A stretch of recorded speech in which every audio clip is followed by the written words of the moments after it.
Hello, everyone. Welcome to Metal Fuzz TV Live on this Monday, the 11th of May. Welcome. Welcome.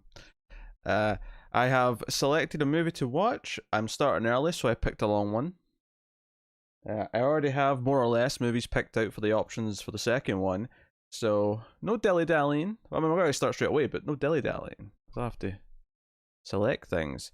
So hey everyone, welcome to the stream. Of course, Firefly's decided to get up and give me grief. Oh, he's turned around now. Make your choice, cat. Make your choices. Make your choices. You feline. You feline menace. You're really good. That's okay. You go rest, do stuff, whatever you need. Firefly.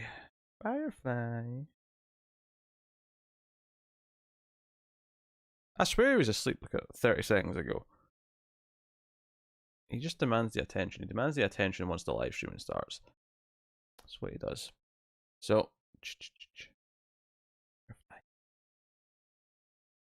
and in turn, I feel compelled to give him some attention because I'm a weakling.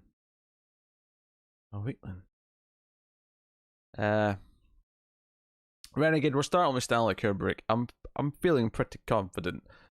Only one of the best directors of all time.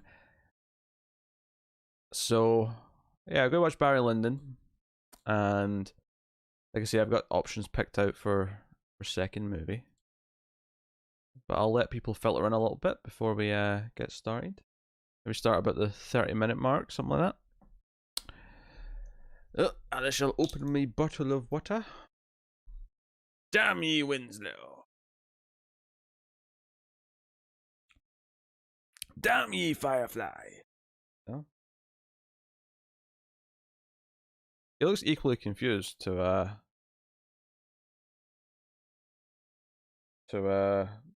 Patterson. I'll give it that much. Sure, yeah, give me a trailer. Give me a trailer.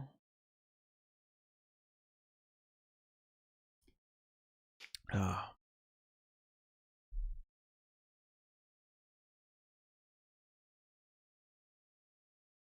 Where's my headphones?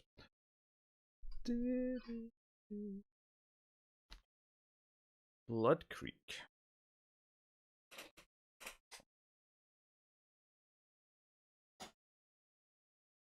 Sorry, Bob. That does not sound pleasant. Let me mute desktop audio. I shall get Z trailer up. Firefly, give me peace. I'll happily kick you out. Alright. Blood Creek trailer. Is this a 2009 movie? Yeah, it seems to be. Okay.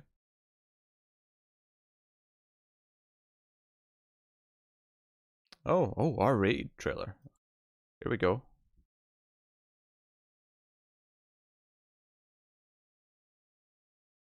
Start.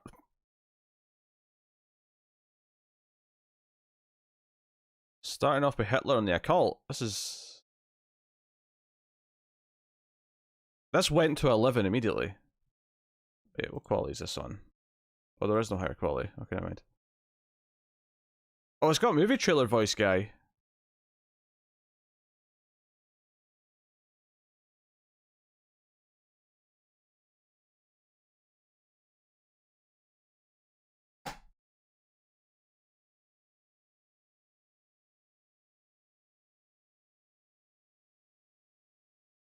Dude in a mask killing a horse?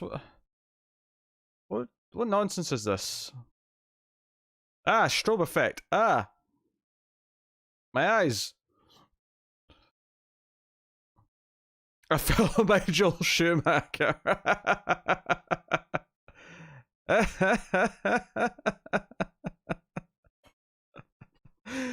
Oh, what a caption to get. Oh, Dominic Purcell's in there as well. So this is some weird Nazi zombie killer attacking a farmhouse. Is the gist I'm getting of this?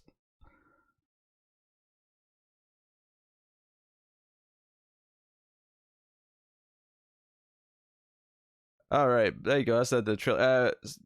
Look for it in DVD. Michael Fassbender. Yeah, I thought I saw Fassbender in there. If I almost said at one point that young Cavill looks like Fassbender, but it was actually just Fassbender. Uh, so the thoughts I have in that are pretty simple. Number one, it looks like cheap trash. Like it looks like direct-to-video trash and not appealing. I mean, that doesn't necessarily mean it won't be all right, but uh, it's yeah. I was not expecting movie trailer because even in 2009, movie trailer voice guy was not like a regular thing anymore. In 1939, or something to that effect. But also seeing Joel Schumacher's name just made me chuckle because it's like, wait, Joel Schumacher's doing direct-to-video crappy horror movies, or he was in 2009 anyway. Only less than a decade earlier, he was doing like Phone Booth, which was still a relatively mainstream movie. So I don't know. Weird one. The trailer did not fill me with the idea that the movie was going to be any good, though. I'll say that much. That said, though, it does feel like a trailer that comes from like an even earlier period. It feels like the sort of trailer you'd get on like a VHS tape in like 1992.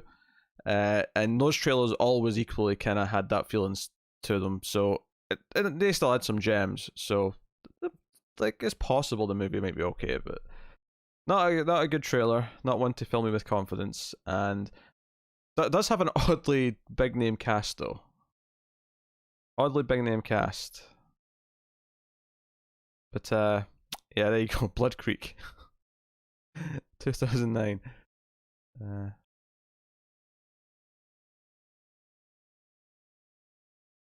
Here's the new David Decodo. Hmm. Maybe that's just a legacy that Schumacher was destined to after Batman and Robin. It didn't kick in right away, but he was destined to that kind of career. Alright, I can unmute the desktop audio now. This trailer's done. Isn't that right, Firefly? Mm-hmm.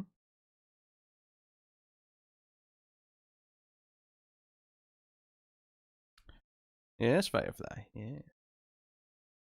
I don't know if Firefly's on camera. Oh, he is. Oh, he just kind of. There he is. Oh.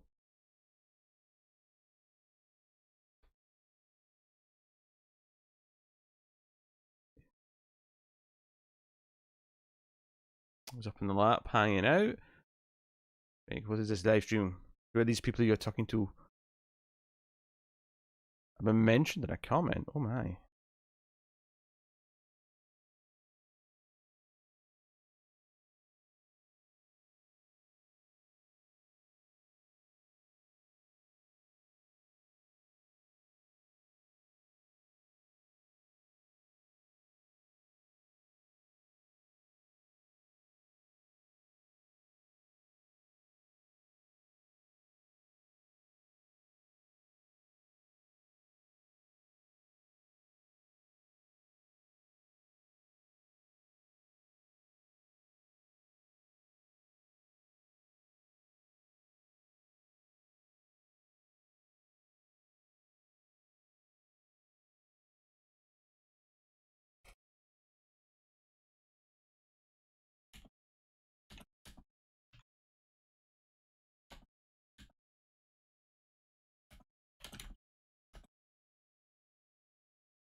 No worries. Very good. Shall see you next time. I'll see you next time.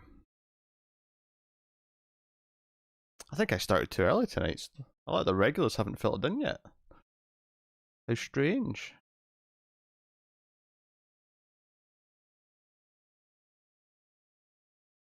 Ba ba ba ba.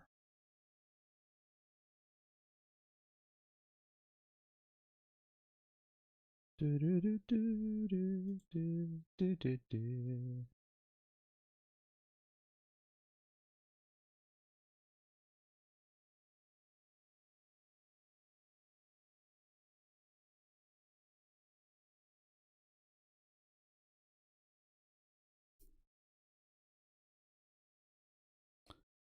It's about a male swim team being attacked by a giant leeches. That's interesting.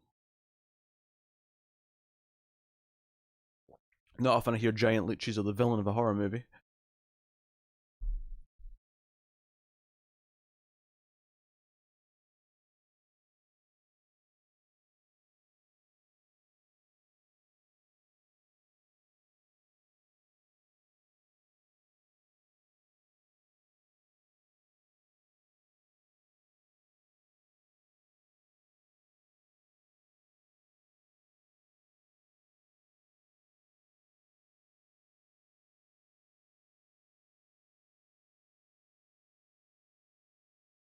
Okay.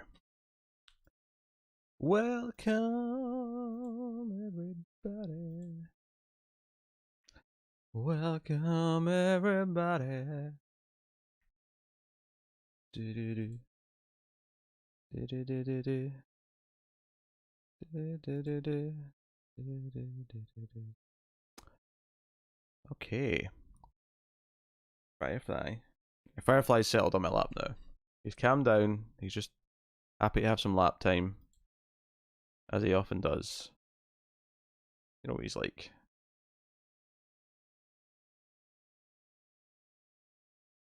Furry Little Menace is maybe my most regular nickname for him.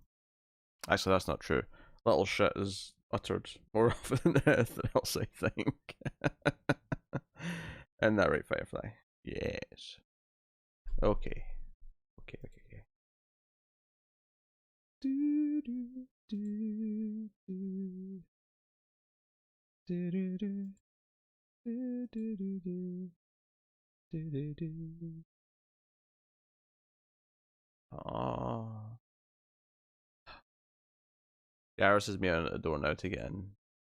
Firefly's comfortable in the lap.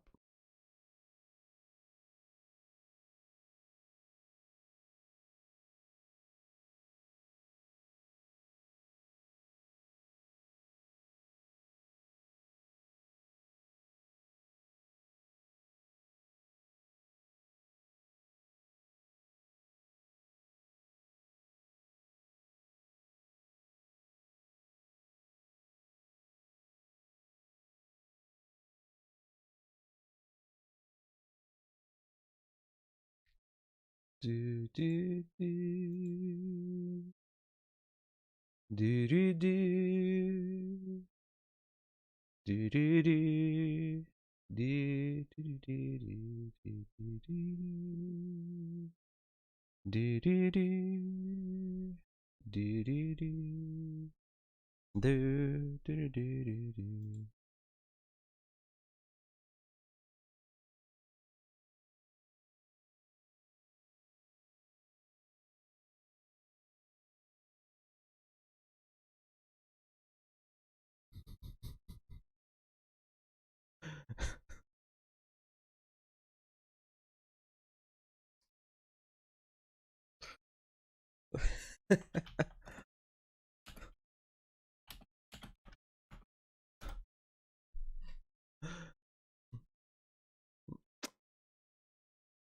Yeah, apparently just you and me, Bob.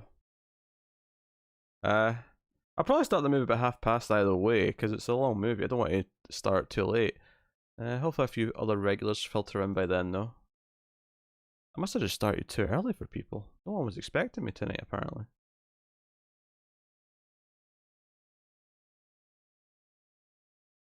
Do do do. Do do do.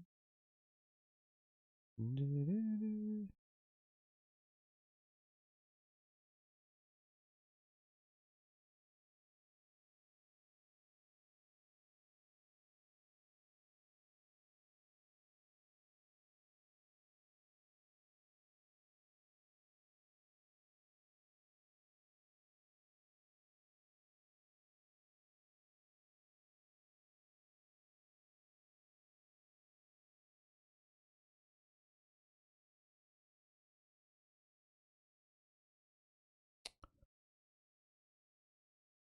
Okay.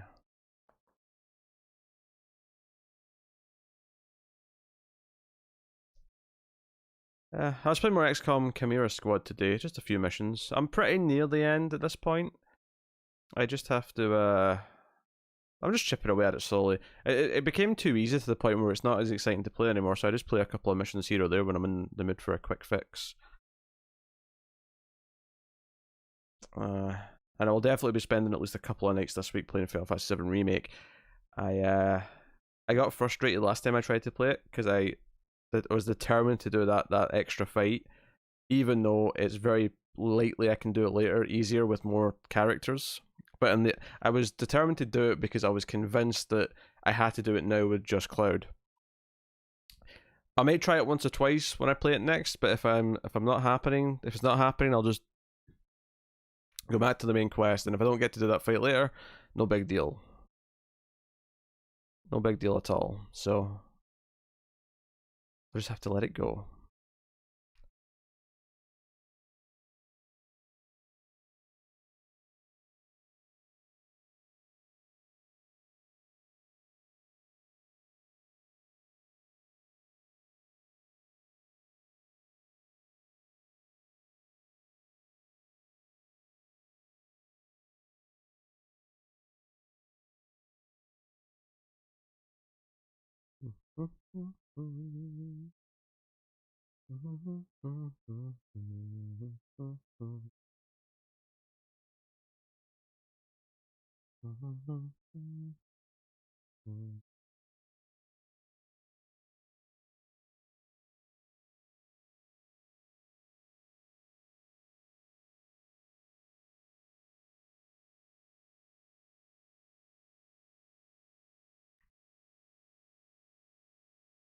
But yeah, I've been getting kind of pumped because there's the rumors of a PlayStation exclusive Silent Hill have been bubbling, and they're bubbling higher than they have in quite some time. Apparently, Sony Japan are working on it, and they've got the director, producer, and I want to say writer of the original Silent Hill involved. They've got I don't know if they've bought they've just bought the rights to Silent Hill in general, or if they've just licensed it from Konami. But it seems to be something that's going to happen. It's going to be a PS5 game, which would be amazing. Oh, hey, Cindy. And Blue Wrench has revealed themselves.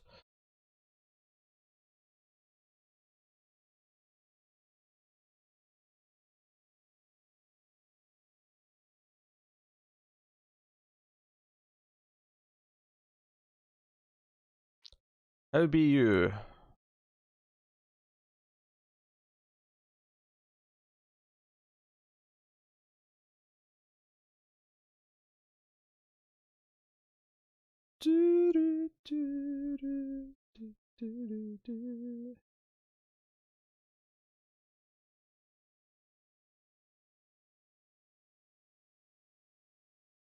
Apparently Dark Knight's Metal, or Dark Knight's Death Metal is getting expanded.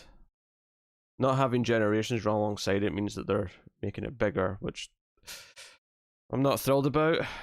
I'd rather it didn't get that bloated, but oh well. I guess I should just be thankful that comic books are coming back after a month without them. Oh dear.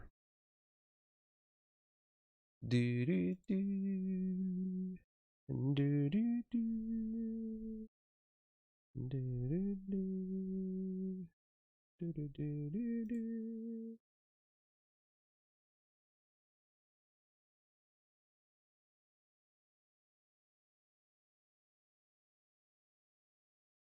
Call A, I'm addicted to Warzone. Hey, rude boy. Yeah, I heard if you like battle royale games, it's pretty good.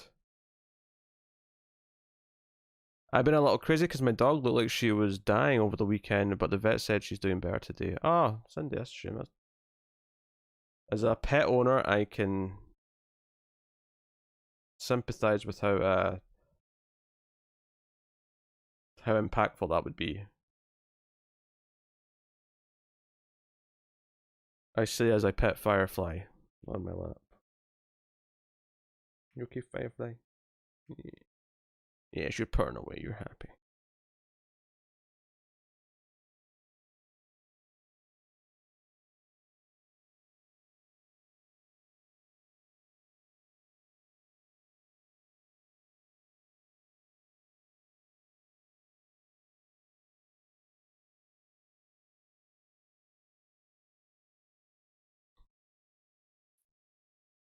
Right. Take away that. Let me go over to...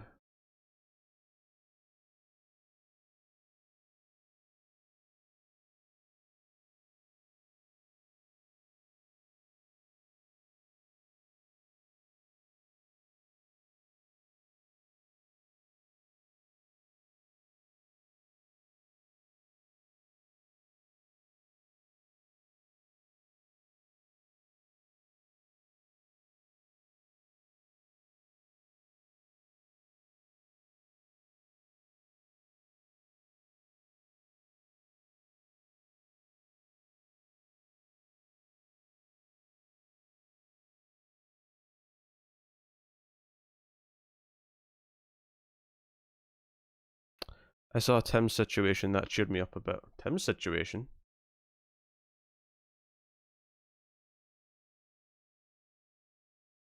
What's Tim's situation?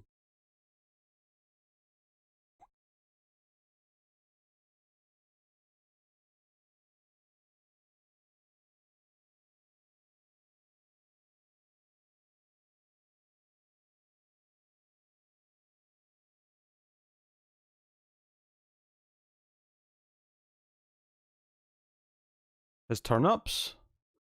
Oh, the stash. I was like, okay. I was like, there's a situation with Tim?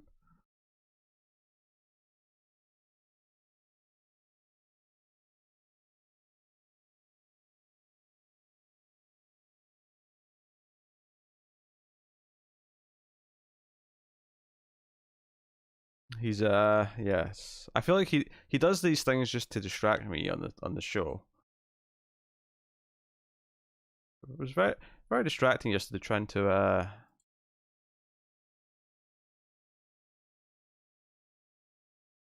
watch or trying to talk about the news and the movies.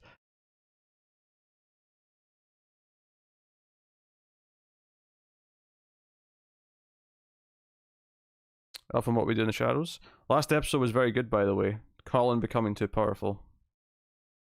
I enjoyed that.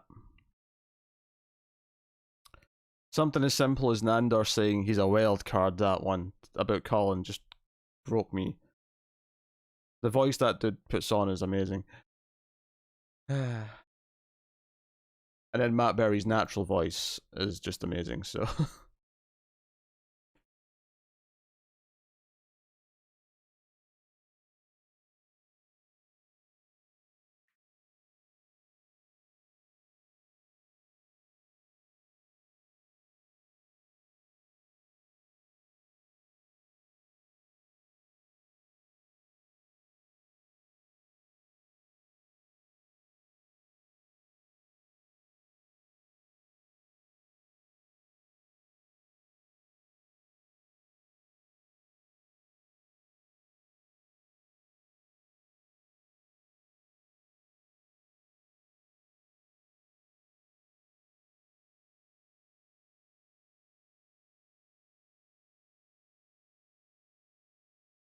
What a comment from Bob. Yes.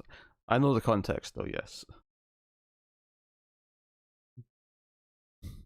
Oh yeah, making you reminded me of Guillermo getting to the other house and being relieved that it's just balls in the front lawn because it's not their house. Ah, they're not sexual at all. They're just balls.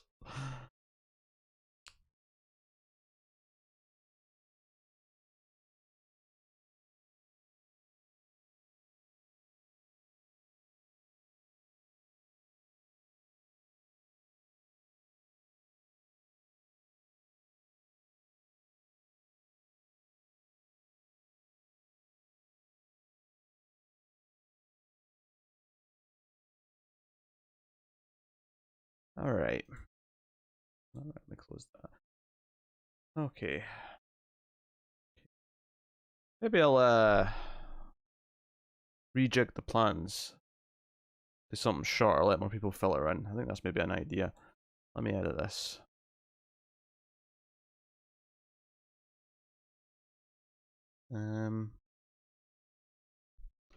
I'll take away the movie in the title. Yeah, I know Mark Hamill's in the next step. Yeah, I didn't watch the teaser for it, but I heard. I heard that Mark Hamill was in the next step.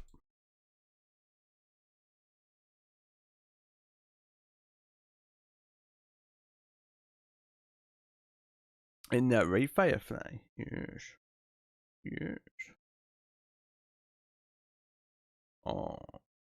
Oh, Firefly's been adorable. After all these years, Firefly, you still find ways to make my heart melt. Yeah.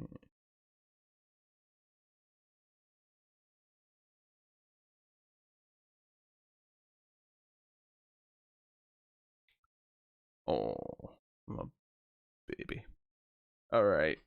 Let me have a look. Let's see if I can tease anything. Tournament blurbs still in play if you want to get any more. I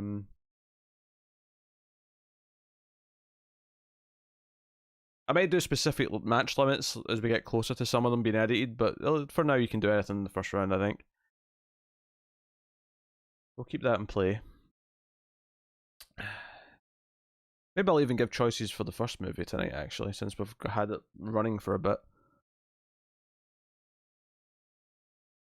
But that'd only be fair if some of the other regulars show up.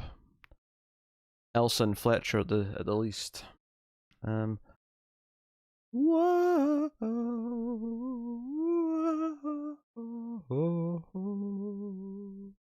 wow, wow, wow, wow, wow. Wow, wow, wow, wow, wow, wow, wow. Did you film the Spielberg thing over the weekend? No, it's not been filmed yet, Cindy. I'm recording with various people this week, so I think Connor's just kind of sprinkling it throughout the week, maybe starting tomorrow. I think Tara, I'm recording a bunch, if not the whole round at the weekend. Matt, I haven't actually set concrete plans with Matt, but Matt said he's pretty free because he's not working just now, so.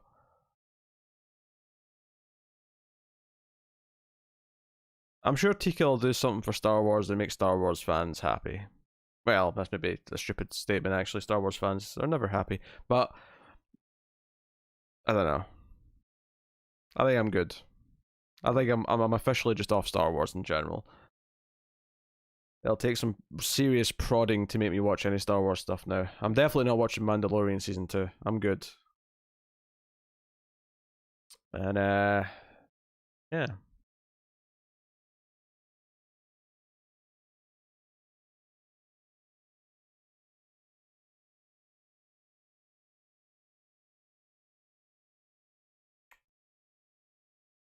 Let me go.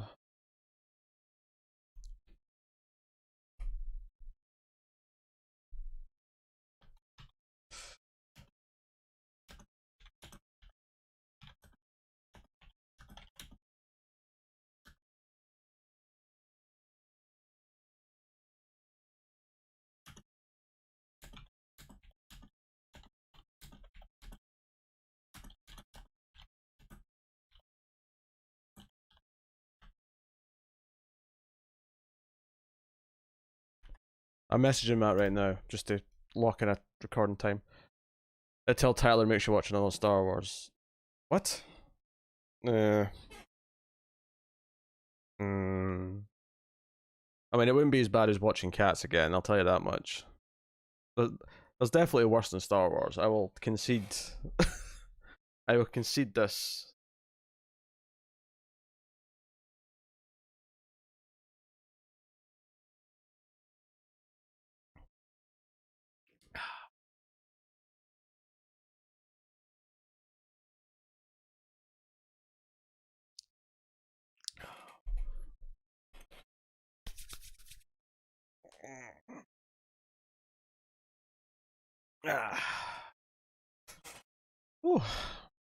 Yeah. And for the record, I actually had a nap tonight, so I don't foresee me getting sleepy early in the stream. Or, well, I might get a bit peckish. I had something to eat before I came on. Yeah. Maybe maybe a snackable. Maybe some sort of snack. It's fine, fine. Why are you holding one paw slightly off the ground? You want to jump? No? Oh, menace. Yeah. In fact, Joe, I think it's a perfect time for Cindy. Since you happen to be here, and we're quiet now audience-wise, this might be a perfect time to record that Vox Lux review, which is sorely behind schedule in terms of delivery. I think it's time for me to settle up. Let me clean the background a little bit.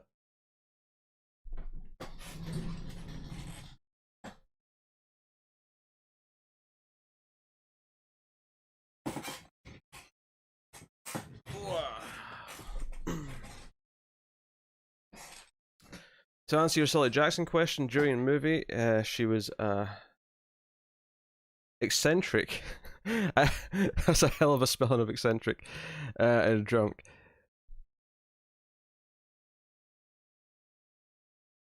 Okay, so they're playing with reality a little bit. That's okay. Let me go to studio mode so I can switch to a new thing.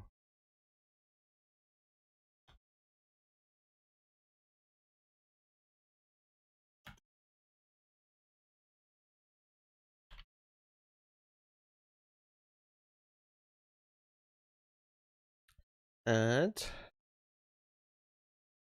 video capture device, camera.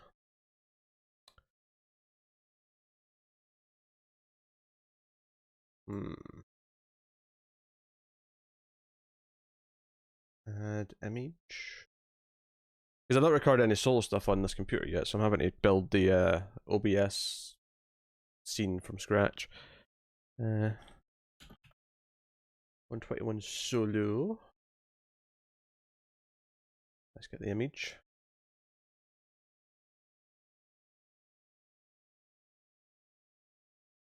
Overlays.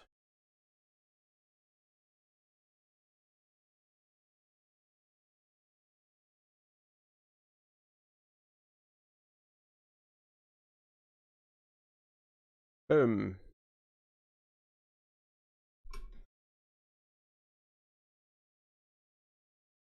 Okay. That looks alright. Camera's not too bad actually, maybe up a touch.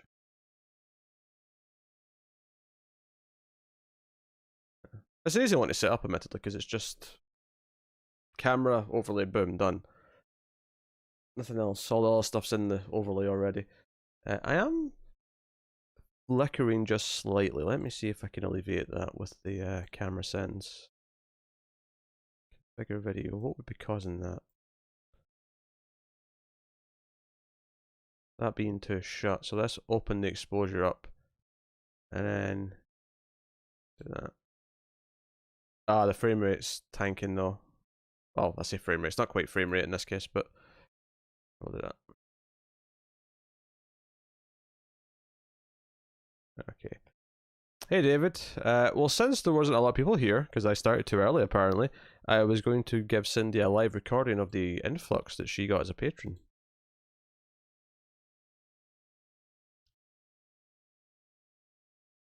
So, here we go.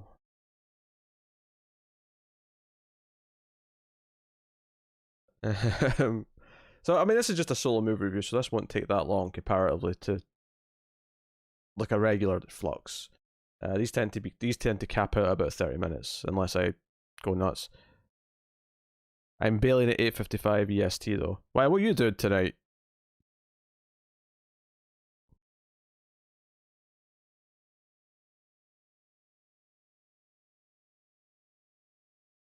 David's got plans apparently. Ah. Oh, fair enough, David. Ah, yeah, usually back at like 5 my time. That's right. I'm used to your schedule. I know what you're like. Okay. Let me get the IMDb page up. IMDb. Voxelux. IMDb.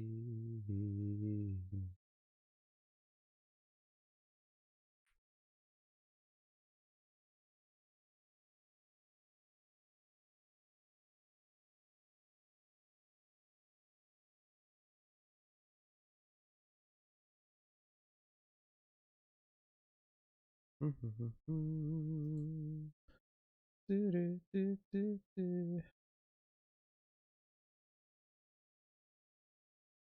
a few years, we can see the clown who cried. You're going to have to explain to me what you mean by that, Bob.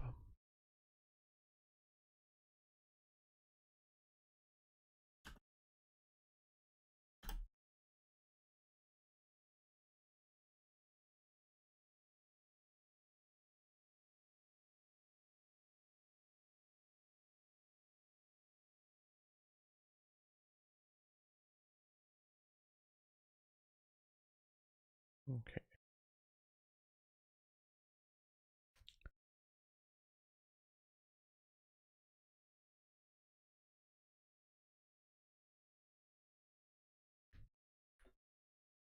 Oh.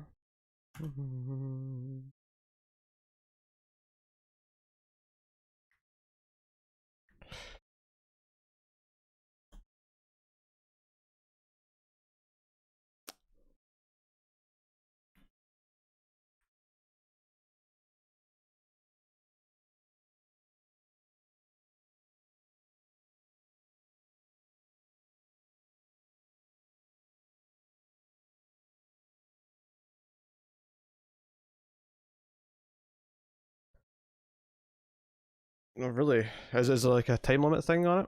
What am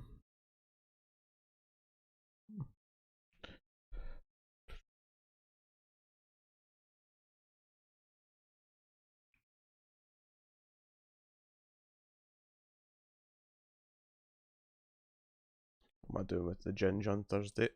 Matt's asking me for a time. I'm just checking my stuffs. My recording schedule.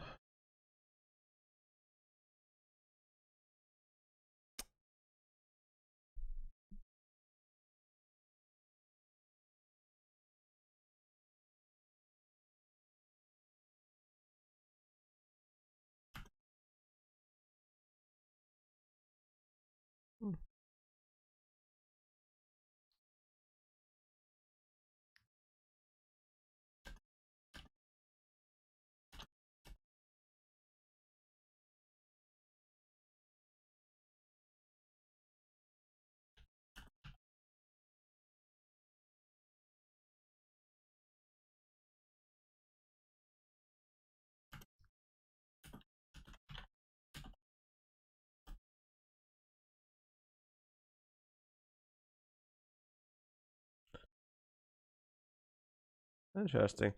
I know not super interested anymore, but any plans for Apocalypse War since it's the DC animated capstone for the era? I know Connor watched it.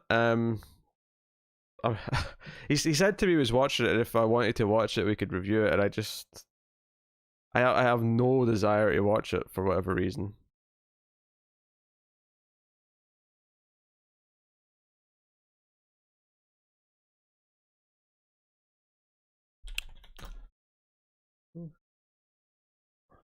No desire. All right.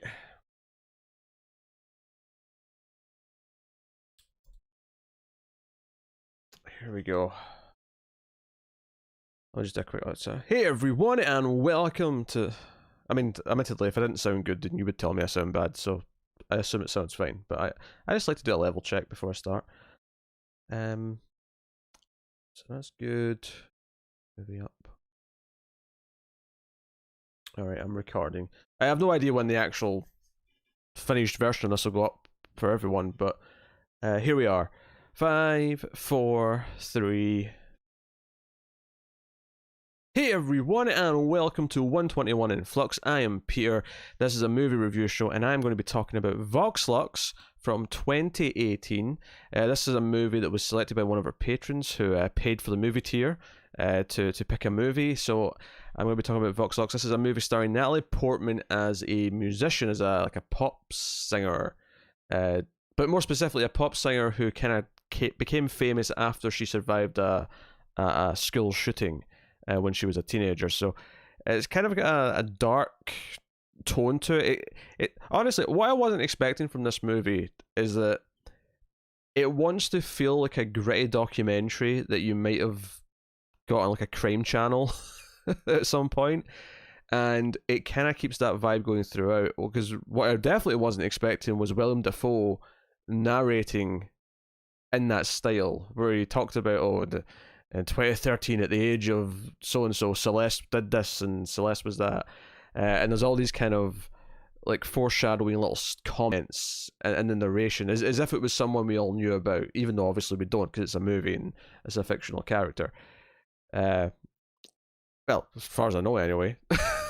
I mean, maybe someone will tell me this is a real person, but I'm pretty sure it's not. But yeah, so you get Natalie Portman, you got Jude Law as well, who plays like the manager, or her manager specifically, who, in fact, on IMDb, he's just credited as the manager. If he had a name in the movie, I didn't catch it.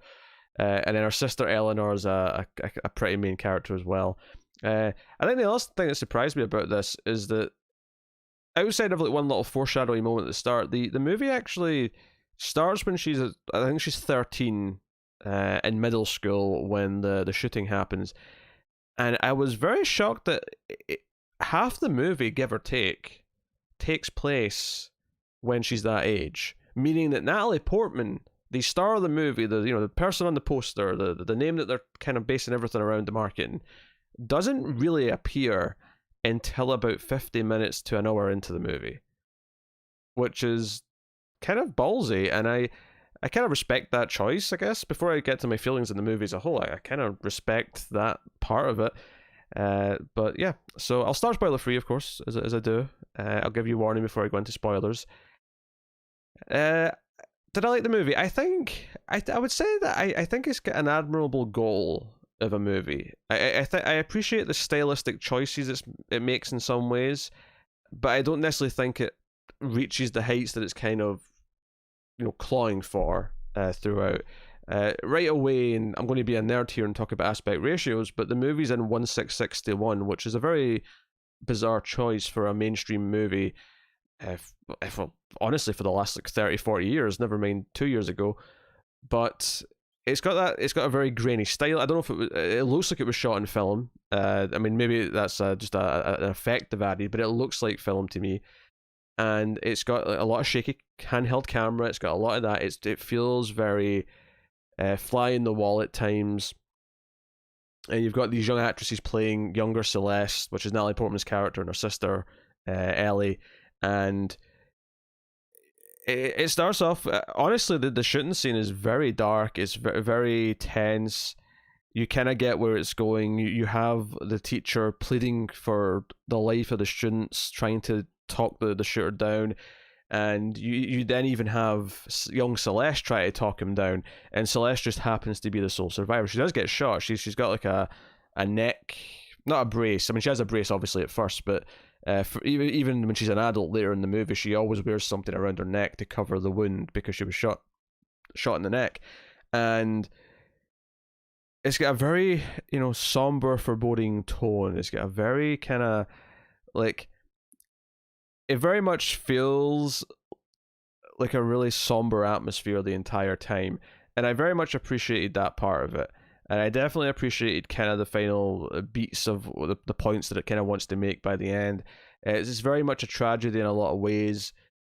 I mean, obviously the start's a tragedy because it's a mass shooting, but what I mean is that it's not like this triumphant story of someone bouncing back and becoming successful, even though it sounds like that on the surface. It sounds like, after this horrible accident, this young girl was able to find success and rose to fame.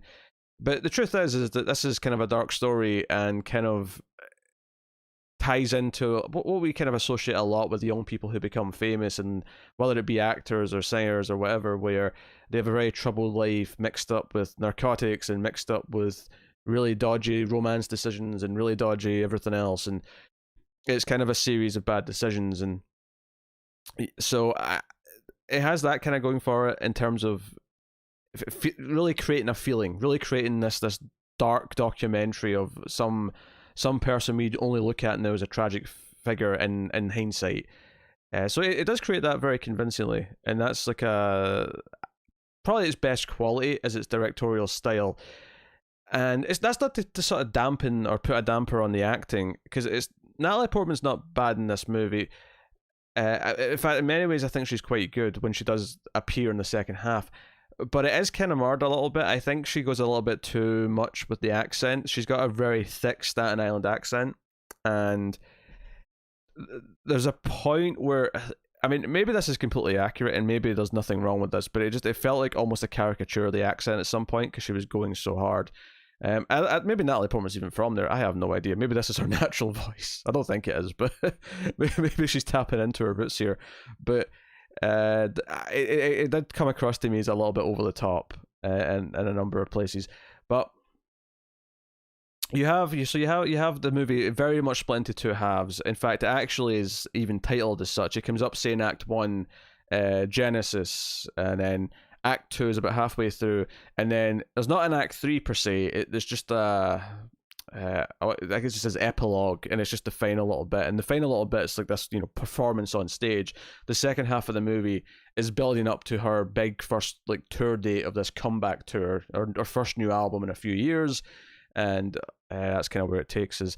And it's not really a spoiler to sort of say how the second half starts either, because it's again very separate. It's a very separate chunk of story, but the second half kind of starts in present day, well, more or less present day at the time the movie came out, where there's another mass shooting on a beach somewhere in Europe, I think. I can't remember the exact country, but they wear masks that actually mimic one of her first music videos, which is one of the things we see in the younger section of the movie, and so it kind of like ties her again to this horrible incident, and like all these choices about whether or not she should go on stage and still perform, and it's all the hectic sort of backstage stuff of like dealing with the publicists and dealing with her personal life, and we discover what that is. And I won't say what any of that is here until we get to spoilers, because obviously that kind of spoils the first half, but we have all that going on, and it does create. I like the feeling of it building up to this night. I think the creation of it's kind of what I liked about Birdman in a lot of ways. It's not like a one take like thing in the second half by any means. I'm not saying it's similar in style to Birdman and how it achieves it, but it achieves a very similar kind of hectic, it's opening night feeling, and everything's going on backstage. Not that everything going on is related to the actual performance itself, more just all of the hectic stuff in her life on the build up to this performance that is potentially going to derail it is there. And you have all these people, the manager, the publicist, everyone running around trying to like fix things and make sure she doesn't talk to the press or says the right things to the press, or and then she has the personal life stuff kind of intervening as well, and all that's going on. That mood and that feeling is probably the best thing the movie has, and it's very consistent throughout, and it's probably what makes me like the second half more than the first half, because it feels so focused and so laser focused on what it's trying to do. The first half, I think, starts really strong. The actual incident at the start is really good. The story of her kind of, getting a manager and getting into her first like recording sessions and music video and all that stuff I didn't like as much, and I felt dragged on a little bit. And I get I appreciate they wanted to have the two parts be equal. It did kind of feel like we could have trimmed that down significantly, because ultimately it was the big sister kind of encouraging her to take part in all these things she shouldn't be doing at that age, and taking her drinking and things like that. And that half, that could have been condensed. Like I could have gotten the point of that half without much else. Honestly, like I wouldn't mind that first chunk, that first like 50 minutes. I would happily cut that down to about 20. I think after, in the incident you need a little bit after that. But I think after that, to be honest, I kind of liked in the second half how it revealed a lot of stuff that happened in her life through dialogue. There was a lot of her talking to people and stuff kind of naturally coming up that was relevant, or even the narration. The narration is kind of this shortcut, of course, for it to like give us exposition. But I think why it never feels like it's cheap is because it always does it in a way that's ironic, or in a way that sort of, there'll be something said in the scene that makes it sound one way, and then the narrator, almost in like a dramatic version of what Arrested Development would do, where Arrested Development would do that thing where someone would say, I'm going to do this, and then Ron Howard would say, he doesn't. Like, it'd be this comedy beat. Vox Lux almost has the more dramatic irony of having these really somber like statements of, oh, in 2011 Celeste accidentally killed someone whilst drunk driving, and or something to that effect, you know. And that's not, I mean, I guess that's kind of a spoiler, but it's not like, I don't think that in and of itself is a spoiler, but that's literally kind of one of the things that just comes up in the narration, and it paints the scene that's happening in a completely new light based on what she was saying. So it's used as a dramatic device as well as just straight up exposition. It's used in a way to really punch you in the gut, or really belittle the points she's making, or point her out to be a liar or someone who's covering something up in a moment. And that's very effective whenever it does that. And I think that I like the narration quite a bit, actually. But the movie is like 2 hours long, or close to 2 hours, I think. Let me just double check. Yeah, hour 54. So I would cut that down a little bit, and I would maybe cut down the performance itself at the end. There's a lot of her singing and dancing for like maybe like 15 minutes at the end, which, you know, one song would have done, but she goes to like 3. That's maybe just a personal pet peeve more than anything else. So I would trim it down, but I wouldn't necessarily say that it should be much shorter overall. Like, if anything, I would put more stuff into the, you know, the second act, the build up to the performance. Like, give her more stuff on that day, dealing with all this stuff. I wouldn't necessarily mind more there. I don't think it needs it necessarily, but I wouldn't complain, I don't think, too much if they had more stuff to put in there.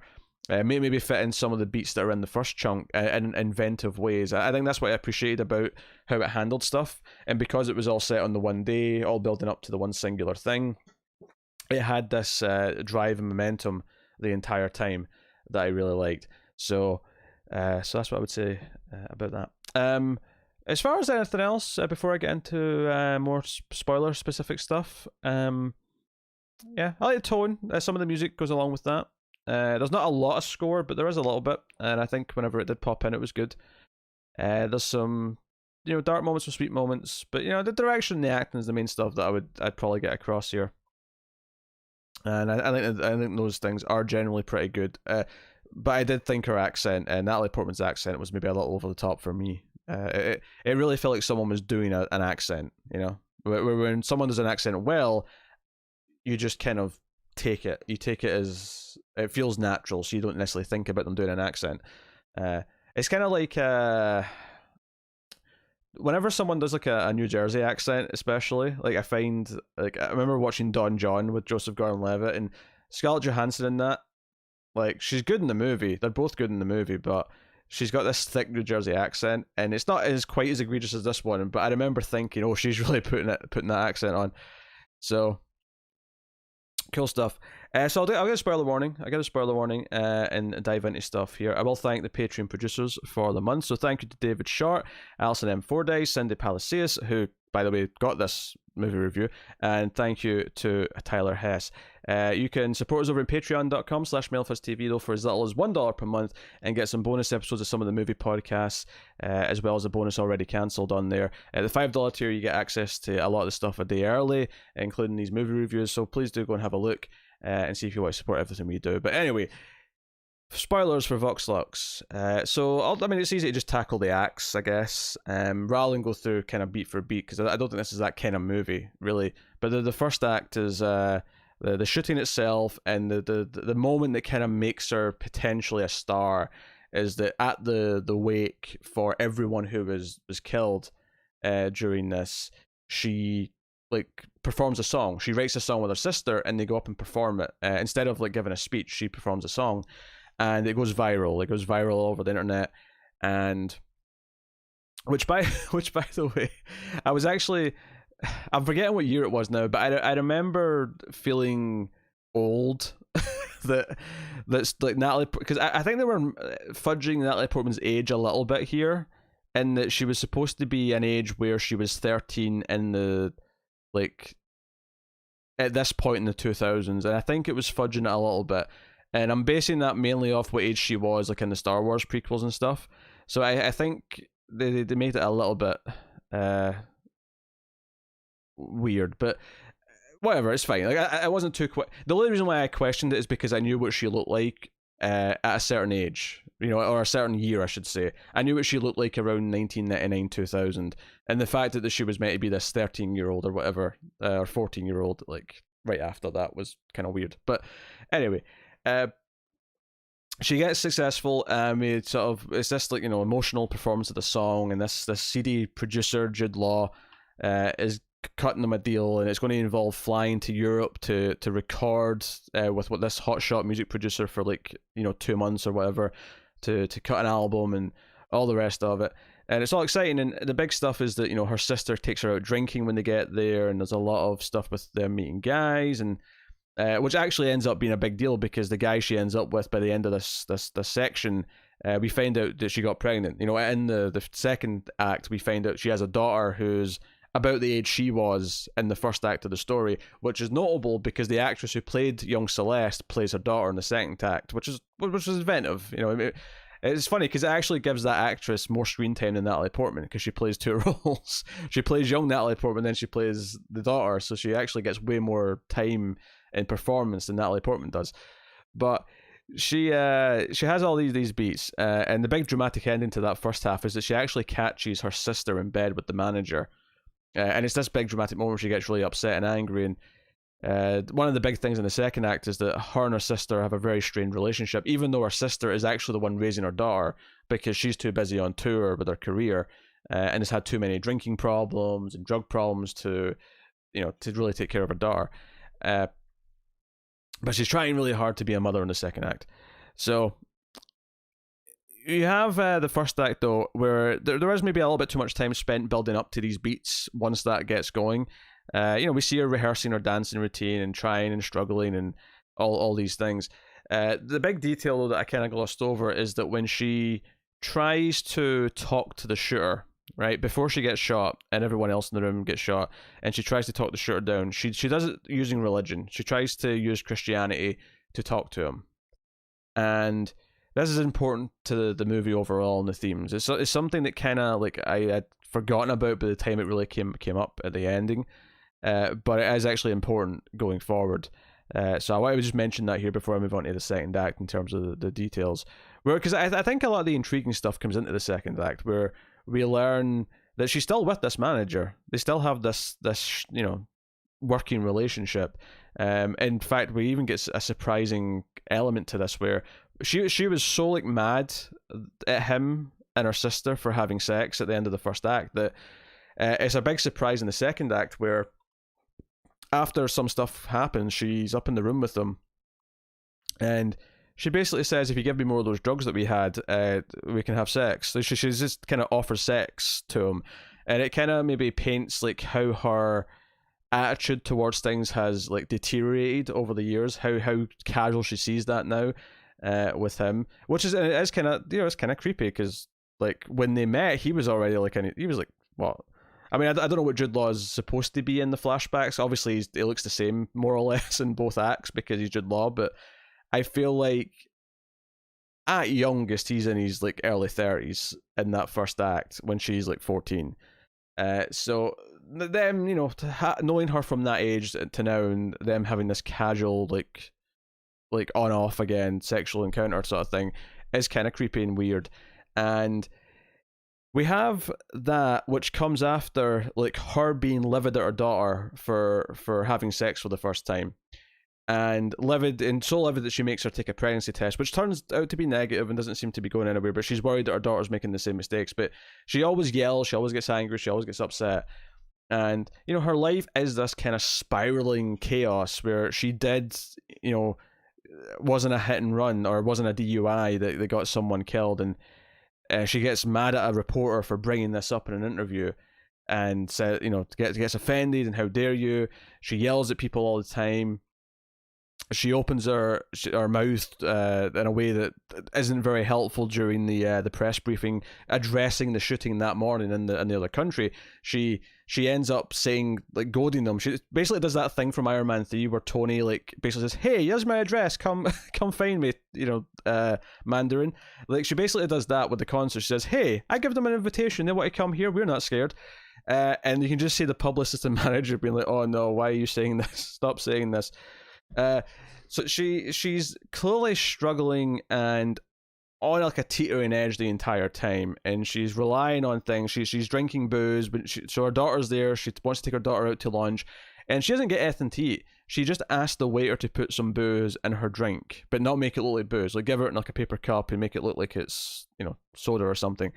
And she's hiding this from her daughter, even though her daughter clearly knows she's got a drinking problem. In fact, the narration points out at one point here that she's actually partially blind in one eye because she was drinking too much absinthe, like a number of years ago. So it keeps piling these things on throughout the movie, and she gets so messed up from the drinking drugs and the sort of the with the manager that she can barely stand. They're having to like carry her to the van to take her to the arena for the concert, and they're like, should we call this off? Should we do this? Should we do that? And she has this nice moment with her daughter where she insists they pull over the van and they go out and they stare out in the water and have this quiet moment, this tranquil moment. And when, because there was also these little things here little details I liked when she gets to the arena.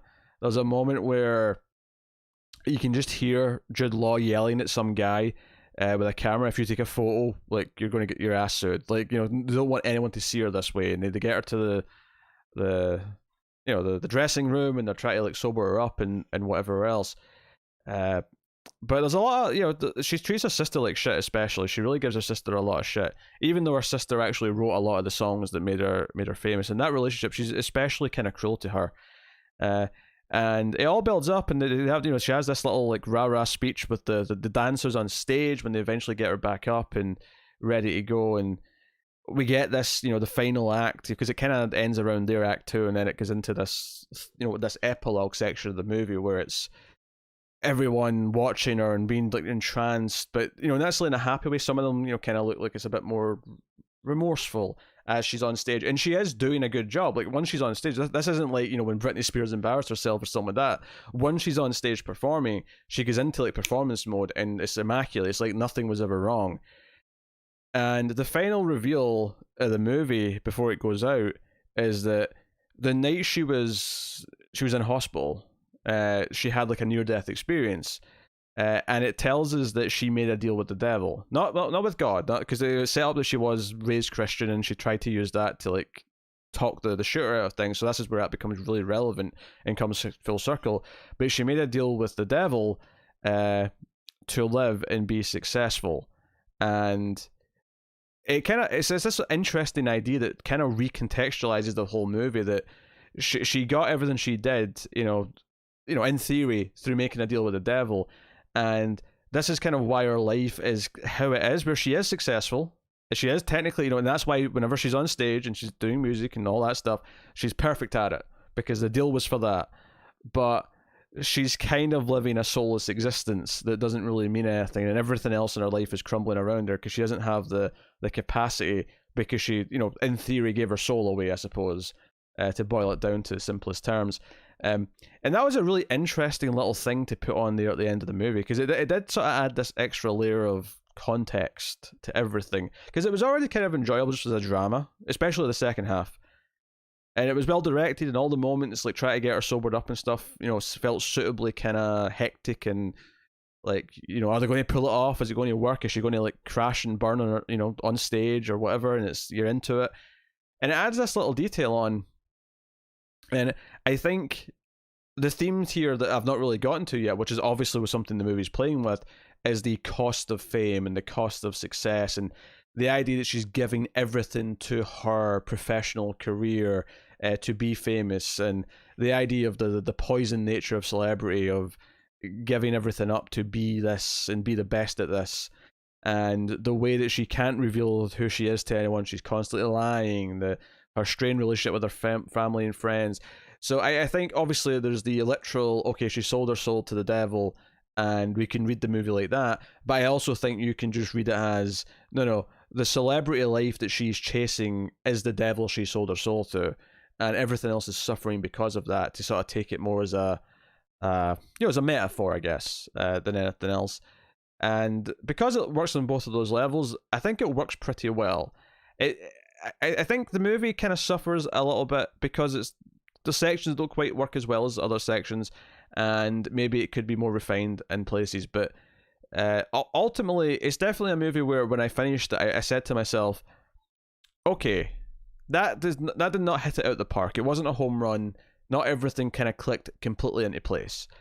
But I felt quite glad I watched it, and I appreciated the artistic intent and the artistic attempt of everything it was trying to do, because it felt like a movie that wanted to say something, and a director who tried to make it happen. Bradley Corbet, who made the movie, it really felt like, or sorry, not Bradley, sorry, Brady Corbet. It definitely felt like he had a vision. He tried to do something with it, and I felt, for better or worse, I always felt like an artist's intent coming through the movie. And for me, this, not quite hitting its mark, but being still pretty good overall, is far more interesting to me than a lot of the more kind of just, through the Hollywood factory of movies kind of thing, where you get just, your cookie cutter plot with cookie cutter characters and good fights evil at the end and the win and blah, blah, blah. Not that there's not good examples of that, because of course there is, but this was far more interesting to me because it felt like it had, amusingly enough, a soul, because it was an artistic idea that actually was trying to say something about it. Jodie feels like a really good companion piece to it. It feels like a really nice companion piece to the Neon Demon. That obviously focused on models in LA, but the way of like the way that movie kind of sold it is not like people becoming evil and losing their soul to like chase the success. Like this feels like it would actually pair really nicely with that. Now I do prefer that movie because I love Refn's style more so, but I think this actually would pair really well with that as a double feature if you want to do a thematically linked pair of films. And I think both of them came out in 2018 as well, which is really interesting. But I would recommend watching it if everything I've described sounds intriguing, and you like the idea of feeling like you're in a world with despair at all times, even though arguably it's just doing things in a really grounded way for the most part. He just has this feeling of like nothing's going to be okay, which arguably is what the real world is like sometimes. It does that in a really solid, commendable way. So no, I would say the movie is pretty good, but maybe not quite scraping great. So if I was to rate the movie, I would give it around.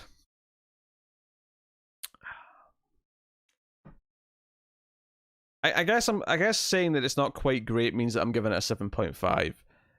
But it's a sort of one where I have thought about it some since I saw it, and I definitely think like I could watch this again at some point, and maybe it might even creep up for all the things that it does well. But there are those issues there, so I'm going to overall give it a 7.5. But certainly not a bad time, and certainly something a little bit different and interesting. It's a shame that I didn't see it until now. It's the sort of thing that maybe this could have scraped out of my best, my top 10 of 2018 if had I seen it at the time. Maybe not. I'd have to go back and check what the rest of the top 10 is, to be honest. But there you go. That is Vox Lux. You can, of course, let me know what you think in the comments below if you want to, if you've seen the movie. Like and subscribe. Those things help us out a lot. They really tell YouTube that you want to support the content, and they'll spread it out and recommend it to more people. You can, of course, get us on patreon.com/MailFuzzTV, as I mentioned earlier, and you can get us on Twitter at mail_fuzz for channel updates, or you can get me on Twitter at Wibble89 if you want to hear my random ravings of a madman on there. But that is me, so thank you once again for watching or listening. We always appreciate it. Keep watching movies, guys, and remember, if you can get it, it's always nice to have diplomatic immunity. And scene. Boom. What was that? That was like 29 minutes, yeah? Just under half an hour. I expected as much. The solo movies tend to be around that, unless it's like something, unless it's one of those movies that would, if I was doing it with someone else, it'd be 90 minutes, in which case that'll be longer than 30 minutes, but... hey Elsa, I noticed you pop in during the review. But I was in record mode. I was in my element here. Let me go back to the thing. Oh, I flipped again.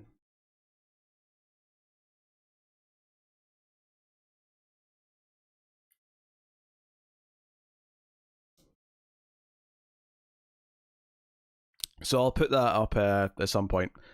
Me and Car did a French movie the other day, and we actually have Sisters. We did a review for Sisters after we watched that, so that'll be the next one to go up. Hi, Fletcher.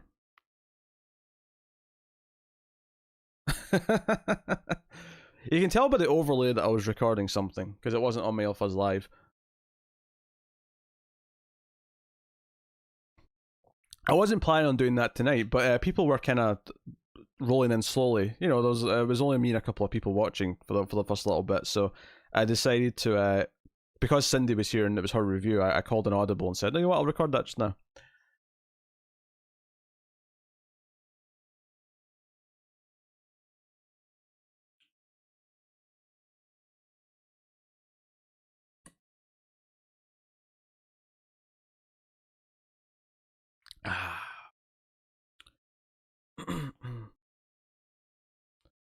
Also, David saying back to work, see y'all later, especially you, Pete, is not intimidating at all.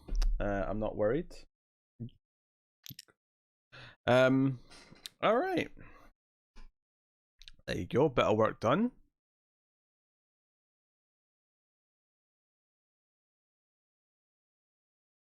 Bit of work done. Yeah, go take a shower, Fletcher. We'll be here. We'll be here. You go take a shower, we'll discuss movie watchings when you get back. I'll hang out with these rascals in the meantime. Oh yeah, a few people showed up during that. Yes, I was recording the movie review live, which is why I wasn't really paying attention to chat for about 30 minutes there. So I hope Cindy found that interesting or entertaining or something in between. And that means the next thing I need to do is a pilot review that Fletcher got. I need to watch The Nick. So I guess that's next on the solo list. I'll see what I can do. Of course, I just started a big project, which is going to be eating my time, but I will. Although a TV pilot's easier to fit in than a movie, admittedly, so hopefully that'll be okay. So this movie surprised me a little bit. Yeah, there was a few things that surprised me about it, for sure.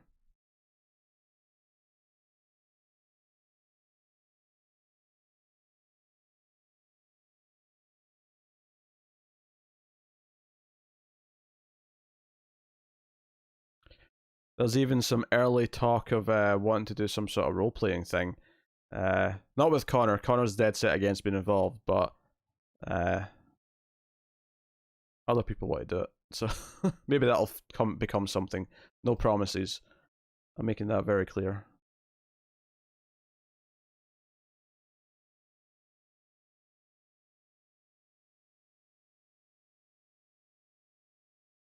Dun, dun, dun, dun, dun.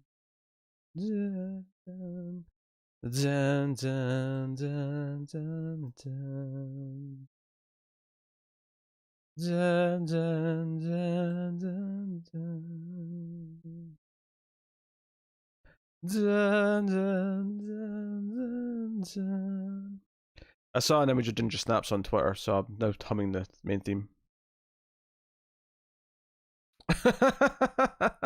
You used to be giving 4s out and 2s out of 10s.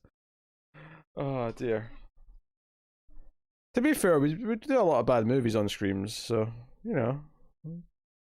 Hell, there's another Kristen Stewart movie coming tomorrow on Screams. I don't know how that happened, but we ended up with a Kristen Stewart double feature back to back. Ding ding ding. Bum ba-dum ba-dum. Bum ba-dum ba-dum. New comics tomorrow from DC, all 2 of them. Can't wait for that. Wasn't able to watch the review. I'll catch you later. You weren't even. Oh well, it's done now. I mean, I did it because I thought you were here, but okay. It's done now. It's in the can. I don't know when the actual finished version will go up, but obviously you can just rewind the stream if you want to watch it sooner. How did that happen? Which one? Underwater is the one that's coming tomorrow. It's up early for patrons just now, but yeah, it just so happened that ended up releasing right after Twilight. Have you seen the rap version of Spinal Tap called Fear of Black Cat? I have not. I've not even seen Spinal Tap. Never mind the knockoffs. That doesn't remind me though. I do want to see Blackula at some point.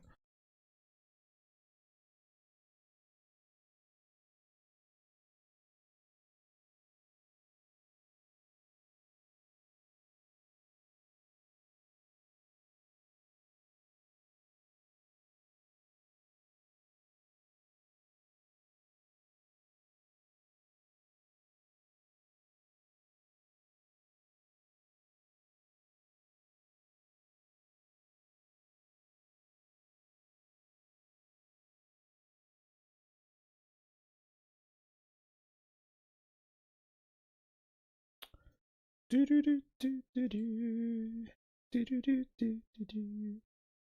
reading a little bit more Immortal Hulk today. I am now up to issue 31. I have to decide if I want to keep reading, if I'm switching to singles and staying up to date with it, or if I'm just waiting for the next trade now.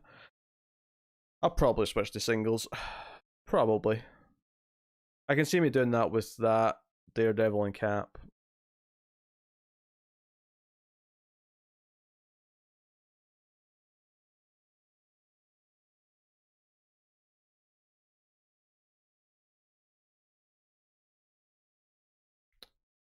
I'm excited for Snow. I assume that's maybe Snowpiercer. Also, sorry, I thought that last comment was Bob for some reason. I think it's because Bob often has the green no image symbol as well. Not really though. I'm not a huge fan of Snowpiercer the movie, to be honest. Hey, Red Boy. I'm not a huge fan of the movie. I think it's okay, but it's just, despite the fact that I should love it, I didn't really get into a lot of it. So I'm not super pumped for the TV show. We'll check it out. We'll try it, but I'm not going in with like high expectations.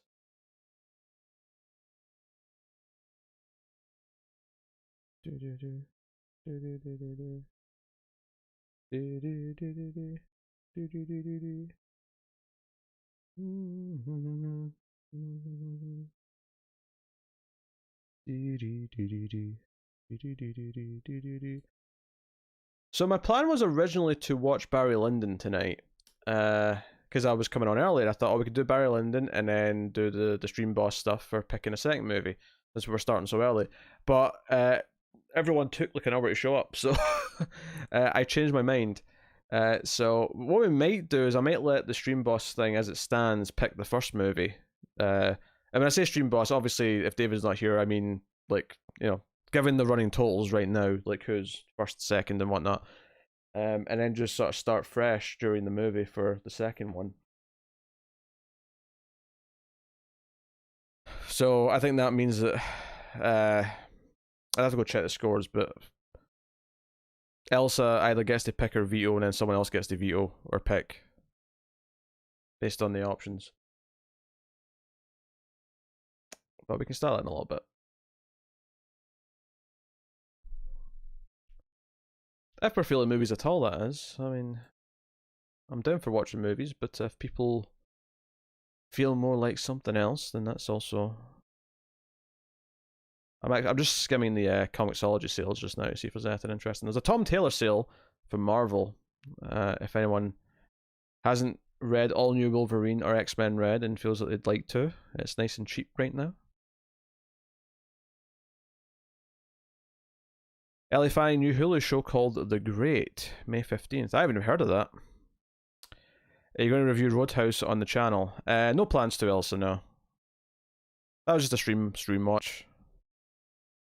I mean, I could probably talk about it, I suppose, but I wasn't planning on it.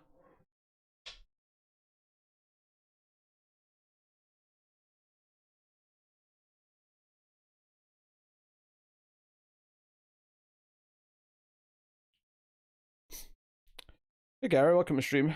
Just saw CW acquired the rights to Swamp Thing. Hope he will be on Legends. Legends is the only one that I plan on watching. I've not watched the current season yet. I'm looking forward to binging it soonish. Because I don't know if the final finale's there yet, but after the finale's done sometime I'll binge it. But Swamp Thing being on Legends would be interesting. I mean, hopefully they kept the suit from there, because Swamp Thing looked great on the Swamp Thing show. The show was boring as shit because of the writing, but Swamp Thing looked great. If they can keep that suit, that'd be cool. What about the breathtaking Tai Chi scene? Yeah, Roadhouse is overrated. I'm just gonna put that out there. Roadhouse is overrated. I was disappointed with Roadhouse. I actually liked the first 20-30 minutes when it was about cleaning up this rough bar.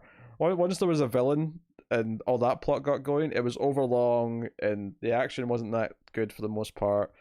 I think people remember it because he rips out a guy's throat at one point. That's about it. That was like the most interesting thing in the movie. I'm just going to say it. Patrick Swayze, as an action star, not that great. Not that great. I feel like they were attempting that with him because of his success in the 80s, and they wanted to sort of put him into that action hero role, and I don't think it worked.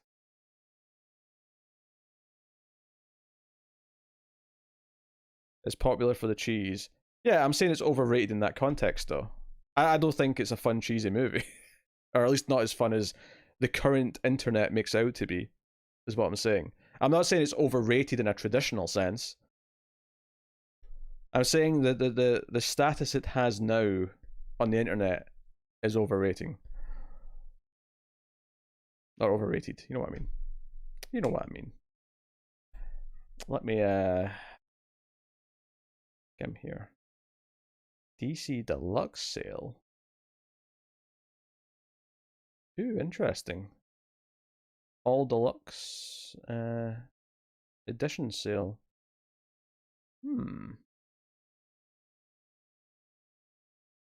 Is there anything in here that I want? I don't think so, but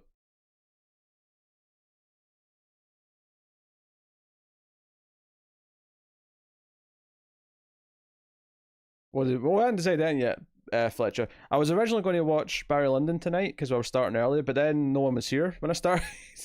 So things changed a little bit. What I was thinking we would do is we'd use the current Stream Boss standings to pick the first movie and then start fresh for the second movie, if that makes sense. So we'd reset, we'd do the pickings now, and then obviously we'd have a new batch in play for during the movie to pick the second one. I think that's what we'll do. Now that most of the usual peeps that are involved are here, I think that makes sense. Let me go see what the scores are.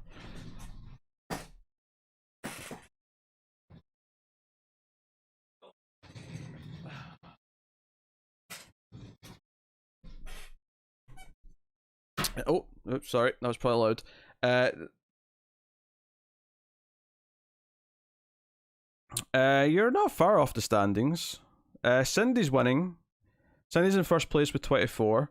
Elsa was gifted 20, so she's in second, and then Fletcher's in third with 17. So you're not that far off. Because I counted the blurb tips from the other night. I hope the Stream Boss picks Double Indemnity. That's a great movie. I give them options though. They don't get to just free pick. Maybe one day we'll do some sort of super thing where they can just pick anything when I'm feeling like generous. Maybe on my birthday stream this week. Actually, why does someone else get to do something special on my birthday stream? I should get to do something special. That doesn't make sense. My birthday, damn it. Anyway, yes. So I think, with David not here, I think what we do is that I give you 5 options, and I think Fletcher and Elsa get to veto one each, and then Cindy gets to pick from the remaining 3 for movie number 1, and then we start clean, and then Stream Boss or first runner up and second will get to do movie number 2 afterwards. Does that sound fair? Does that sound good? And blurbs for the first round of the Spielberg tournament are still in play. You can still tip for those tonight if you want. You don't have to. If you're tipping just for Stream Boss status, you can just do that. You don't have to necessarily take blurbs, but you might as well, I suppose. $3 for a blurb. Just to remind everyone. Watching The Sting with Paul. I've seen The Sting. It was a long time ago. You get to be kind of benevolent on your birthday because it's a once a year thing. I don't know. I feel like I should get to be mean on my birthday. It's my birthday. I can be awful to people and with no repercussions. That should be the rule. Okay. Are we ready for choices?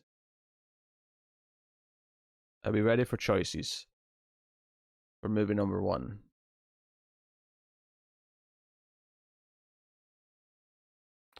It should be purge rules on your birthday. Purge rules?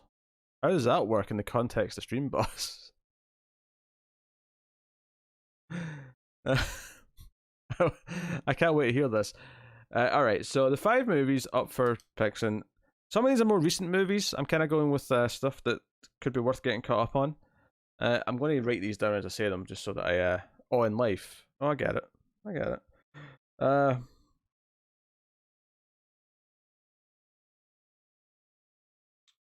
Da, da, da, da.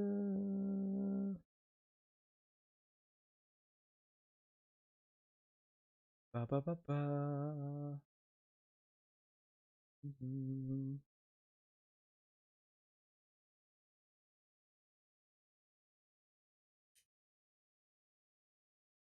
Happy Death Day. Oh, Happy Death Day is good. But when you finally do Barry Lyndon, I'd like to be here. It's been at least 10 years since I've seen it, so I'm looking forward to it. Yeah, it's definitely on the near future list because I was genuinely intending on doing it tonight, but then it was kind of quiet when I started, and I didn't want to start it late because then we can't do a second movie.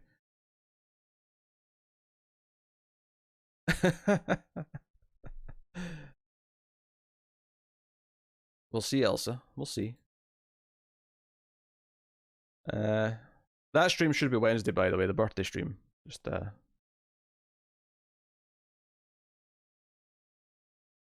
for anyone curious.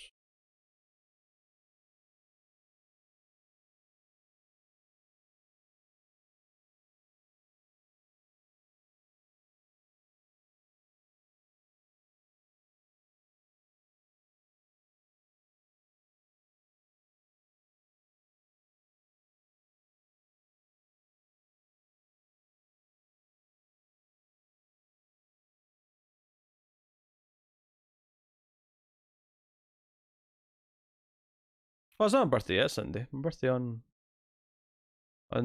Wednesday.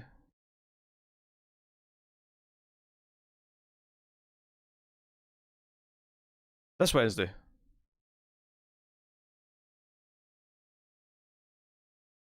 Right.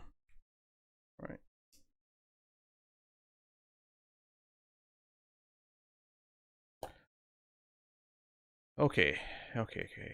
Hey, I'm just getting the name of something that I've forgotten the name of for the 5th choice. There we go. Okay. This kind of goofy choice, though. I don't expect to get picked, but okay, the choices. So remember, Cindy gets to pick from the final 3. Fletcher and Elsa both get to veto 1. Right? So yes, here we go.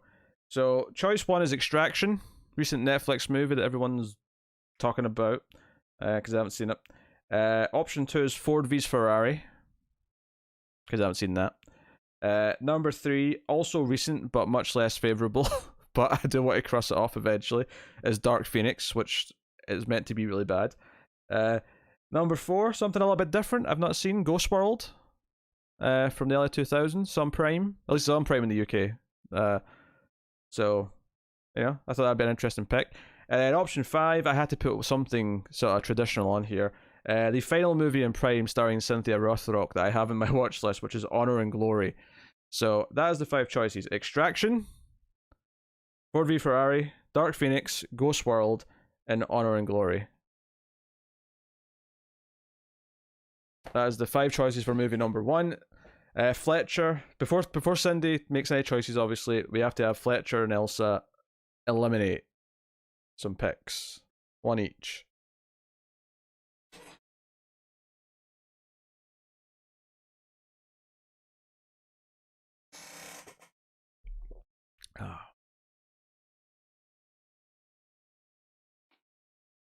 Holy cow, what is this list? I know, no horror movies, right? You excited, Elsa? No horror movies.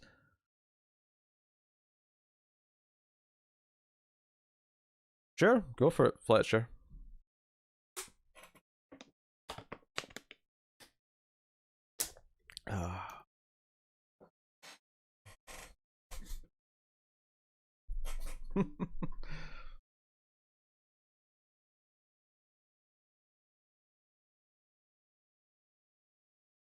Time crimes. I'd call it more sci-fi, but we actually did that on the Ace, Glowing. You can find me in Tower talking about that. Movies after the 2000s, it's craziness. Well, you know. Now, admittedly, these were mostly going to be my choices for the second movie, so I'm going to have to think of more choices for the second one when we get there. But, you know, I'll cross that bridge when we come to it.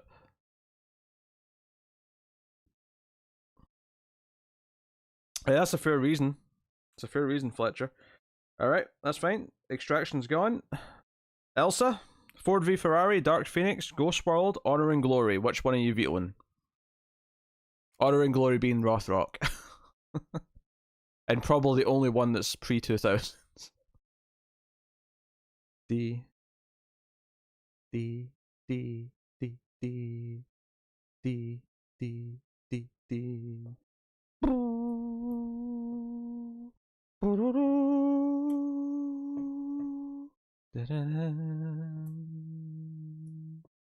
Din din din din din din din din din. Sure, it's not Glory and Honor starring Maximus.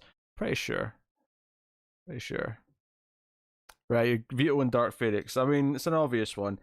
Wait, so Cindy actually has a choice of Rothrock. That's kind of funny again. Alright, Cindy, you got 3 choices. You got Ford v Ferrari, Ghost World, or Honor and Glory.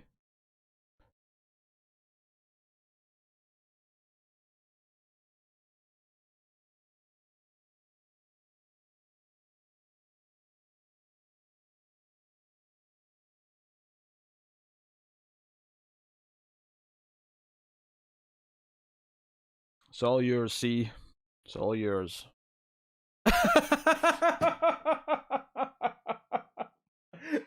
Oh man, Cindy is such a.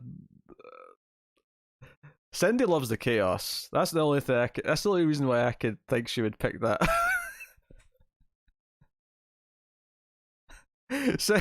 Cindy's an agent of chaos. She's relishing in this right now. Relishing. Well, I guess we're watching Rothrock. There was 2 critically acclaimed films there for choice, and she picked the Rothrock one. Ah, Cindy, you're the best.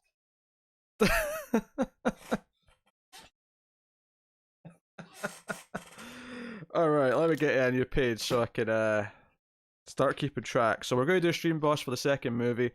Starting fresh now. Everyone's at 0. Oh. I'll do 5 again. Mainly just because David's health's so high that it's, you know, relatively unlikely that anyone's going to kill him tonight.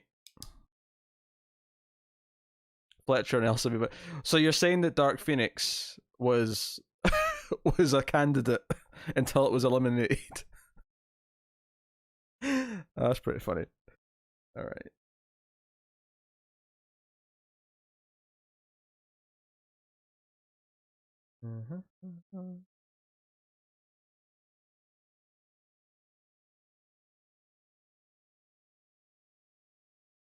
All right. So you're tipping for if not killing the stream boss, getting higher up, so that whoever's highest gets to either pick. If David's around, he'll get obviously a choice of picking if he wants it. But that's why I'll do 5 movies, so there's at least 2 things for everyone else who gets on the board. Yeah. So yeah, and of course, you can still use tips tonight for blurbs on the first round of the Spielberg tournament.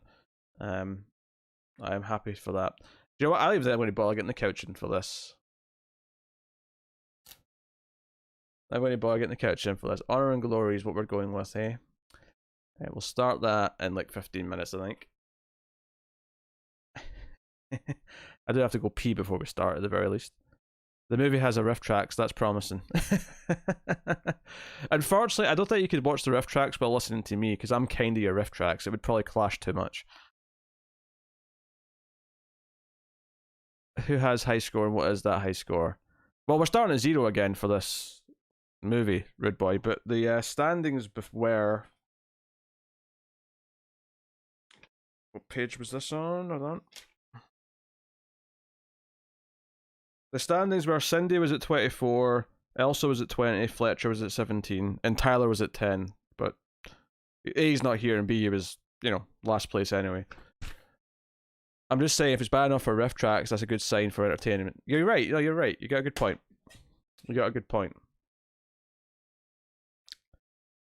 point. So I got my my pad ready to go. Oh, actually, I'll watch it on another computer so I can leave the tip sounds on. Yeah, that's a good idea. Good idea. Let me put it in that screen anyway. Maybe we'll make a male Fuzz real quick. Good boy, Fletch. Good boy. I love it. I moved that over there. I'm gonna go pee. Maybe get a snack from the bathroom as well. A snack from the bathroom. A snack from the kitchen as well while I'm gone. Sure, have one quick battle royale before we start. That's a good idea. So I'll be back in a second, guys. Don't go nowhere. We're going to watch Honor and Glory from 1993, and I believe it is on Amazon Prime for both UK and US. So, good news. Right, I'll be back in a second, guys.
All right.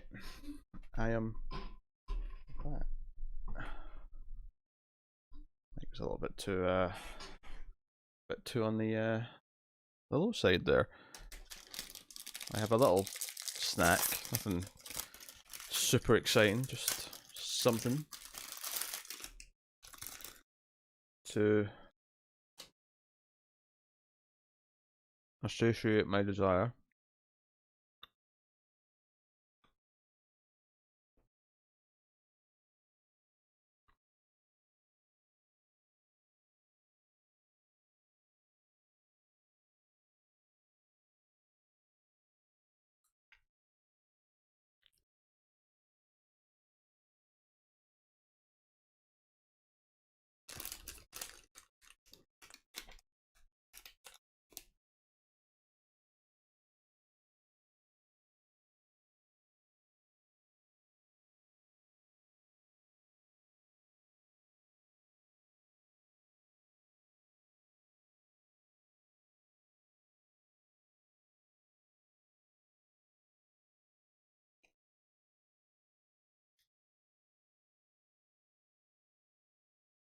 So how's everyone?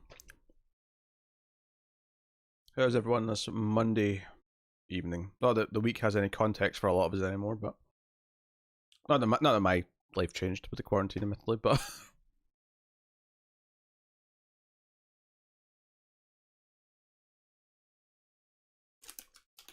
hey Firefly.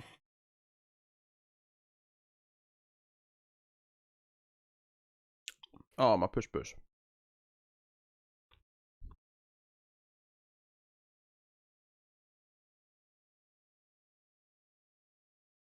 Firefly.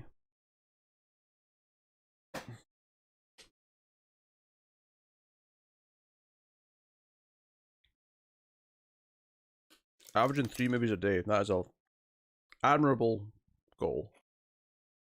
I've been okay on movies.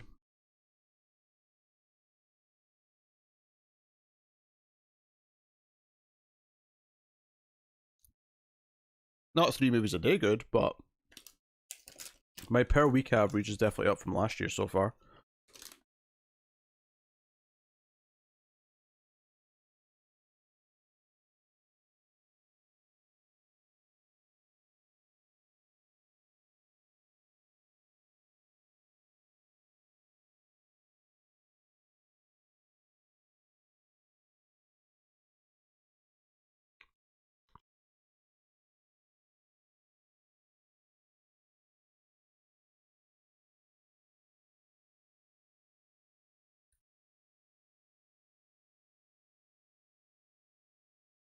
Ooh. Elsa gets a field trip this week.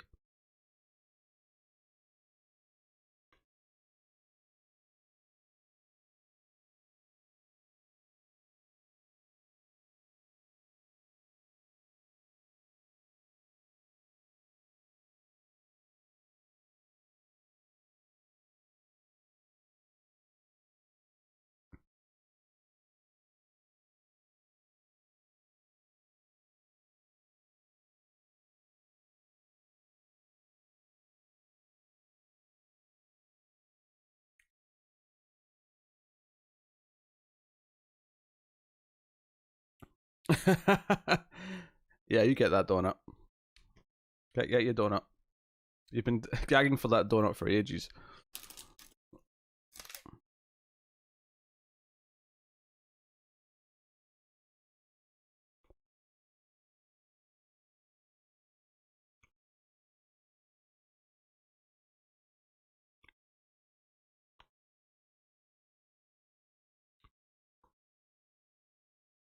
I get it, Elsa. I get it.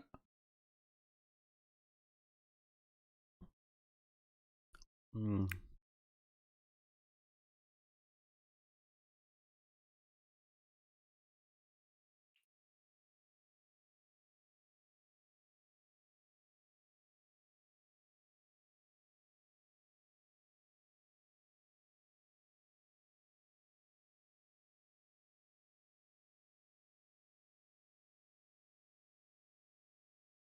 No, when I started, Elsa, when I started, Fletcher's just checking ahead.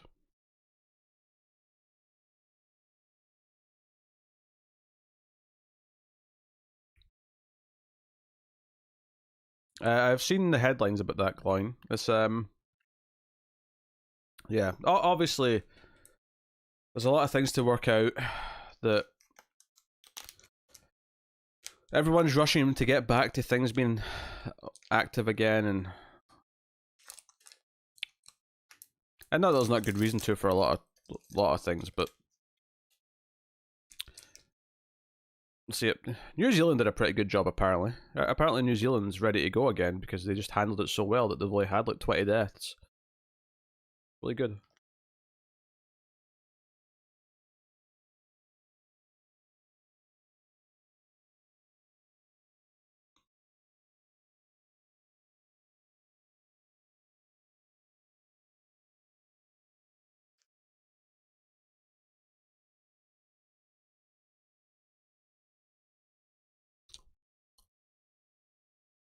That probably helped Fletcher, but you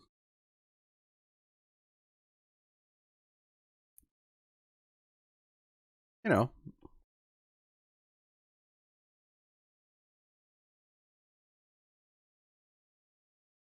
They still have planes.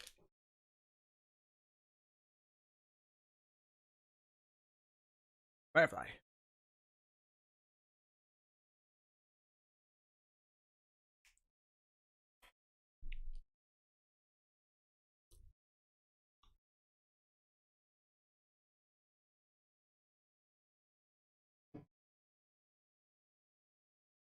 I'm Cap.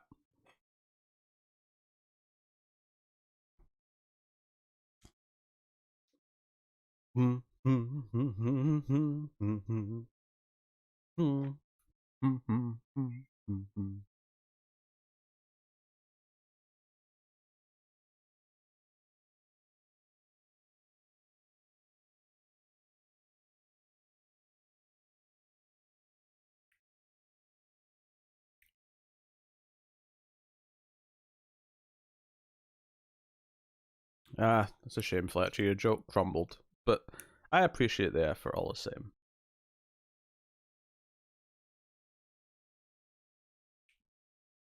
I appreciate the effort.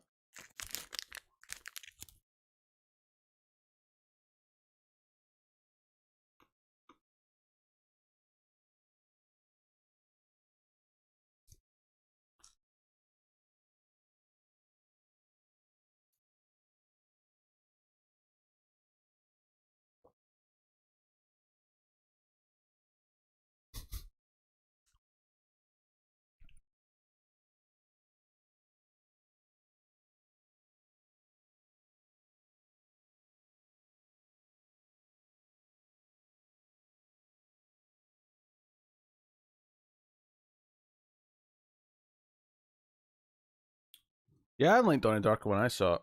I felt like it was trying to be this smart thing, and that people kind of latched onto it, but I never fell for it.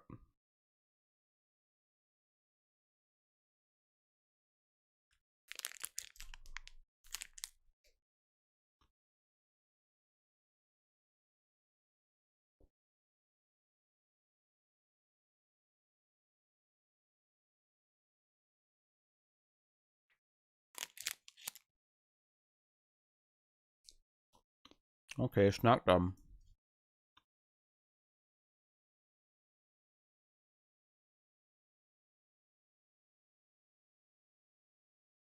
Hmm.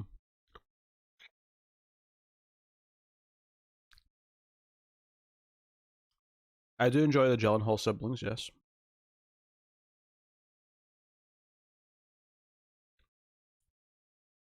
Define travel. I mean, there was always like still local travel available. That never stopped.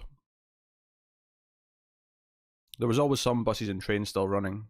Less than there was, but still running.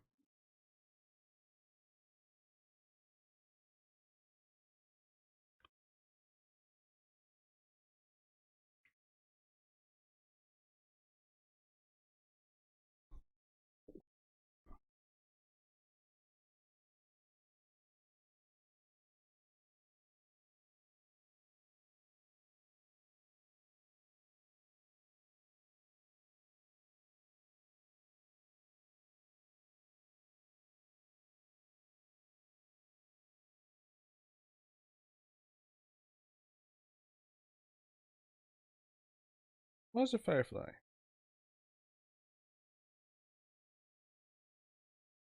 Come on.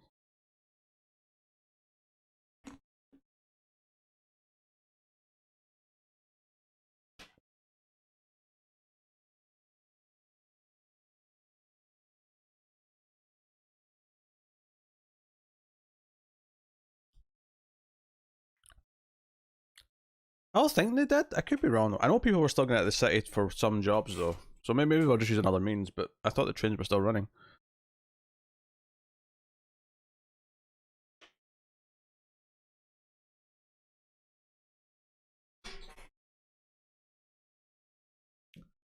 Hmm.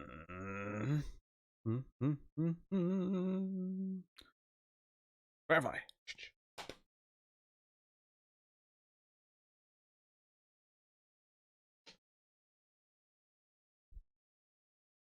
Stop whining.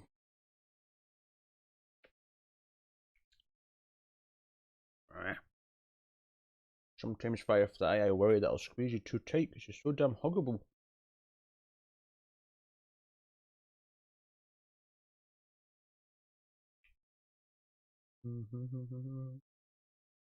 Alright. Should probably get the movie set up, shouldn't I? On the other screen. Do I have my headphones set up? I don't know. What if I could just try this without the headphones? I know that my mic tends to be quite good at not picking things up. It's further away from the TV than it used to be as well, actually. Especially if I sit back a little bit. We'll give it a try.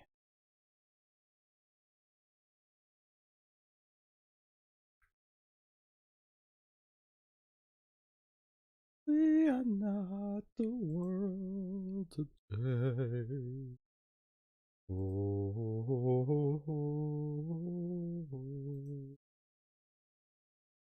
Right, 86 minutes, nice short movie. Here's a description of Honor and Glory before we start. FBI agent Tracy Pride is on a mission to capture businessman Jason Slade. Tracy Pride and Jason Slade, these are such movie names, who is involved in extortion and murder. Teaming up with his sister Joyce, a news reporter, dragging Tracy's partner in Hong Kong, and Jake, a bodyguard who worked for Slade. Can they stop Slade before it's too late? Oh, I hope so. Honor and Glory, some on Prime, Bob. Cynthia Rothrock, 1993. According to Amazon, anyway. Childhood friend's dad, little weird. A little bit weird. It's not as weird at this age. That's not an age joke, Elsa, but I'm saying that if you were like young still, it'd be really, really weird. Now that you're this age, though, I mean, it may still be a creep. Don't get me wrong, but it's not as like sound the alarms as it would have been. Sounds like a job for Teen Titans. I appreciate that joke, Fletcher. You know I'm a DC Comics fan. I appreciate that joke.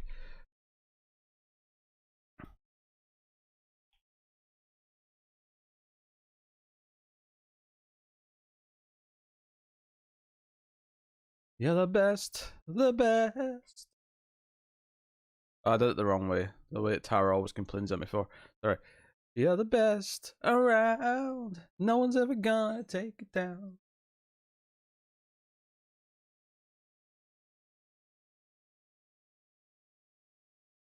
No worries, Bob. For those of you joining in with the movie, I would suggest that you get it set and ready to go at 0. Pause it at 0. Like I'm just about to do. Oops. Actually, let me see what the audio levels look like when I've got this audio playing.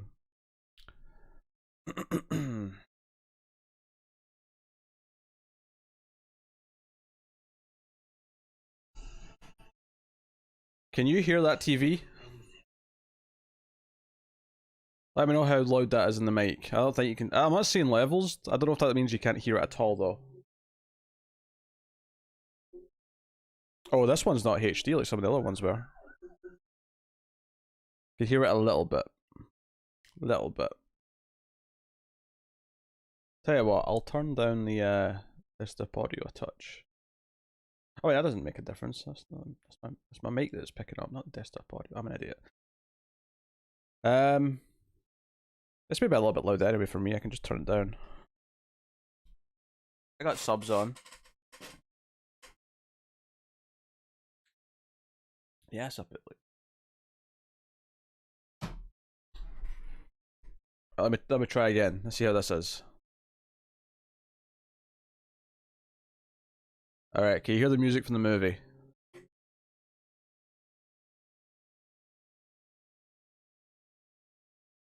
Hopefully not. Oh, it's already stopped. Still hear it so far. Cool. All right, I'll try that. I'll try watching it just with the audio playing. There's maybe some movies where I'd want the headphones so I hear every little thing in the mix, but this is a dumb action movie from 1993. I'm not really worried about catching all the good sound effects. You know, clearly, like I normally do.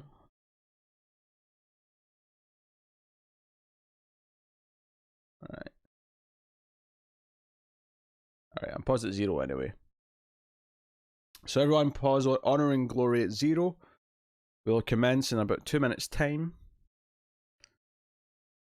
Everyone a chance to get set up. Are you joining us, Elsa? You going to watch?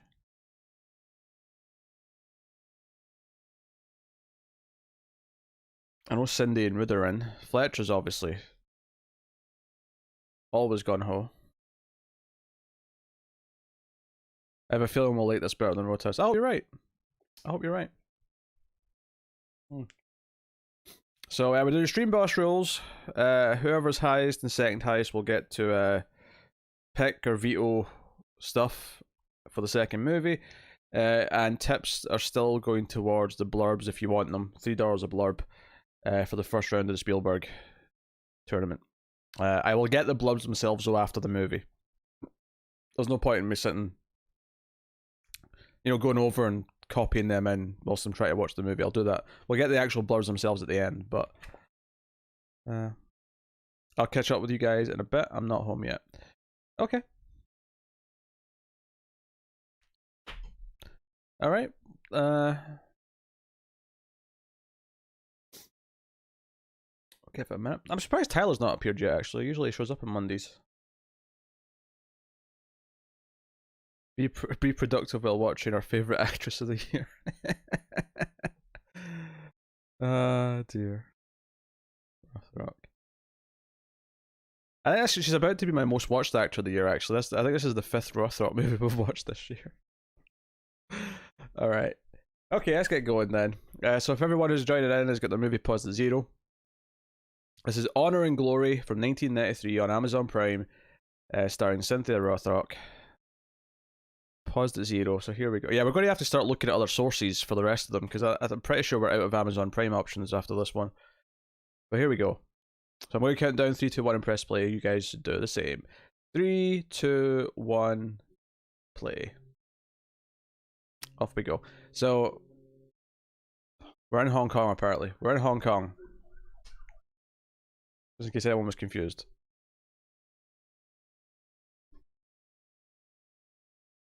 Dun dun dun dun dun dun dun dun dun dun dun dun dun. Whoa, Rothog just jumped out of nowhere.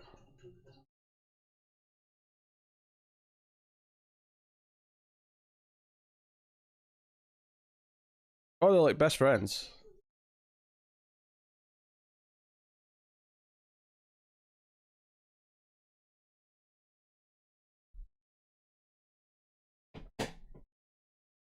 This is like Pink Panther. She's the Kato of this movie. She jumps out and attacks him at work. Action Star Pictures. Oh, what? I don't know what happened in that opening scene to set up as a tease to go to the title, but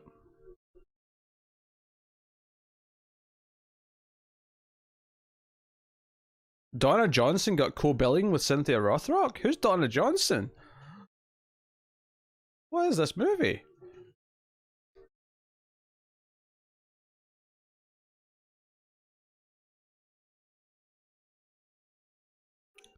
Do you know, I feel like this music wants to be good, and it's reaching for it, and I can almost hear the good version of this, but it's just not quite getting there. Time code? 1 minute 49. I'll read the credits out as we're going. Produced by Vash Klein. Produced and directed by Godfrey Hall. I mean, that's probably all the credits. Boats. There's boats on screen.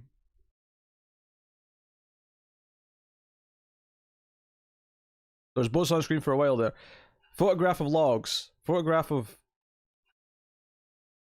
missiles and shit. Yeah.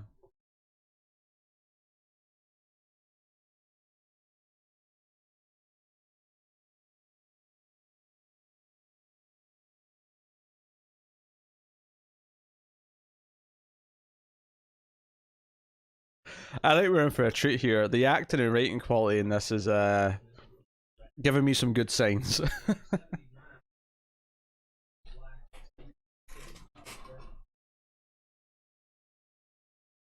I'm just oops.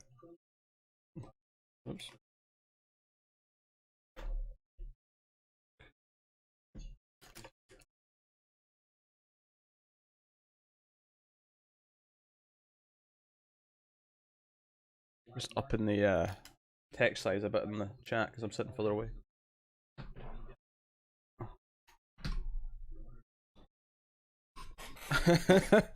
Yeah, I love the plain white room. This is giving me flashbacks to the Invisible Maniac, where it's all the scientists at a meeting from all around the world, and it's just a random blank office room somewhere.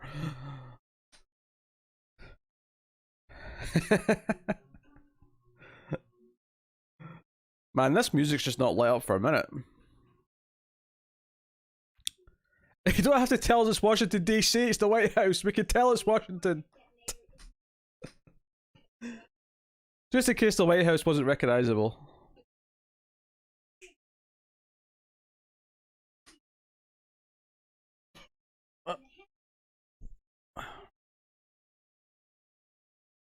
What was this about a nuclear trigger being easy to hide? What?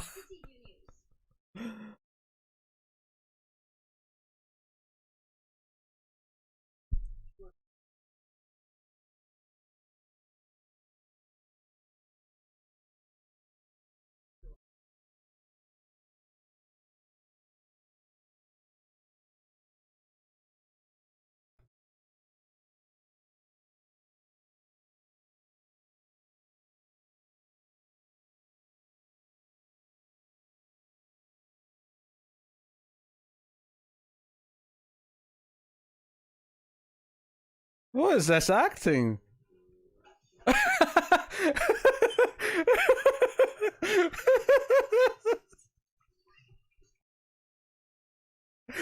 Oh, I was not expecting this. She pelly kicked the soda can into her forehead.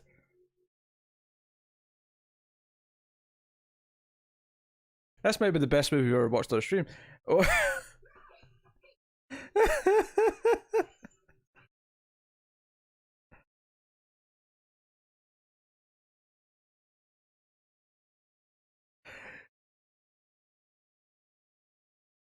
Yeah, this is Rothrock's sister in the movie.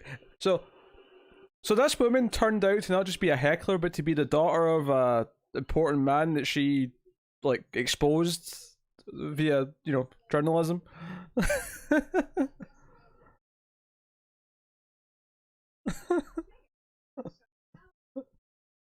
that is the sum of the events, Fletcher. Yes.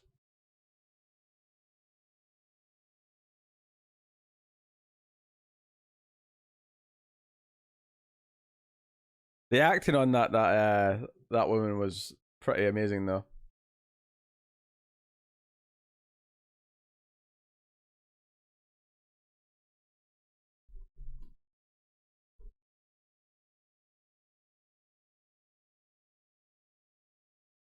What are they doing? What?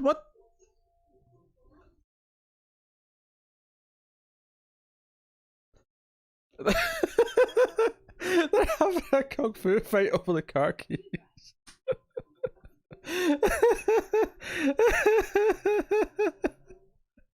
Tyler, get Amazon Prime on. Welcome. Get Amazon Prime on right now. Honor and Glory, Cynthia Rothrock. This is this is amazing so far. We're early on in.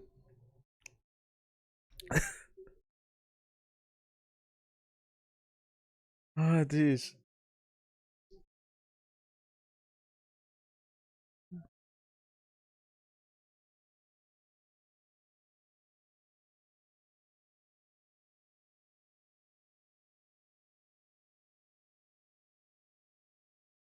These are villains.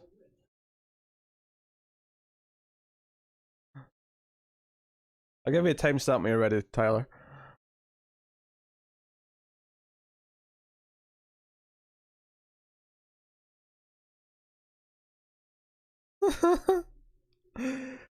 All right, 7:30.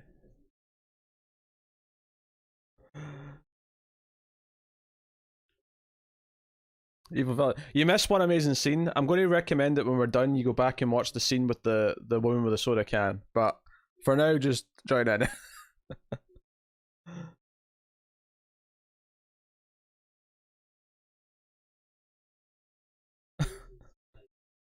That's a good point, Rude Boy. They probably are most of the stunt people because they're all going to get to fight scenes. So they thought, oh, we'll just cut some corners and have them play the roles.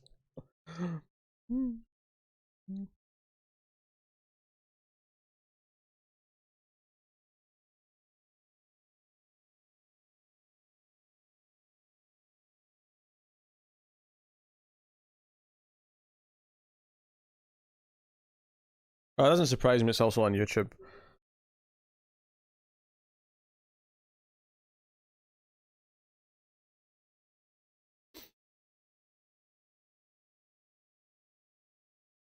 Give me exposition.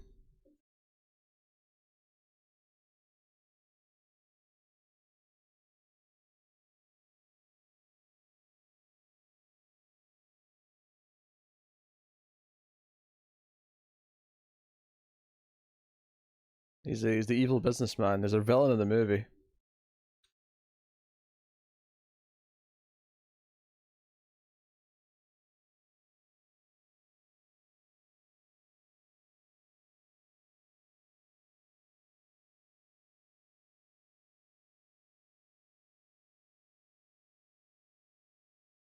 Is this guy supposed to be Ted Turner? I feel like he's doing a Ted Turner impression.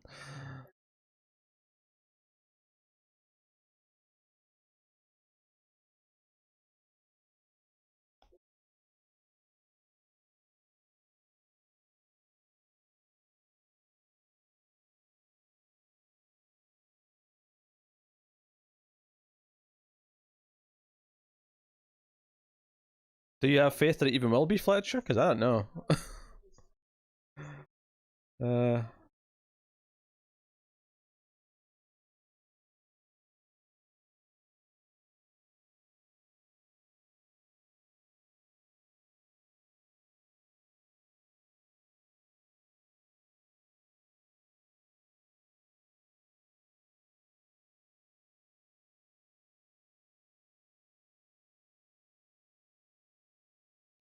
oh, heartwarming sisterly love.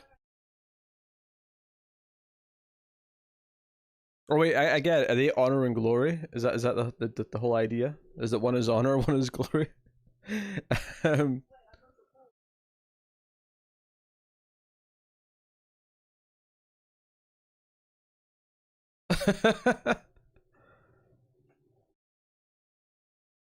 no comment, no reporters. I like how they passed it to another henchman. We had one henchman to take the camera, to pass it to a third henchman to to take the film out.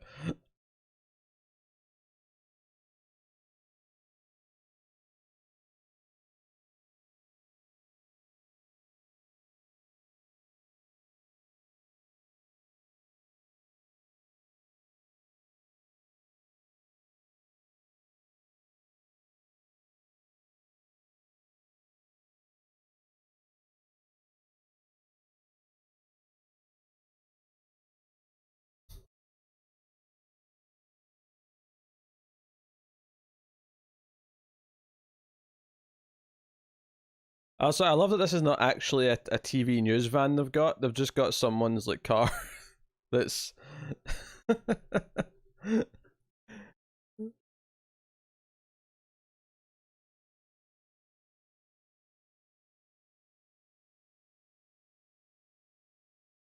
Yeah, but this writing's bad in a fun way.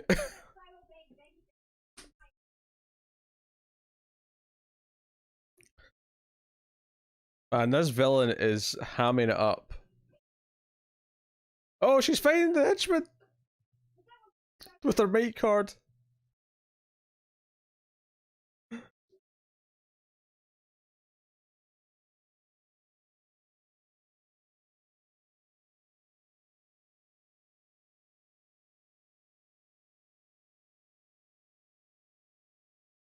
You son of a bitch.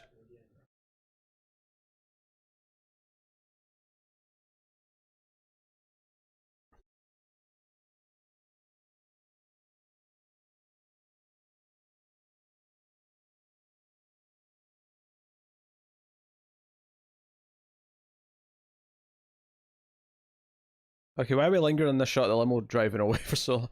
Like, it's really padded out the runtime with some of the shots just lasting a bit longer than they really need to. Feel a bit off.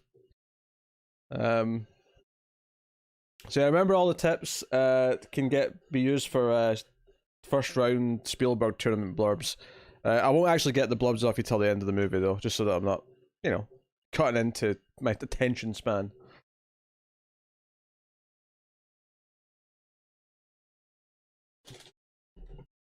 Silly water. Now I drink.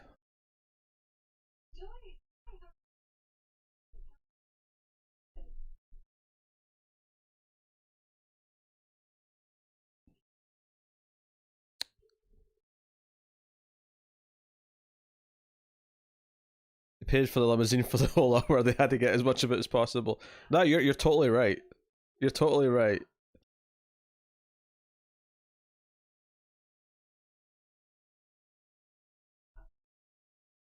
Given the people in this movie, they probably just had a friend that owned a studio, like a dojo like this.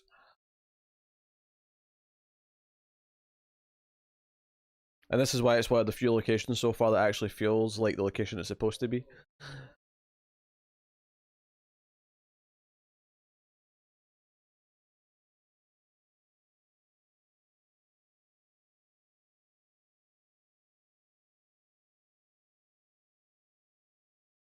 The pacing of the editing is really weird. Like, it's not cut properly. There's all these like awkward moments or beats between the dialogue between each of them.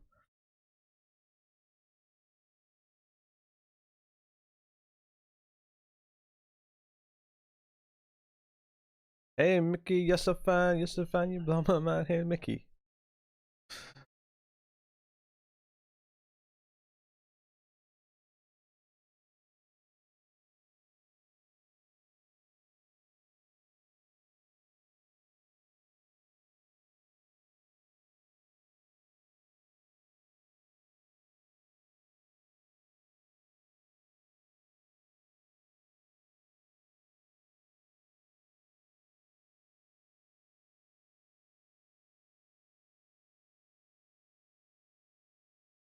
What is this performance? Yeah, Sifu. He's really excited by this.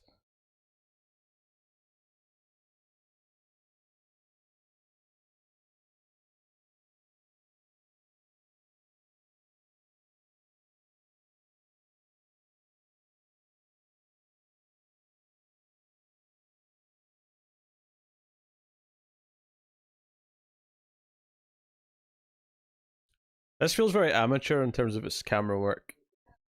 I can feel the shouldn't director just sort of.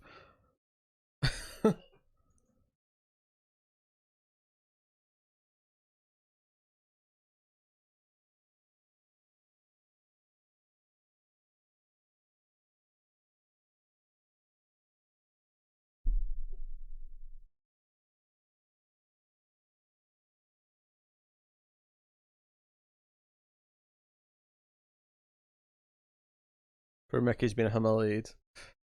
He was straight up swinging for her face there a minute ago, though. So I mean, I don't know if I'm really that mad that he got hurt.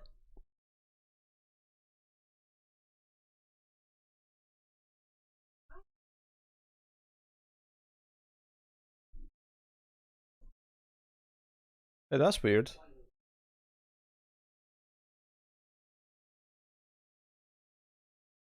It's weird that her sister cancelled, but not to her. To the guy that she was going to inform was also coming to dinner. There's a weird triangle of communication there. When you would think she would just tell her sister that she can't make it.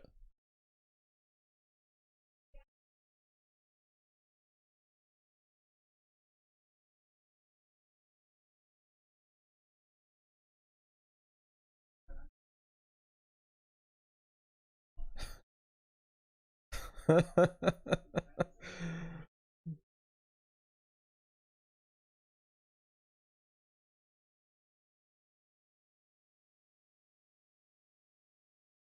wonder if that was scripted or if the extra just genuinely forgot to give them the chopsticks.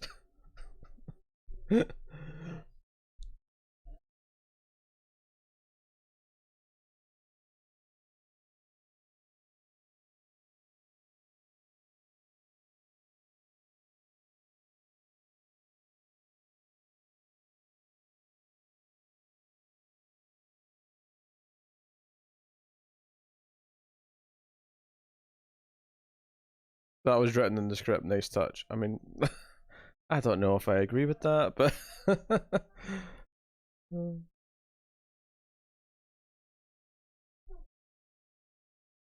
she may actually speak. I mean, that's maybe another actor. That she may be like Rothrock, and that she actually does martial arts, and that's why they cast her. And then she might also happen to speak Cantonese. This makes Steven Seagal look like Daniel Day-Lewis.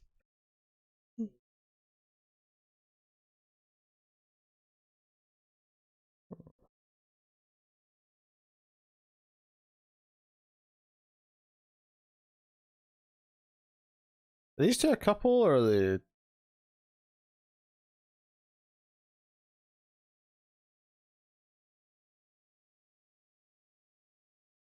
I would complain about that, Rude Boy, but to be honest, the scenes without Rothrock have been equally entertaining, so.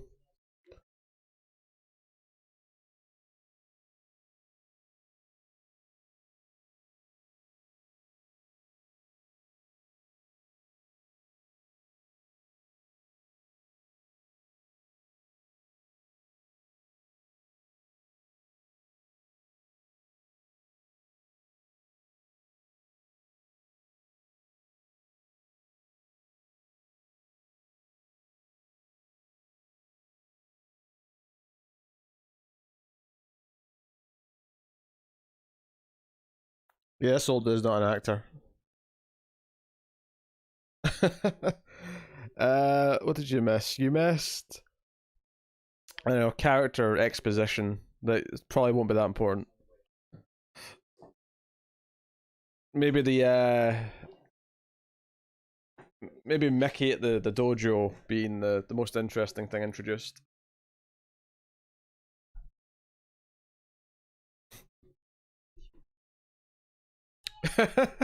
Oh, they got one-liners.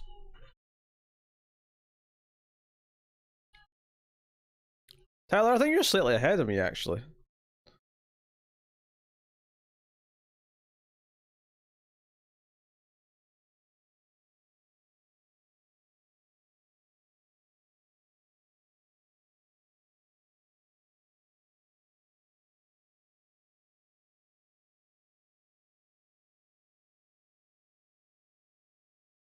We're spending more time with the villain than anyone else.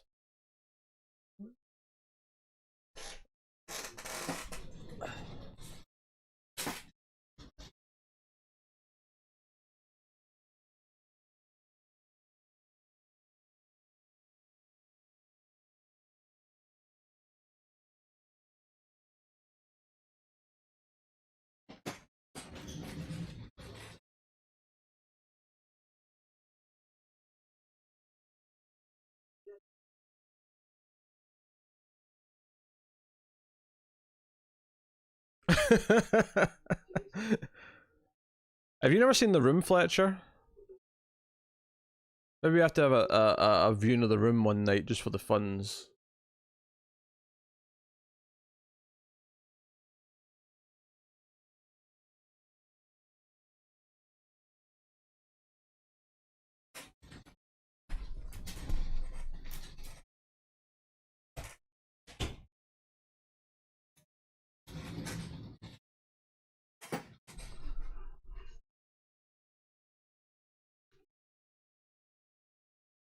Whoa! I guess those dudes are the ones who sent someone after him?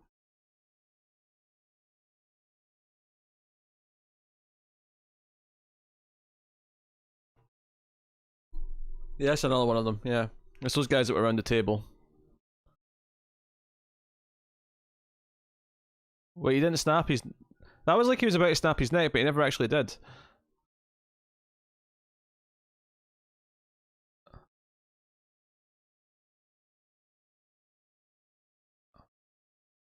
Unless you count Tommy... Why wouldn't you count Tommy Wiseau himself? He's kind of the main one. Look at this hammock meditating. Everyone in this movie's Tommy Wiseau.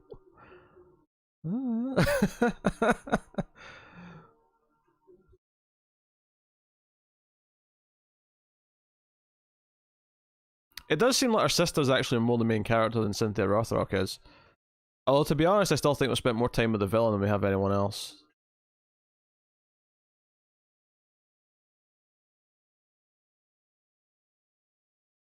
And the music's getting upbeat.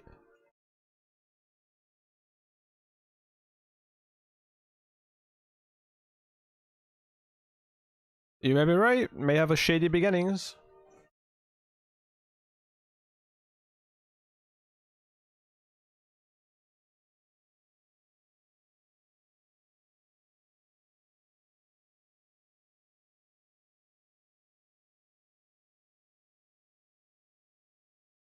Is she thinking about her weird exercise with her instructor while she's meditating?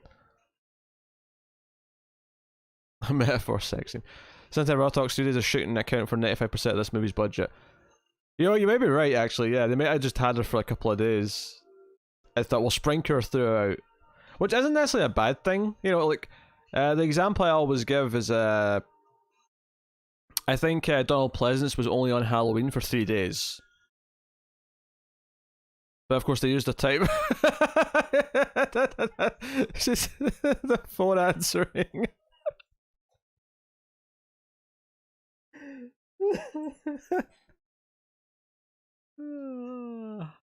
Oh, even the phone hanging up. Oh.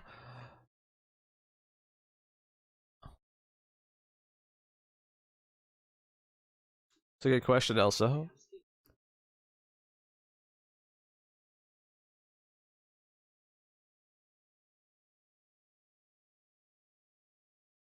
Is it really less than 10 minutes? I mean, I buy that it's around that, but all of these scenes are pretty meaty, so not that I've timed it.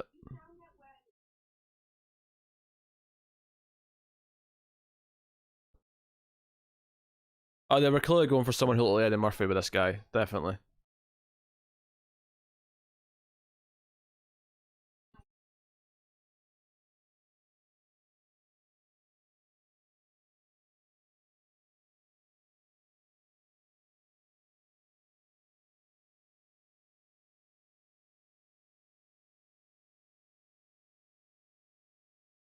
Oh, is he going to be like the turncoat who's going to be like the good guys?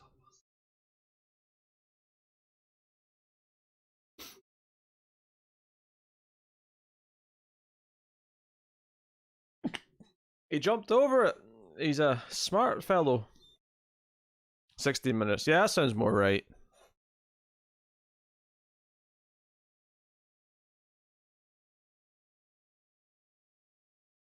Jake Armstrong. Oh, he's going to wink at her. Going to wink? No? Nah, I didn't wink. But he did the shades down the nose thing. It was a whole shebang. Oh, oh, so this is where we find out the bad guy can also fight. He's doing... Oh shit, he got muscles. His name's Axel Foley.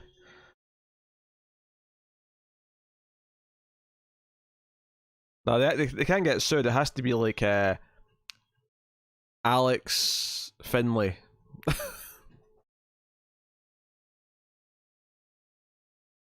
Oh, not just one thing. Oh no, now he's got the big blade. He's doing the big there's a big spear or the. Oh, what's this? No, we don't know anything about the missiles so far.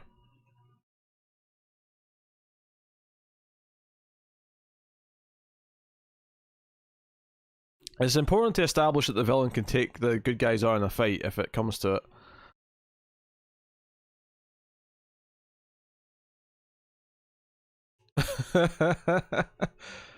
We'll just have him do his training routine in front of the camera. It's gonna look great. Gonna look great. Actually, it does not look great.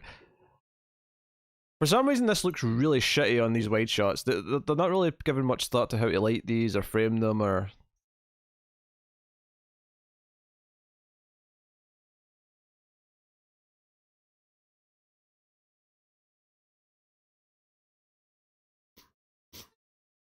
So he just has a servant answer the phone. It's less impressive.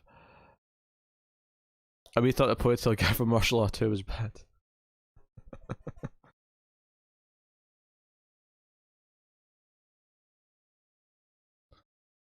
Oh, look at that, you're studying this dude.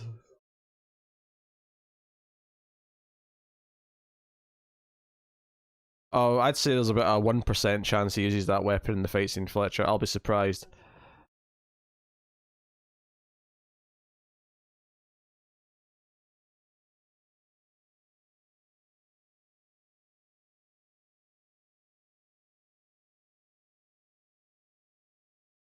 Oh, here we go, Bulgaria.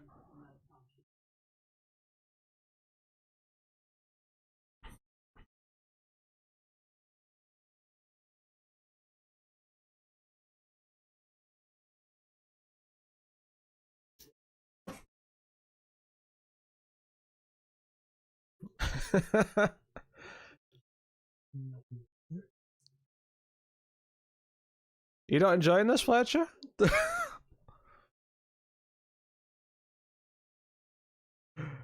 I mean, Fletcher. I mean, sorry. Rothrock's definitely the only name in this movie. Like, she's the selling point. They wanted to be able to put her on the poster.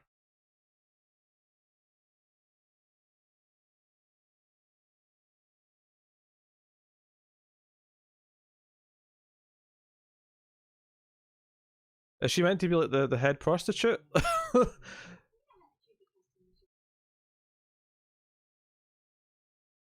this is like this is like pimp talking to prostitute dialogue 101.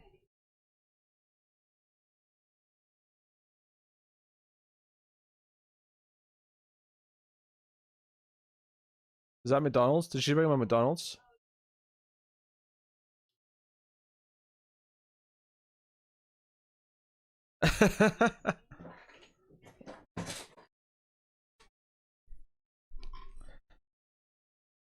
Never spend time with the pimp. He's just like the main character now.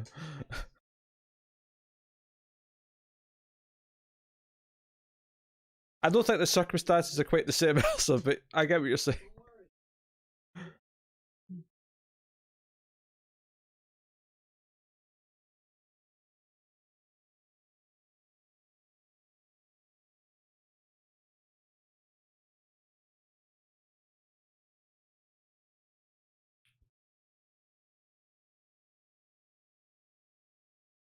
I too like to take one bite of my food and then sit back. Oh no, their father is a bad guy.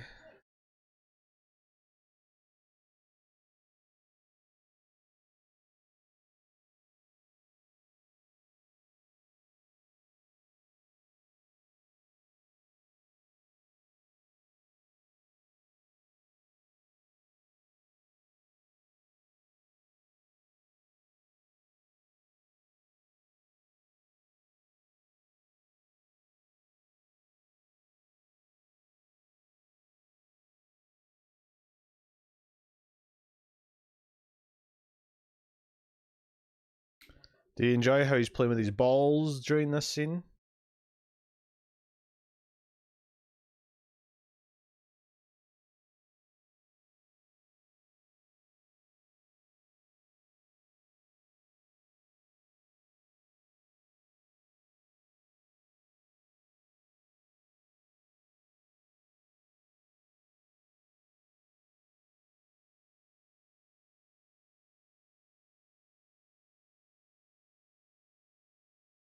Freddie Murphy.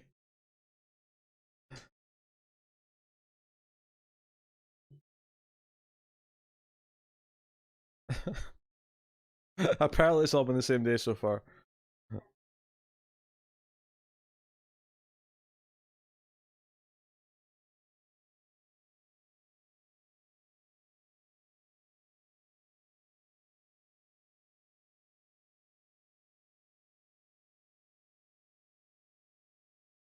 This is really bad talking to yourself scene. I mean, it never feels natural, but this is particularly bad as an example of it.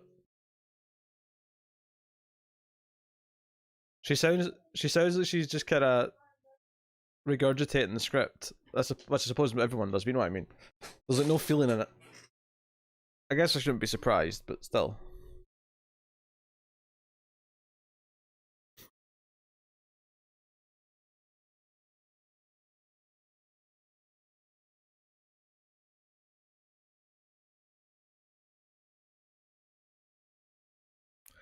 Oh, it's a Hong Kong partner.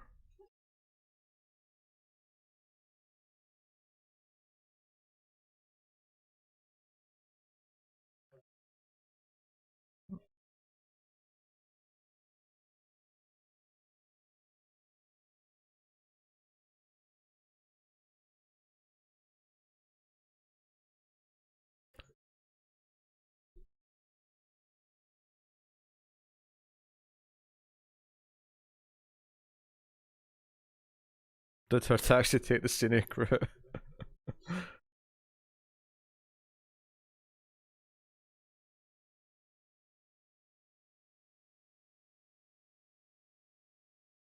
Yeah, Dragon's a bit better, I agree. He feels more natural sounding.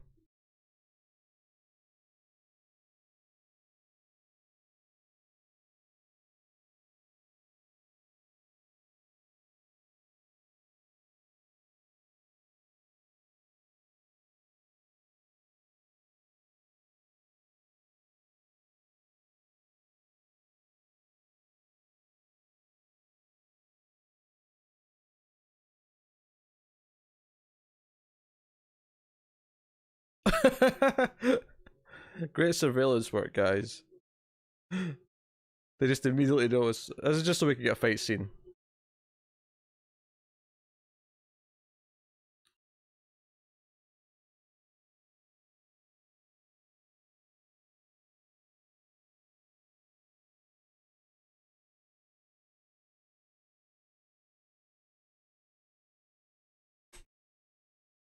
I'll be start kicking things around.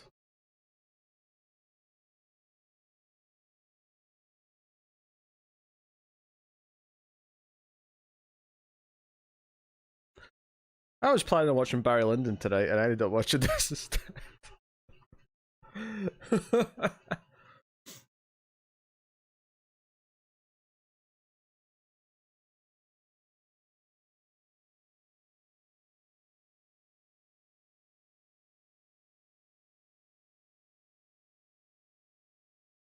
That was not as entertaining as I was hoping it was going to be.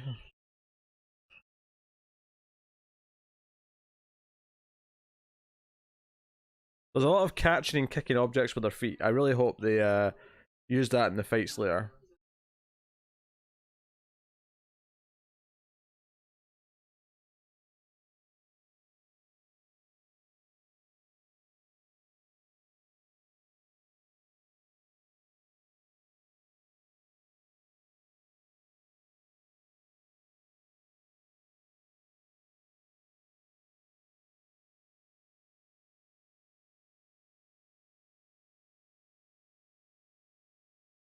Hmm. Dry hairs for squids, don't you know?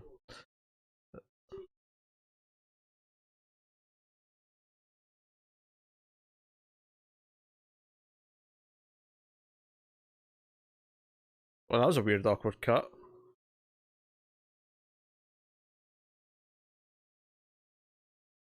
It's like half of a scene's missing.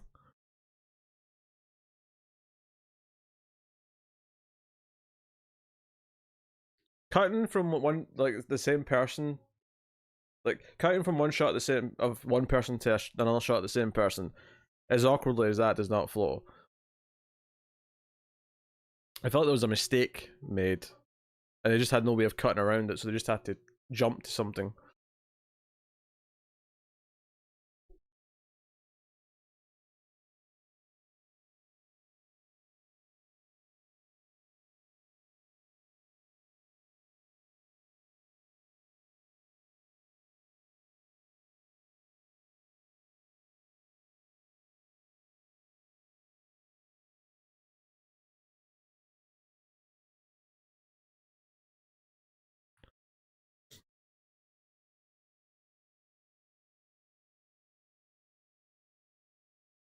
That's a lot of love letters.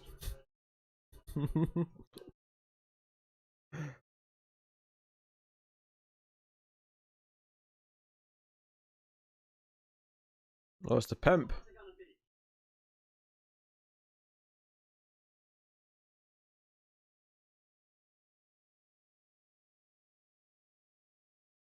Yours a pretty big place. You kind of need to be more specific than that.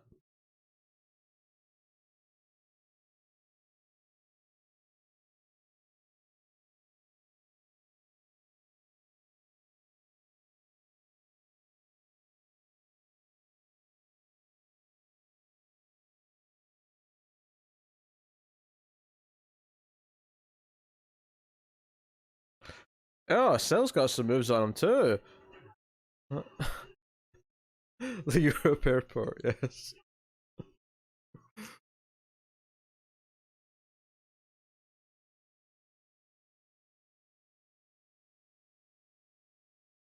Words are not my area of expertise. That's why I Thanks, Rude Boy. podcast. Why can't I hear that? As long as you could hear it.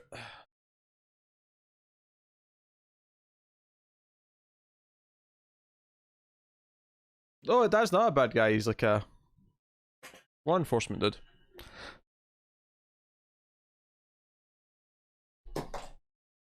Shit.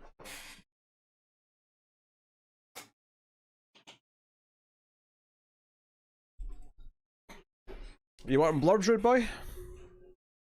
I don't want them just now, but if you want them, you can have them after the movie. Well, let me note down. Oh, you got a trailer? Okay, cool. Trailer it is. Thanks to Budge Dude. Rude Boy's on the board with 10.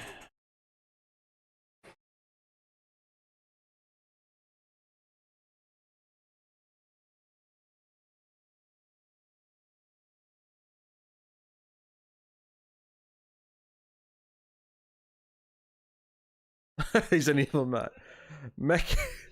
Mickey's dialogue is. I could watch a whole movie of Mickey just like reacting to the plot of the movie. He's an evil man.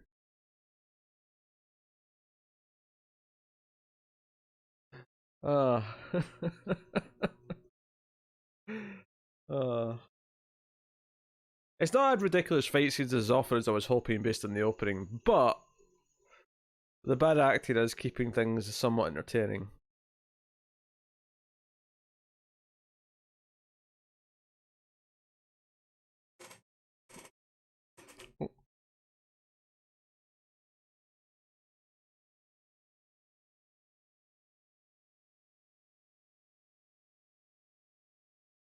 Oh, that 90s camcorder.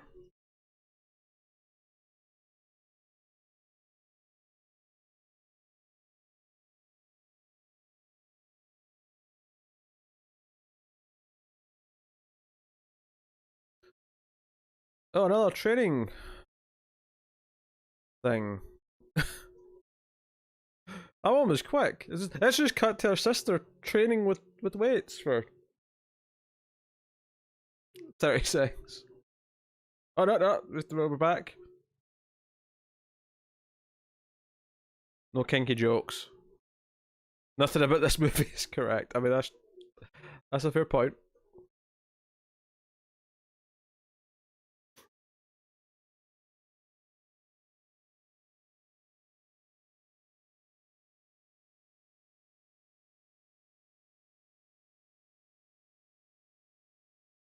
Wait, hold on. Why is there sound effects like she's hitting something? It sounds like she's hitting a pillow.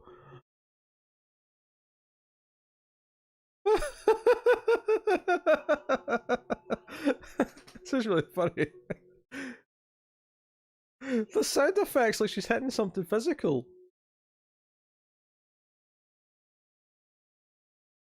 Shoryuken!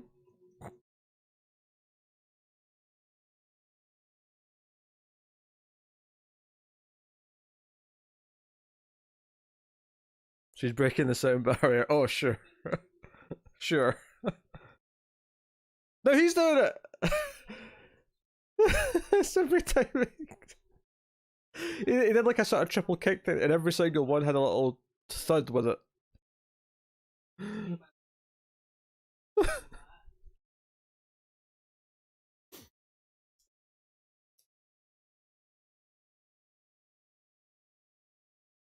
He's edgy. Hot tip.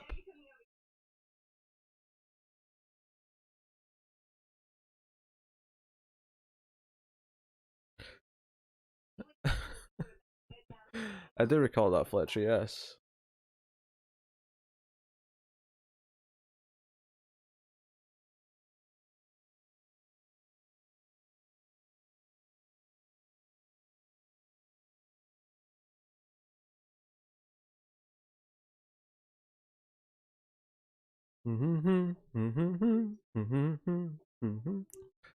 This is really an ensemble. Like, we're really cutting. I mean, even Mickey's getting his own scenes now.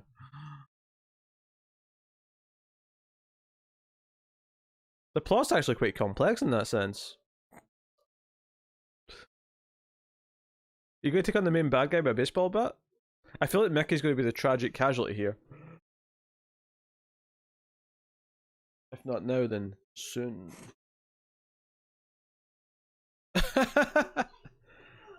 That's Rothrock, you fool!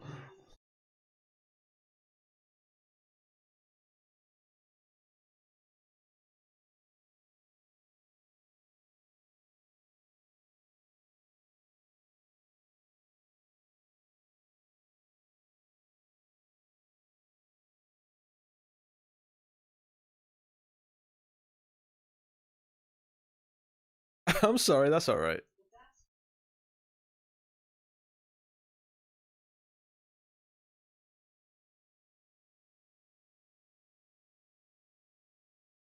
This is our team. This is our Avengers. They've assembled, everyone.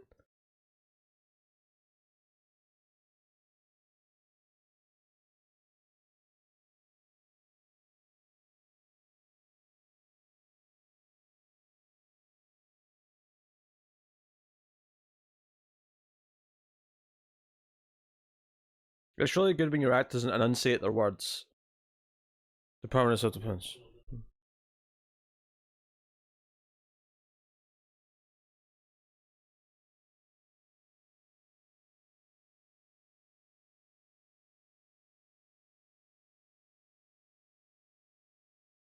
He's just hitting random numbers. He had no idea what number he was putting in there.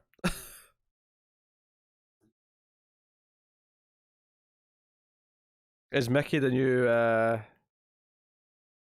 what was it, Jose? Was it Jose that everyone was rooting for in the Fishman movie?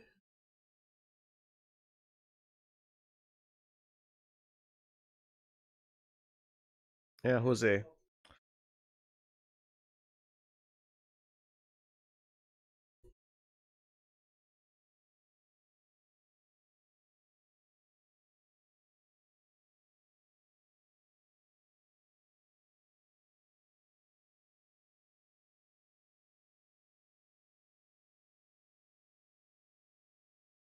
I quite enjoyed Guardian Angel. Thank you very much. Guardian Angel was a blast.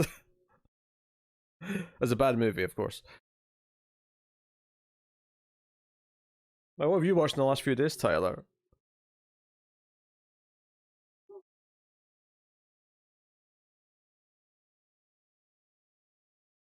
Brain damage.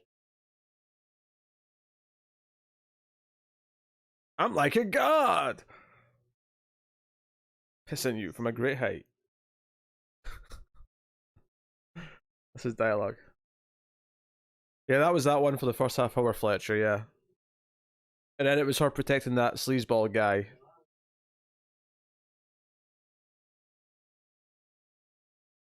That was definitely the best Rothrock movie up until this point. I mean, this one might win by the end.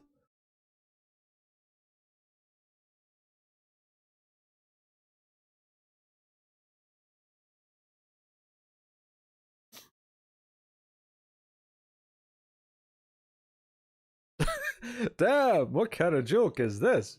What a line delivery that was.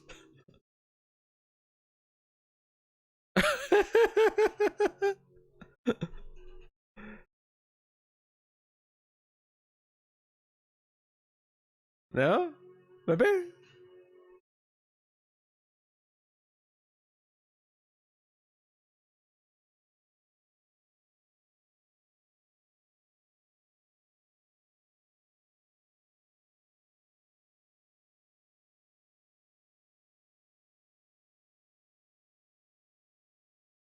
Sure, send it.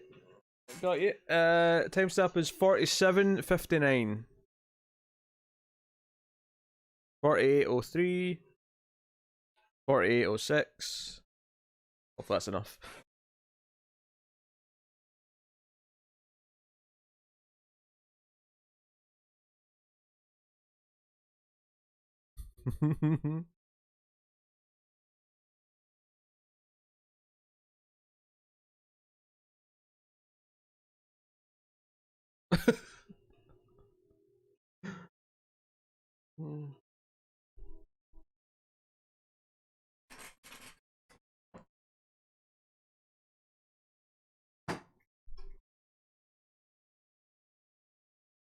He's playing with his balls.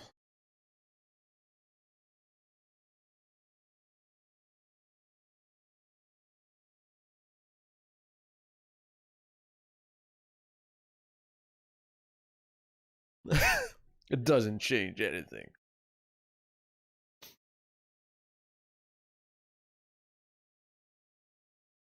I never surrender.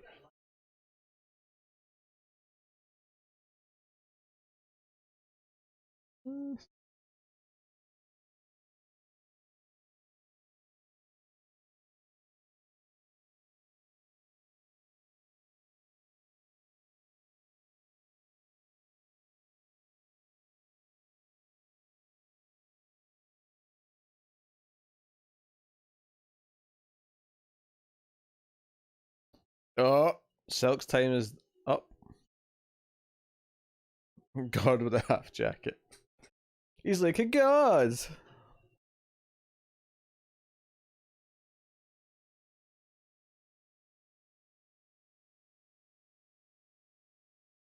Oh, he slapped him.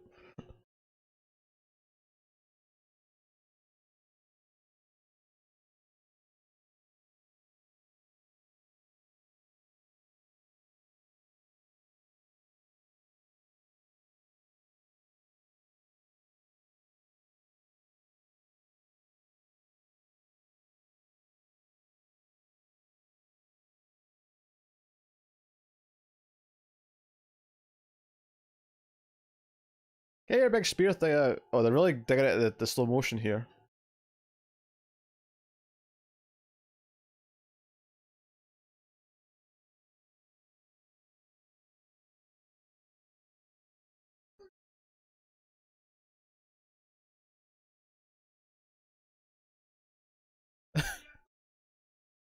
You're nothing but a damn cherry.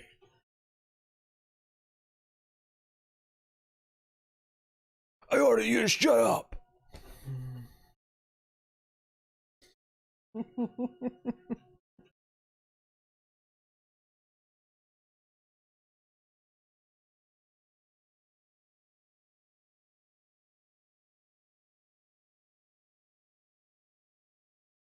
Oh, he's walking. He's doing the whole big walk with his. It's like in slow motion.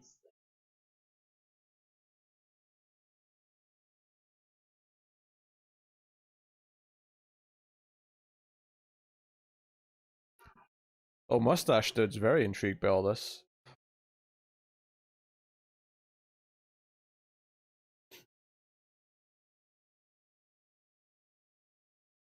Man, Silk's. Oh, he's up over the top. Silk's death is really prolonged here. Oh, why is he posing? He's doing like Hulk Hogan poses after he threw him. Let me tell you something, brother. Hulkamania is running wild with Slade Industries. I am like a god. And you, brother, are nothing but a cherry.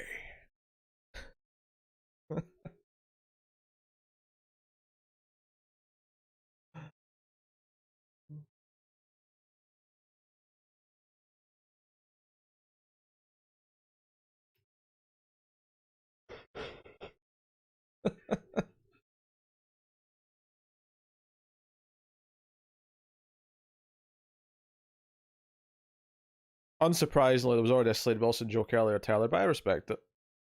I respect it.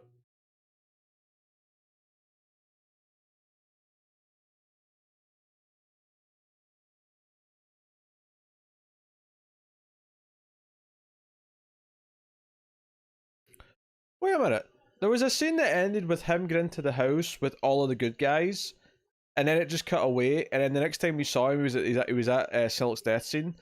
Is it just me, or does that feel like it came at a weird time, and there should be follow up to the fact that he's teaming up with all the good guys, But then he's just had his moment where he's left the bad guy afterwards. This feels out of order. It feels like these scenes were meant to be before that scene where he was with the others.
I'm just basking in how long this shot of him punching and kicking the bag is. Oh, we cut to the mentor looking at him. Oh, and now he's having a flashback to the scene that was like, what, less than 3 minutes ago? Wait, he left before a lot of this happened. Did he not? But the punching was definitely... Yeah, he didn't see him get thrown. Why is he having a flashback to a moment he wasn't there for?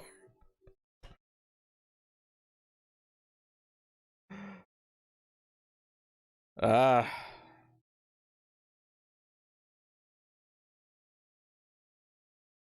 I know what's happening. There's a team of thugs who don't like him.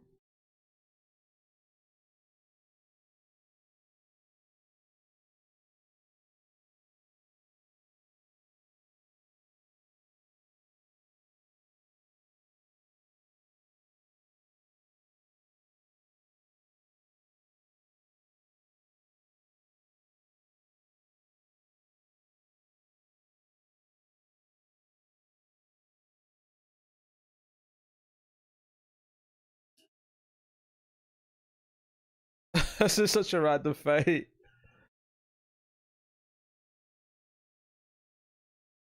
The movie really has like darted around who the protagonist is to the point where it's like a true ensemble. Like, it's not because I thought the sister was the main character, but then it felt like it was the bad guy, and then it felt like it's this dude.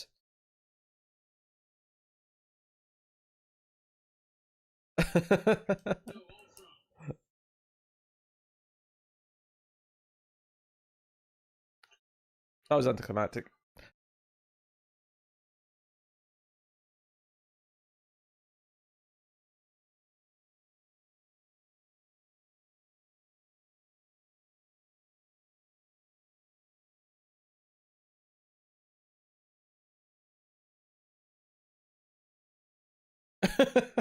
Such deep philosophy here.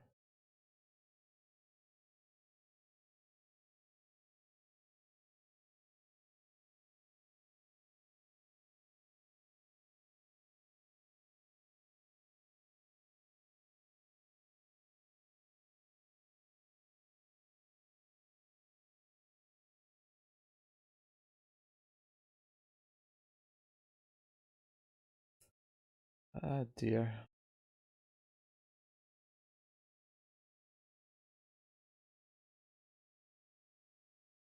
Don't go down the bad choice road. Quality reference.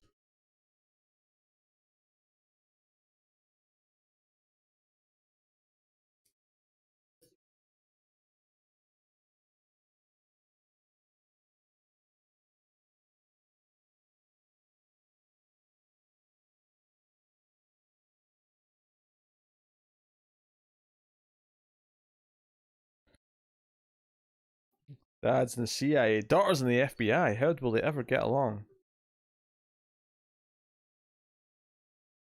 Wait, Mickey's spying on him now? Did they all form a plan or something in that meeting together that we never got to see?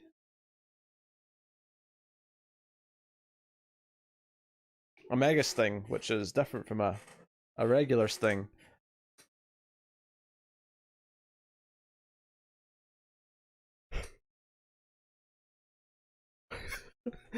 John Pride. Just the way he shook his head there really made me laugh.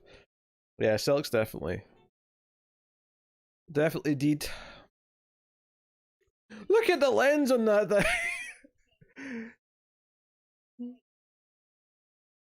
That was a big lens.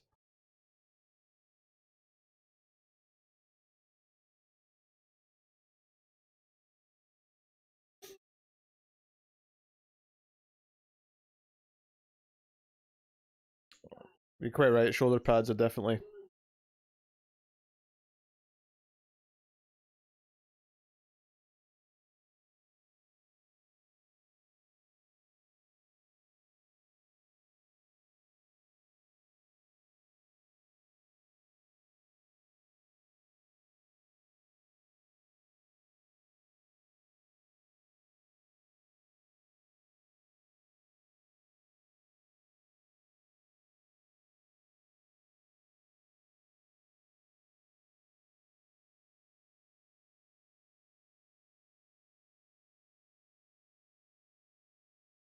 He is a god. You're right. Good point, Fletcher.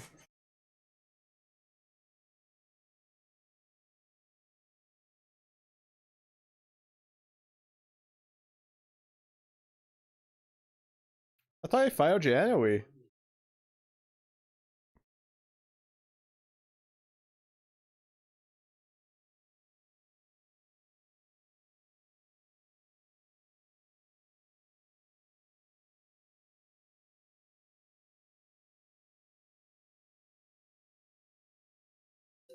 His acting quality is definitely up to the caliber of this feature.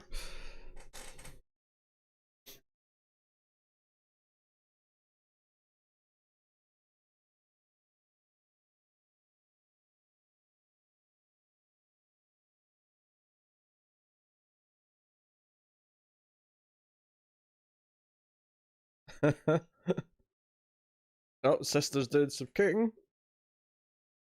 I am genuinely surprised by how many characters this is jumping around who are all equally being treated as important.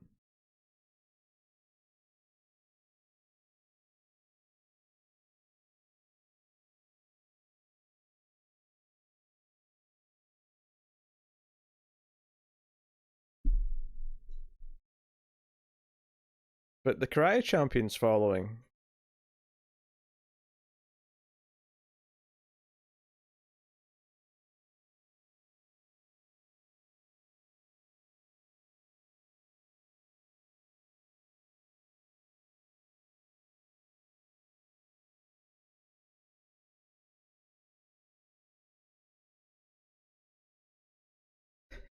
So much of the dialogue in this movie is reiterating stuff that we already saw. It's like sign number one of bad writing.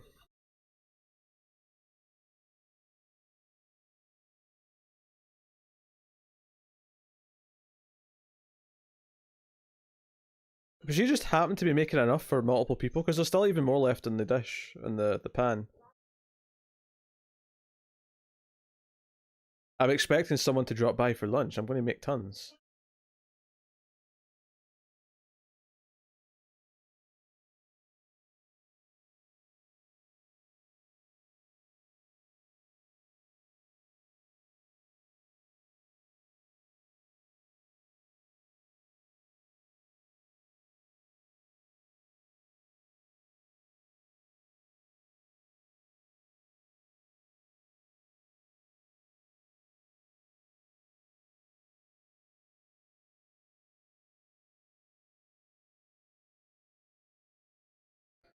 I am not shocked by that at all, Tyler. No.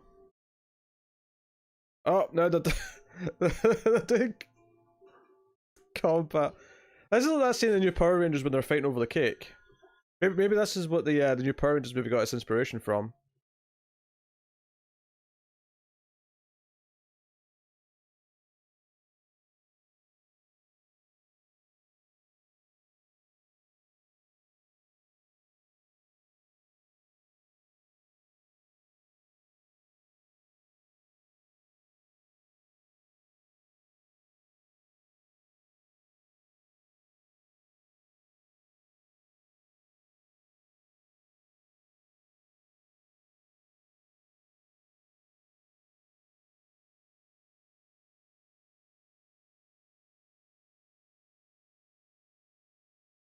Karate champion dude sit and play with his coin with the shades on.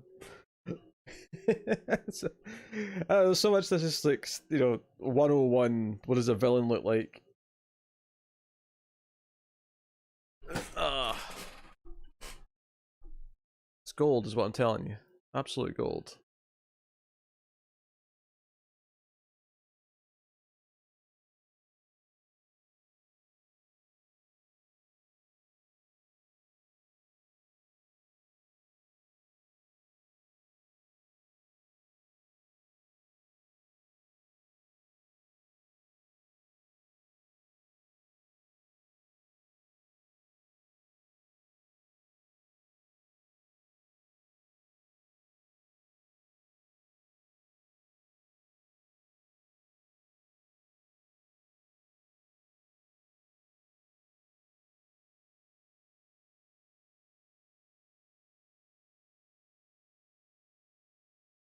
Oh, got an angry comment on Liu Kang's in this?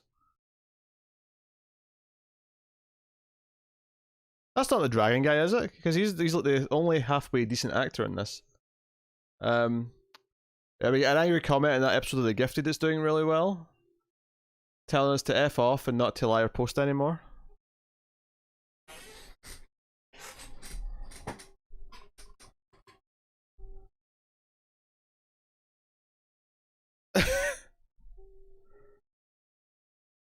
Family combat.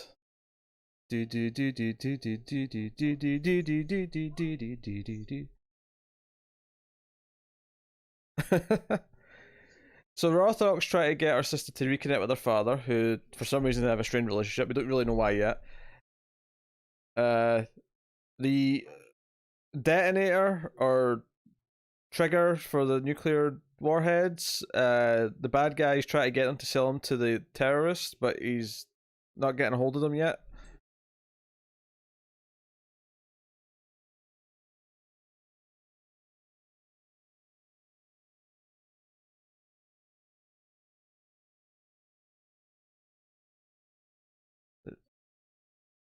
The acting caliber, the tension, the family tension.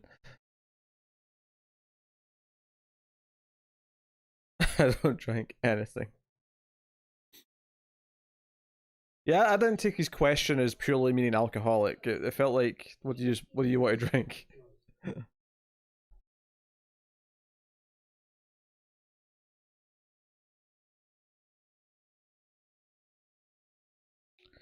Joyce went on, of course, to have a daughter named Buffy, in the hit television show Buffy the Vampire Slayer. In case anyone didn't know that. Because you got the Joyce haircut, kinda.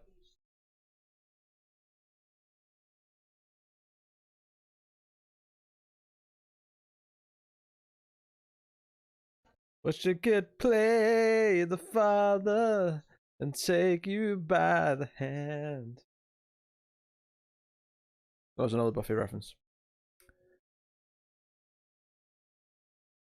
Yeah, she's a bit old for that routine. I agree. She's in her what, mid-30s, maybe.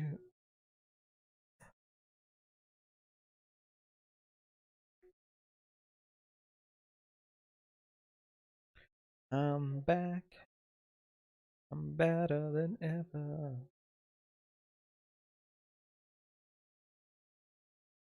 It's a little bit of a shame that it's not as silly as the opening fight scene was implying it would be. I'm hoping it gets back to being silly again, like proper. I mean, the bad acting's been amusing, but not. It's starting to wear a bit thin. That's funny for so long.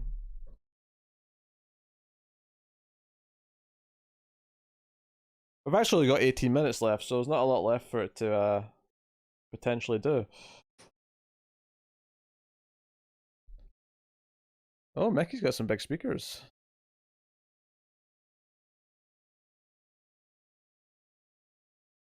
Oh, Mickey really likes her.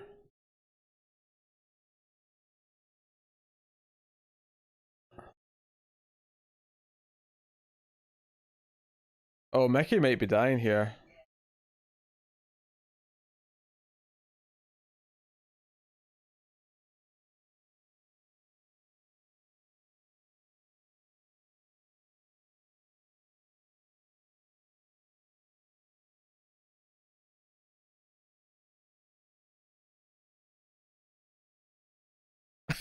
Tape.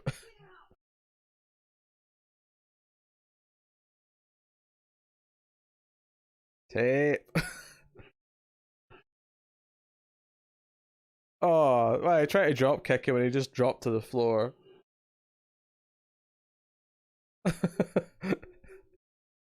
Tape.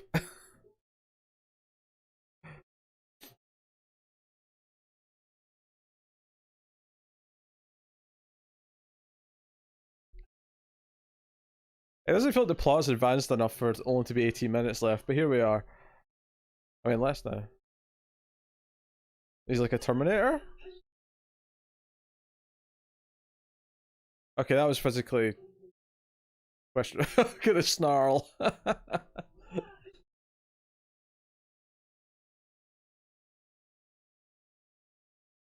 This is the best scene of the movie. Hold on, the sister's coming. The backup. Is she gonna get there just to tragically see Mickey die?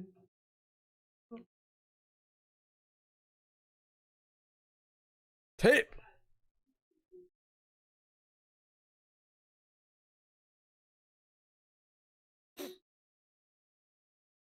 Whoa! Whoa!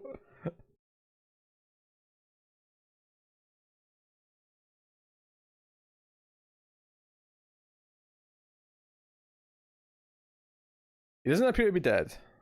So, we may get out of this just okay.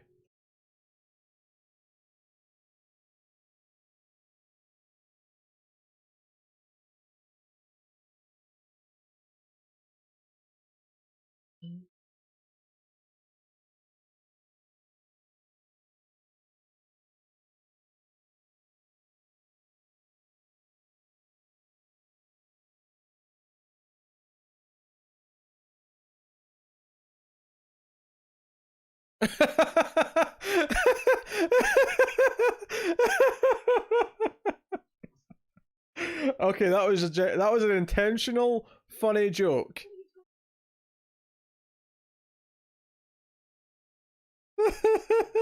About 20 Japanese guys.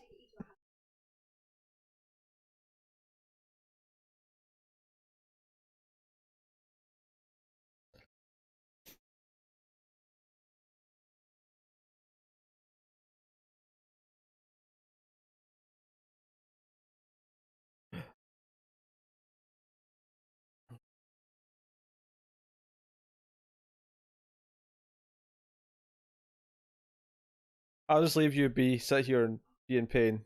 We'll take you to the hospital or anything like that. Just about 20 Japanese guys just jump me.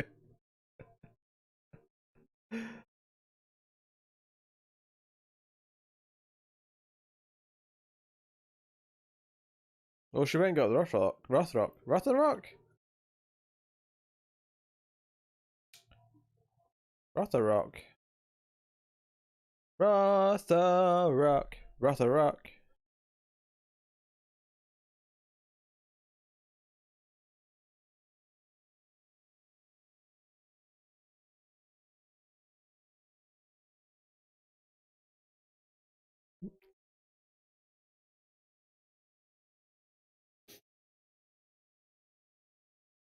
Oh, that's right. He is my father after all.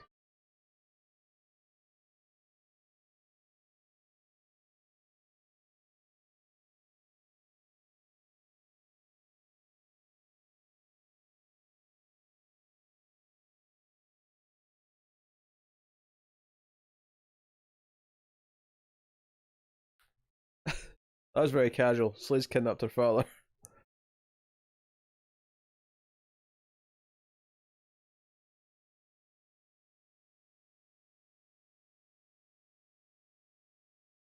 And he's just been passed around all the henchmen for batting practice? What the... Oh, he's got the metal balls. Balls. Balls.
Yeah, I love how the henchman knew he was going to want a chair for him. I guess that's why he pays him the big bucks.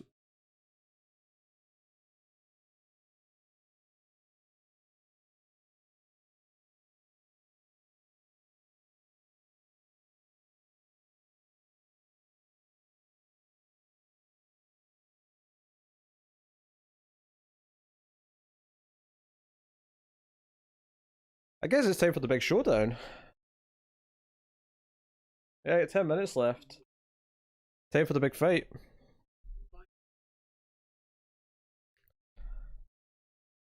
Yeah, Air Force.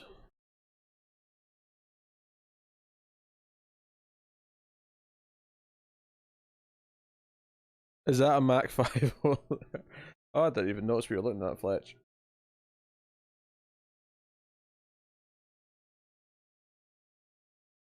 Cubert? There's a Cubert machine and... What's going on?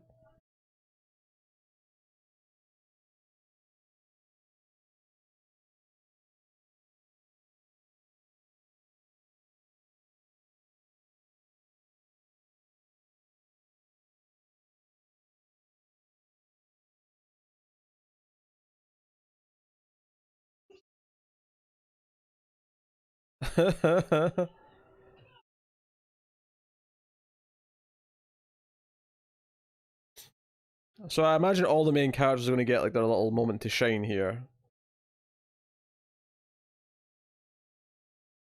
Who gets to take on the main bad guy though? They've not really set either one of them up to be the main one. That's how long Dragon has been out of the movie, is that Tyler didn't even get to see him until this part. And Tyler's been here for a while.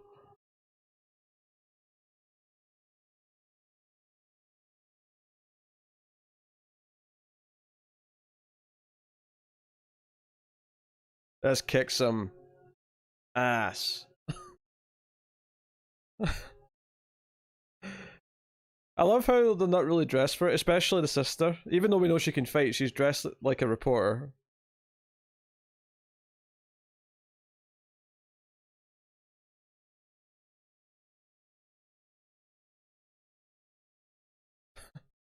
I can barely open my eyes, but I'm okay. Tape. I feel like that's the thing that's going to stick from this, is his delivery of the line. Tape. Oh, he's going to take on both girls. Okay, alright.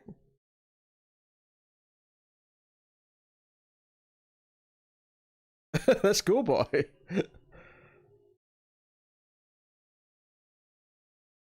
Yeah, we're watching a bad movie on Amazon Prime, Inner Force. It's near the end of it now, admittedly.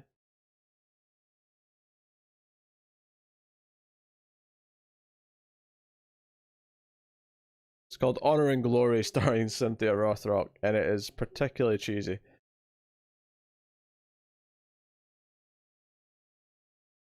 Did he just crush a coin with his hand? You can't crush a coin with your hand.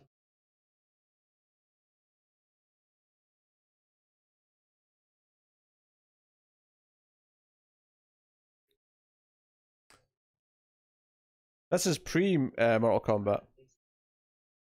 Wait,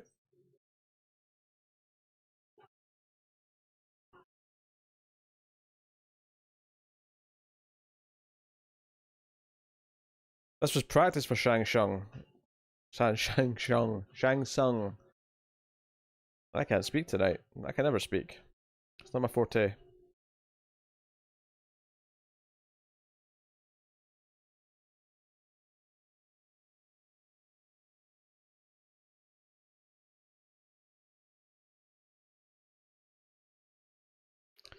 Well, moving from this chair to this chair. There we go, he's saved.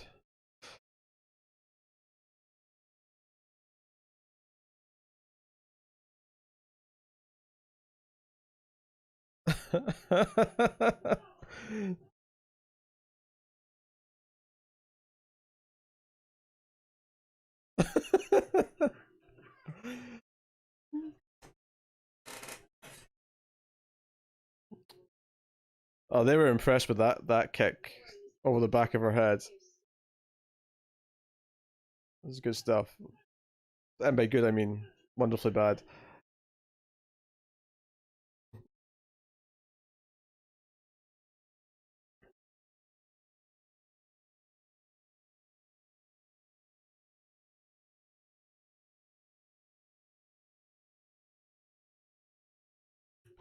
I feel like some of the cuts here of Rothrock flipping and jumping are not really matching each other that well.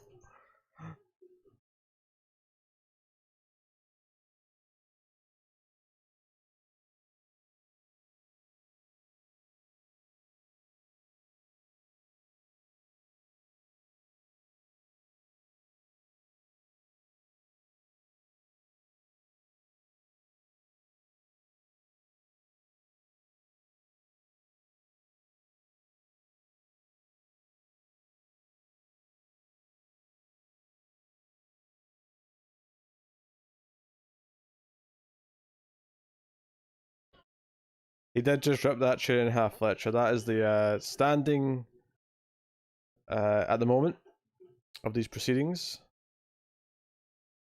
Oh, he just did a double leg drop on his back.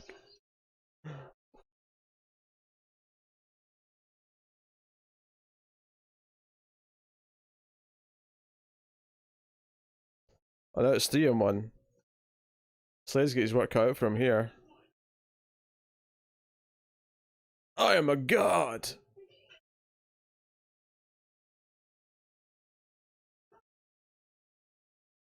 We just need a dragon to beat a tape guy, and it can be 4-on-1. Oh yeah, the editing's terrible.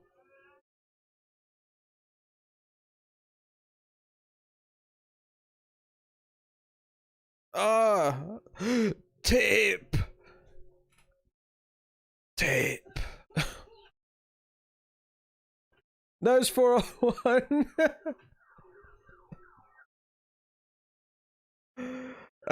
Just most of the plot. We're almost done, Elsa. The final fight's happening. The 4 good guys are teaming up on the 1 bad guy, which is an odd thing to do for a movie.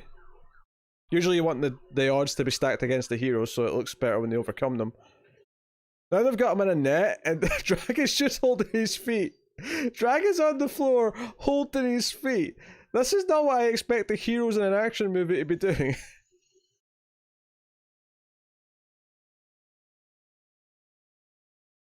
Oh dear.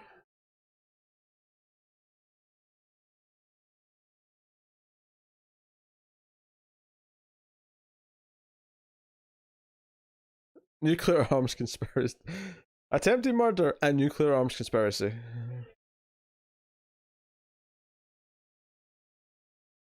I never give up. I never surrender.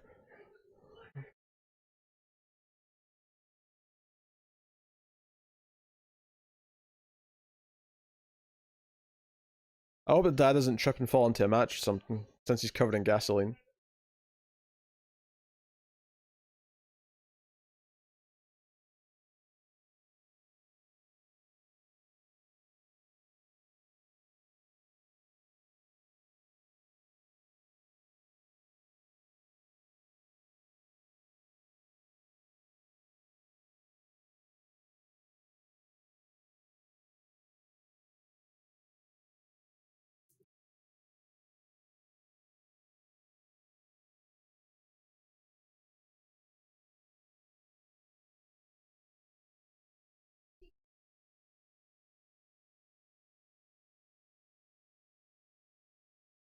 Almost stole the world. Yeah, I feel like I'm willing to admit that, yeah, whoever wrote that script might not have spoken English as a first language. There's a lot of weird little things in it. Oh, just fade to black and piano music plays. Okay. That definitely did not feel like a proper movie. Oh, the end. Yeah, we're there. It finished.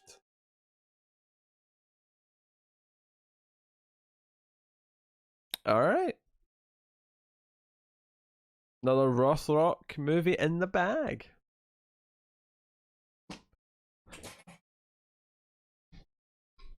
What can one say? That was sure something. Yeah. None of that had to do with honor and glory. Yes, that is true.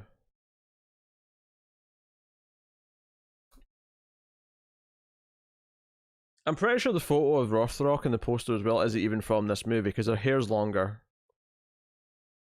She had the bob cut in the movie.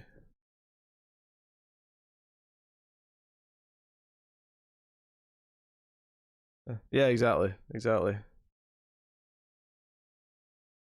Well, the missiles were relevant because the bad guy was trying to sell the trigger. That's what they were stopping. But we never really returned to the generals or the missiles themselves. For whatever reason.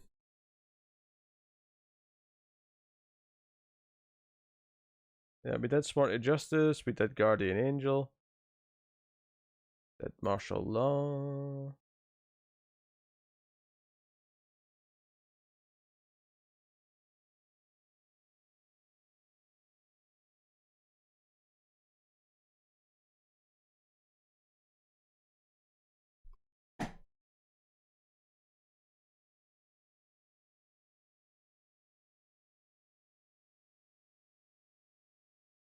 Cynthia Rothrock.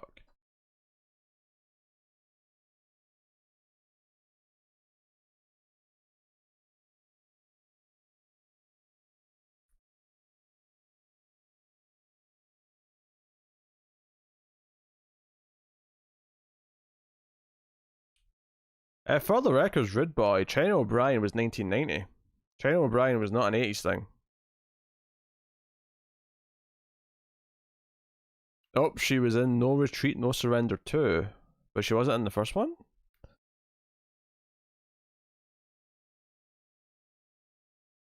Interesting. Interesting. Yeah, we get so many of these movies. Oh, there's Rage and Honor and Rage and Honor 2. Lady Dragon 1 and 2. Tiger Claws. Is that 1 and 2? Yeah, that's a 1 and 2. Oh man, there's so many Rothrock movies to do. Holy shit. I mean, if we eventually see them all, sure. I'll do a tier video. I'll be honest though, I'm having trouble remembering the first few we watched already, so I don't know if I'll be able to. They're not that memorable.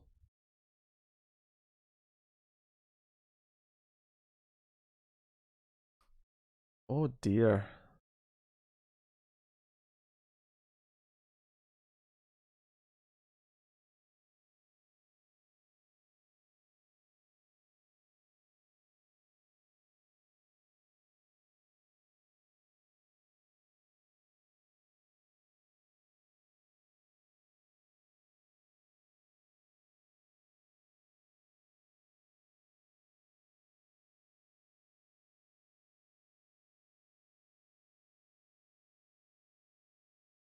Oh sure, but I mean that goes for every movie that's released in a year. They're usually filmed the year before. So some movies that have got a quick turnaround might be filmed earlier the same year, but not most. The first one was when she was a psychic. That's right. It was her sister and nephew that got killed at the start, and then that was mostly irrelevant for the rest of the movie. Quite right. Quite right.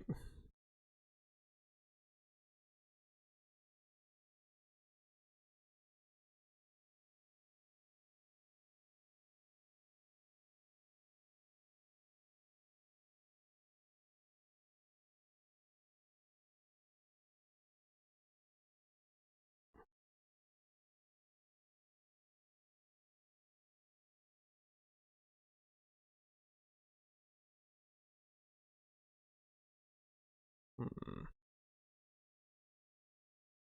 Okay.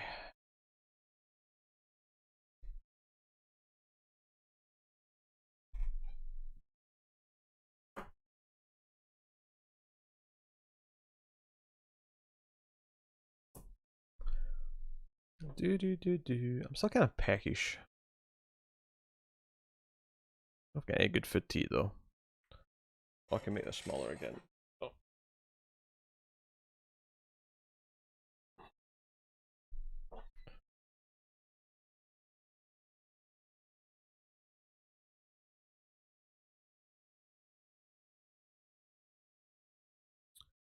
Well, that was delightful.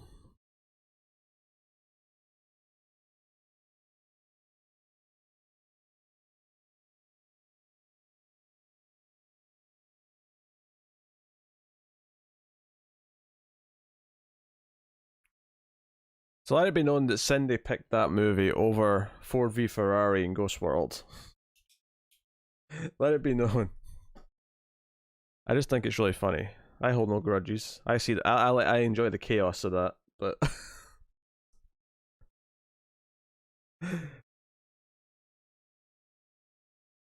I've already seen those. I mean, that's a fair reason, I suppose.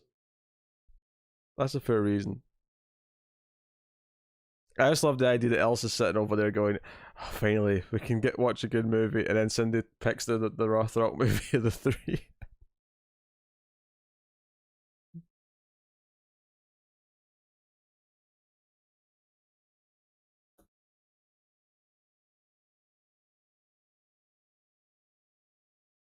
Pardon me. And don't worry, I'm not that tired. I'm just really yawny for some reason.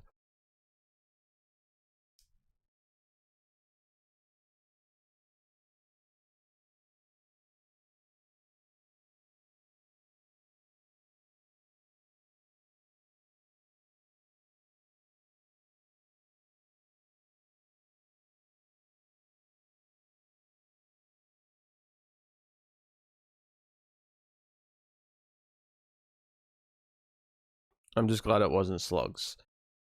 I mean, I suppose that's fair.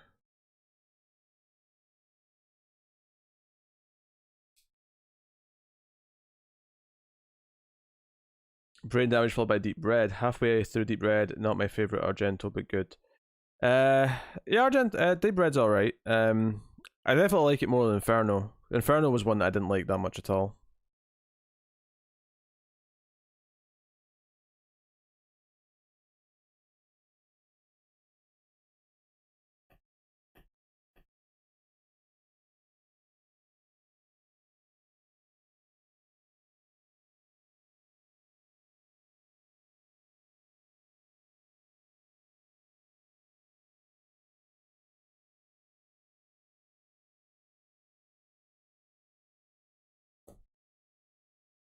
Cat o' Nine Tails is your favorite. Well, I remember that one being good. I wouldn't fault that pick. I wouldn't fault that pick at all. Ho ho ho ho ho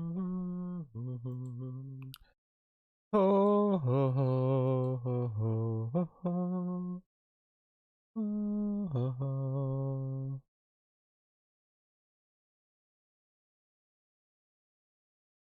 It's going to happen one day.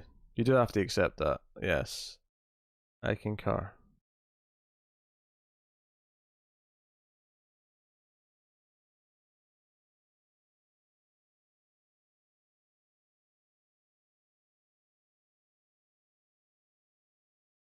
We just need to get slugs out of the way.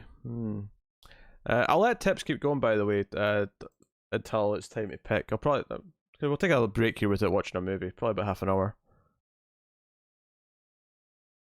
Um.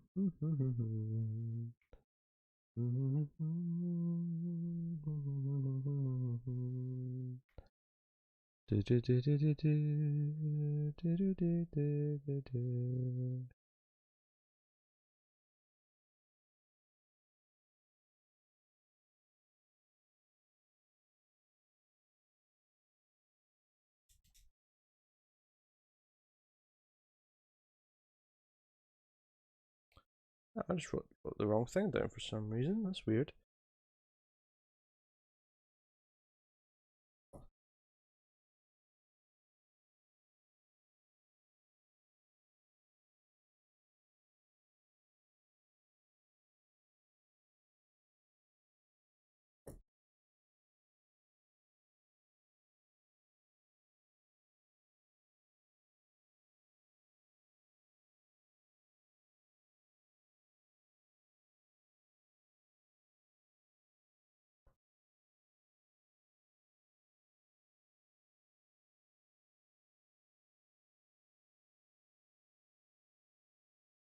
I'm just writing down possible movies for the next pick, so that I'm prepared.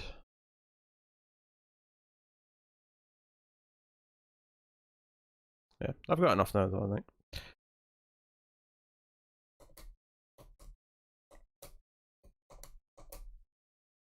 Oops. What's this? Oh, that's a TV show, not a movie. Oh, never mind. Never mind.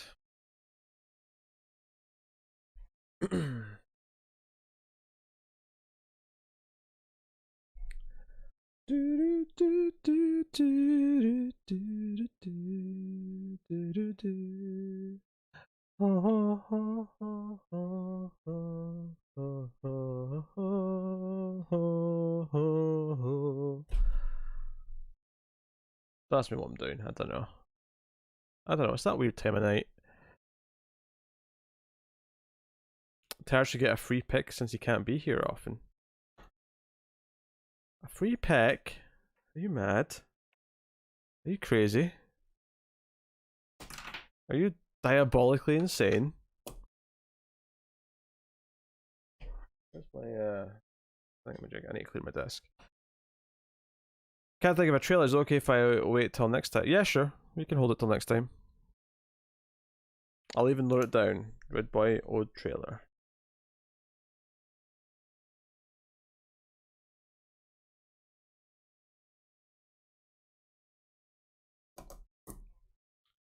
Da, da, da, da, da, da, da, da, da. There is a male temptation to play Final Fantasy VII, I'm not going to lie. But now we'll do another movie. You're tempted to make me watch the Butt Boy trailer. Oh god.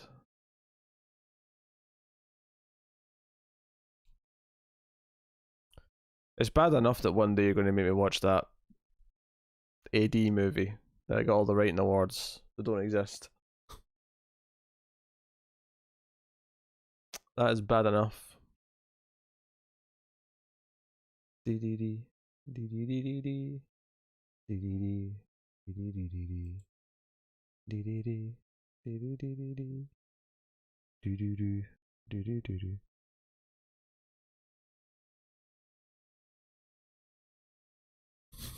Apparently you can just make that up.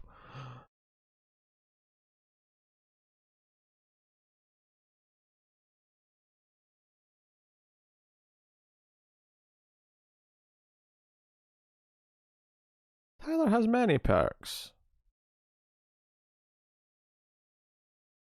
Many, many perks. Such as a wrench. The illustrious blue wrench that everyone vies for. Only select few will ever get to wield.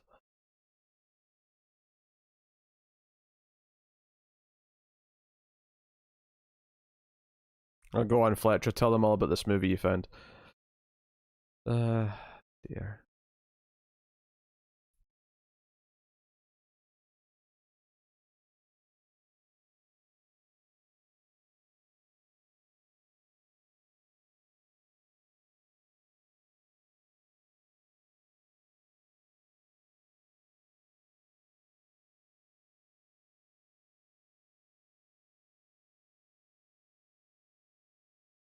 Oh dear.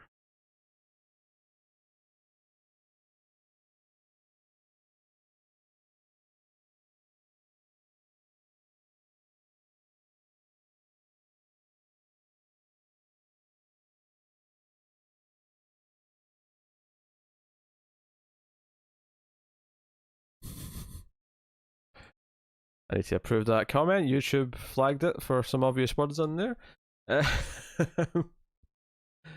Alright.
One required viewing of Christian movies was a few weeks ago. You're going to have to wait until next year's Good Friday, Fletcher. Ah, dear. We're going to have to do See Me Dance at some point.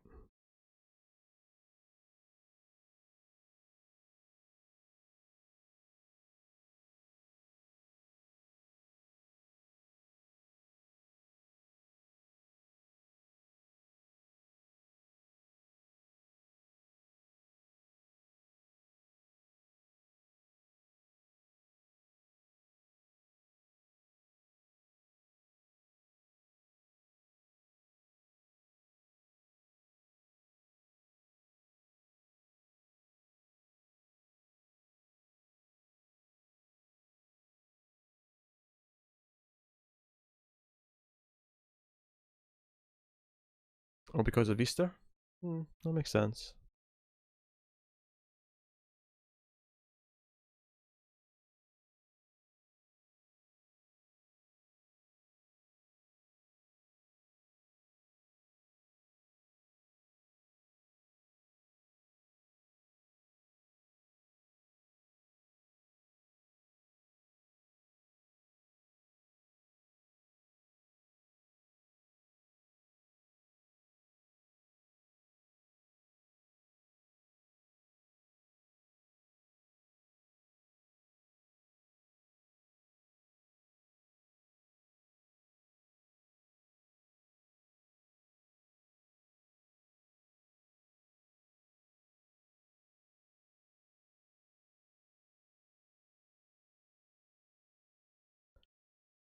Oh dear, oh dear, oh dear, oh dear.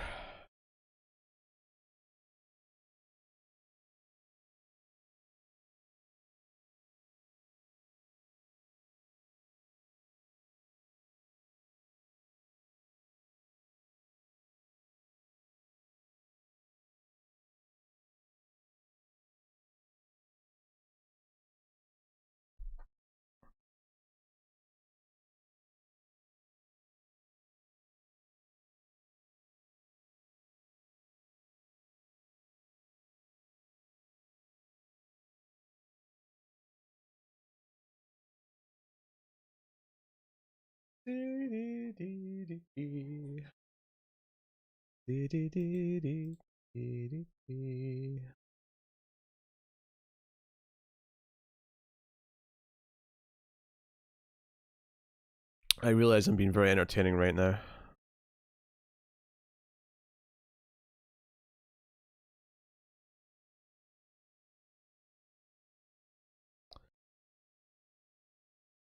Yes. I mean, I guess we can maybe argue for one at Christmas time.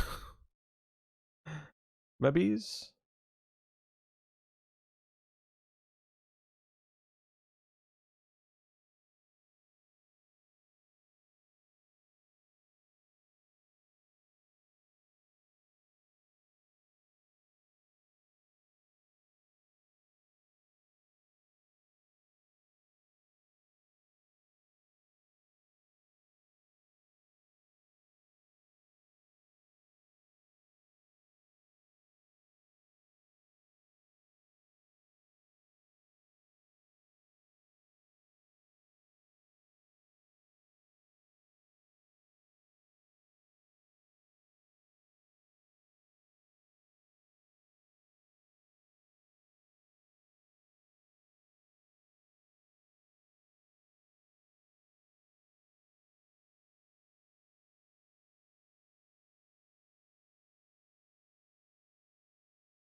Oh dear. Maybe I'll go put the oven on and put something in. I shouldn't be that hungry, but I guess it's been that kind of day, I suppose.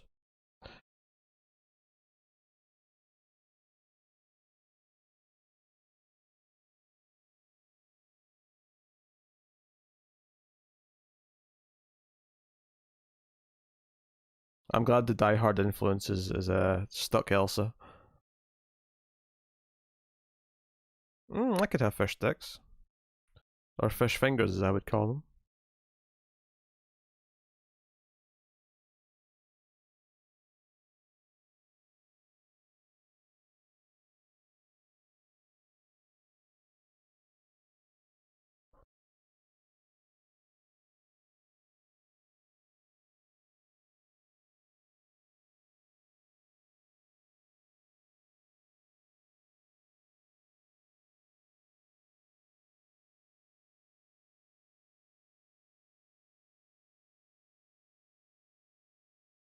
Just had dinner, so I encourage all of you to do the same. I mean, I've had dinner already, but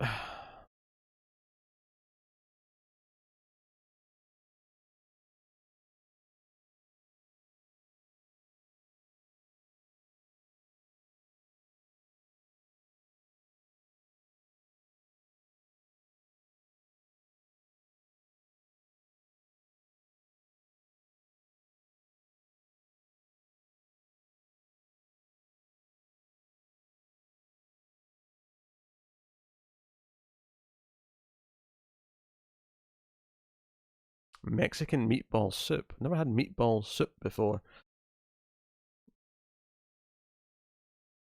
Meatballs on pizza, meatballs with spaghetti, meatballs and other.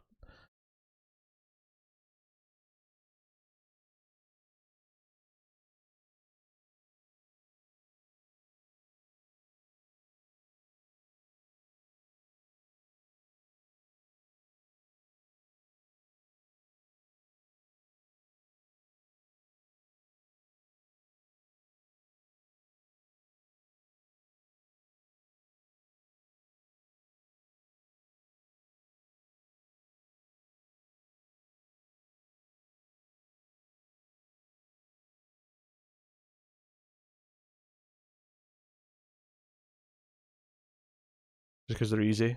Fletcher, I get it.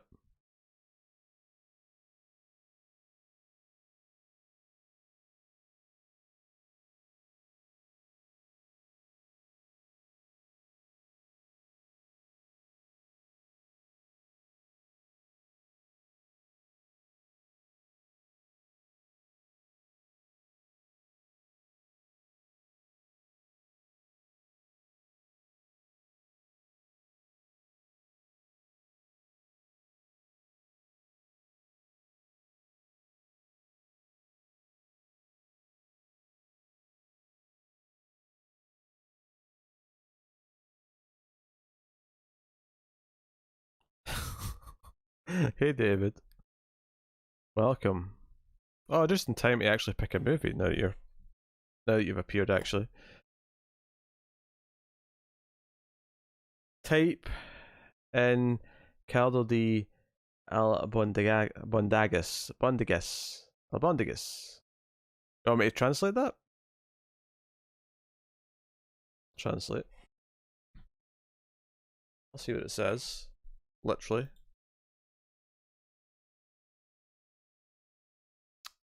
It doesn't actually oh, pardon me. It doesn't actually change anything, it just gives me the exact same phrase back. It says language detected Italian, English, the exact same.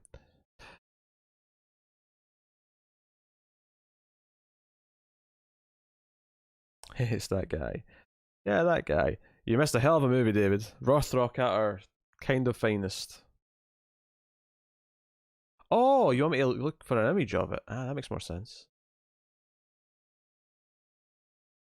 Paste. Image search. That's exactly what I would assume meatballs and some soup would look like, I suppose.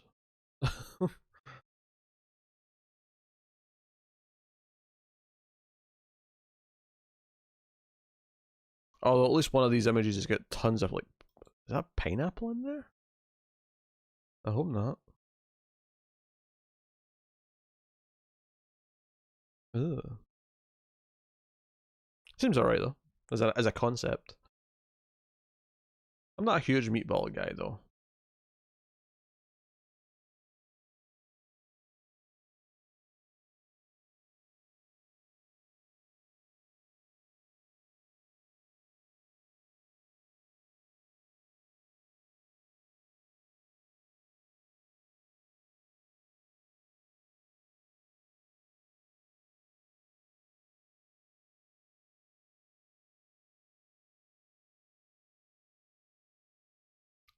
Yeah, meatball subs from Subway are actually are not bad. Actually, I do like those ones.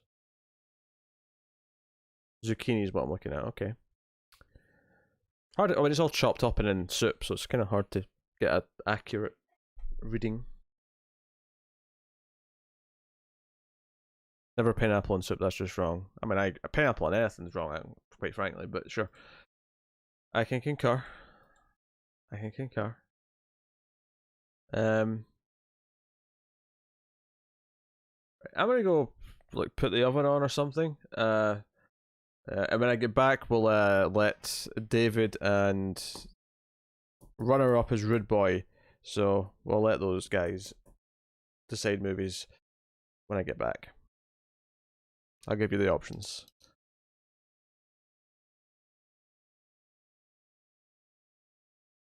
Yeah, meatball marinara is nice, but yeah, I agree. It's not my most frequent thing to get at Subway. I mean, it's not been not that I've been to Subway in ages, but still.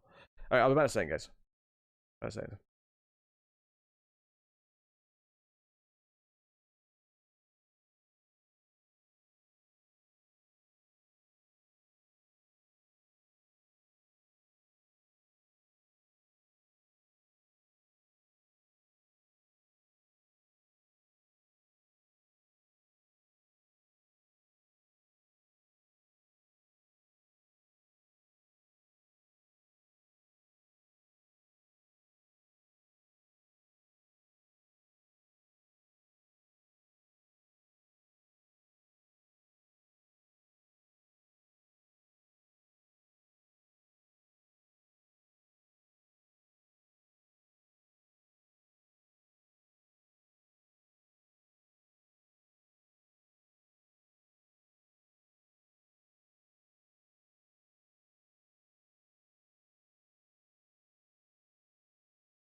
Back. All right, oven's on.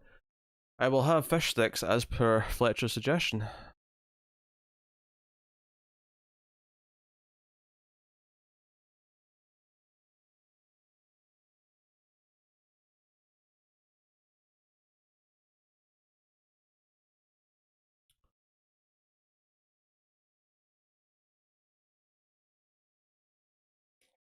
Yes, I know Whataburger's very popular in certain places in the US, mainly because a wrestler made fun of it when they were in Texas and got nuclear heat from the crowd. They're like, I need context for this. Why do they hate her so much? Oh, it's their fast food chain of the corner. All right. Okay. So I'll just give you three options. Since it's just the one. Since Rude Boy's the only one vetoing anything, I'll just do three options, and then David can pick one of the three movies. Well, actually, before I pick what three I'm giving you here, none of these are really goofy options. Do you want a goofy option? They're 24/7. I mean, that is appealing for many a reason.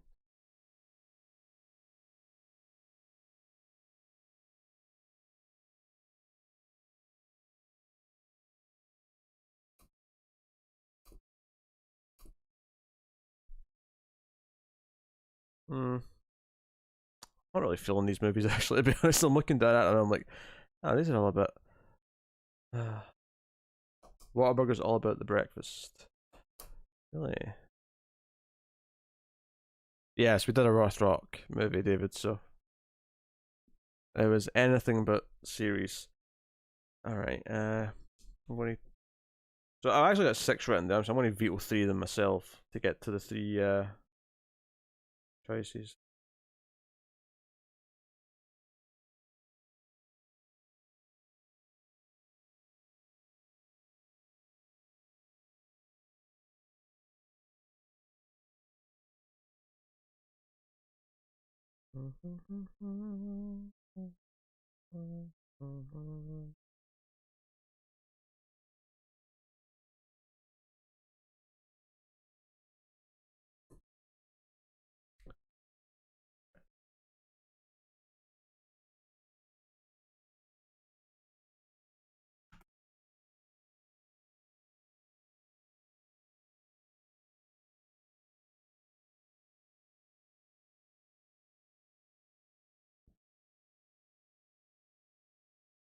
Okay. Okay. So the 3 movies are going to be Booksmart, Kiss of the Spider Woman. It's a callback because it's relevant. It's the movie that won the year that Runaway Train was out. Something got robbed. It wasn't Runaway Train, but something got robbed. And Arctic, which is the Mads Mikkelsen Stranded in the Arctic movie, which is on Netflix for me at the very least. I think Booksmart's on Prime, at least for me.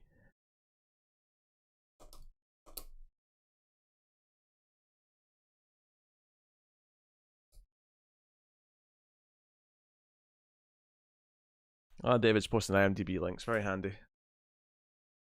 Very handy.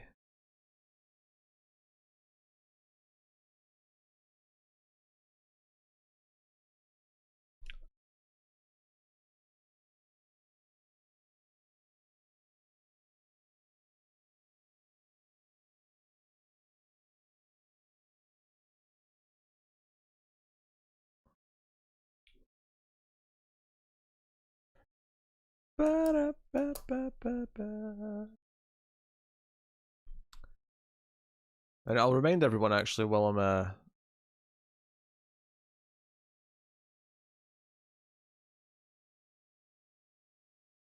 cast list for Arctic.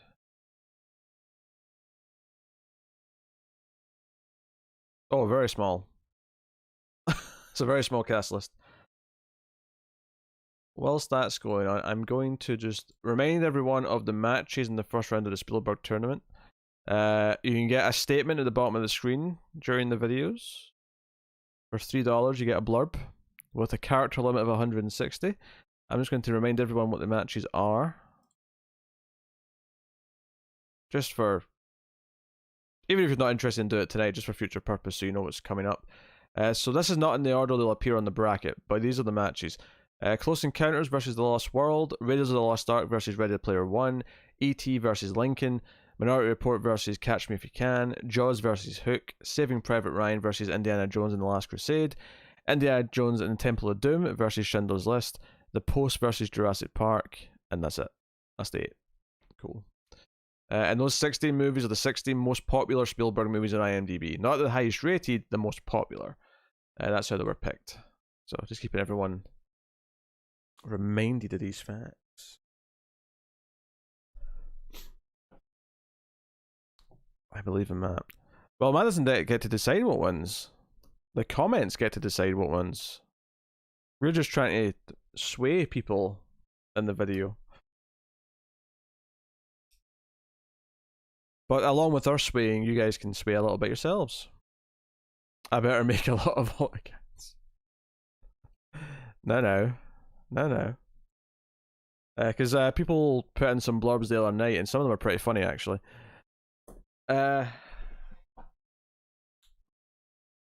What do we do? What do we do?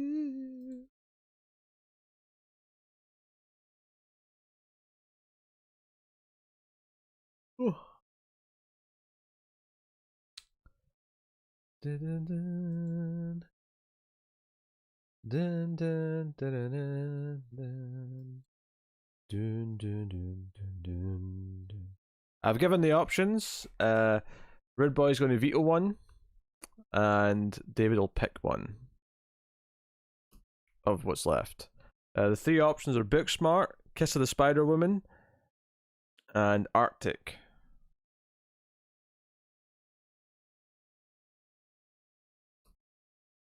I'm gonna put my fish fingers in the oven. I'll let you guys tinker. If anyone wants to get veto rights, whatever, feel free to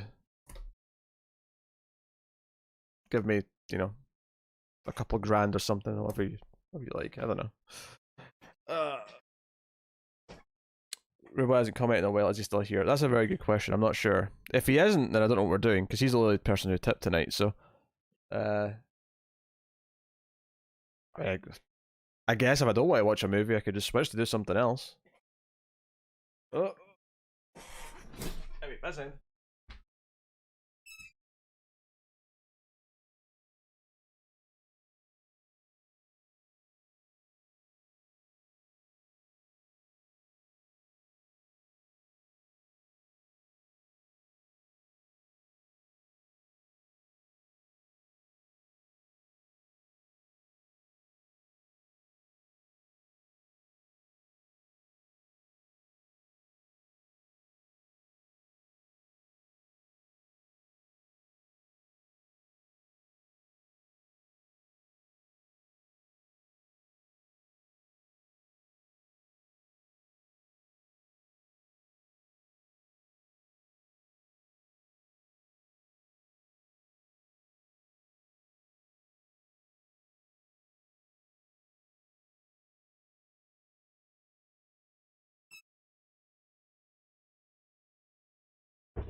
Oh,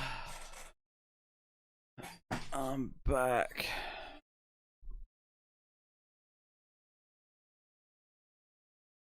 You have a leftover veto? What do you mean you have a left? People don't have leftover vetoes. I'm pretty sure it just carried forward, did it not?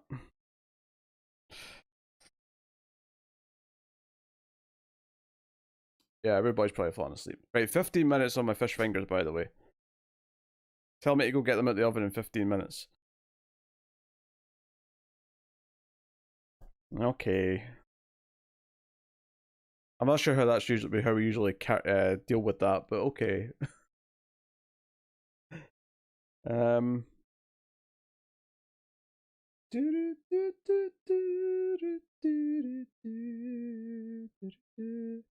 Oh, you watched Explorers?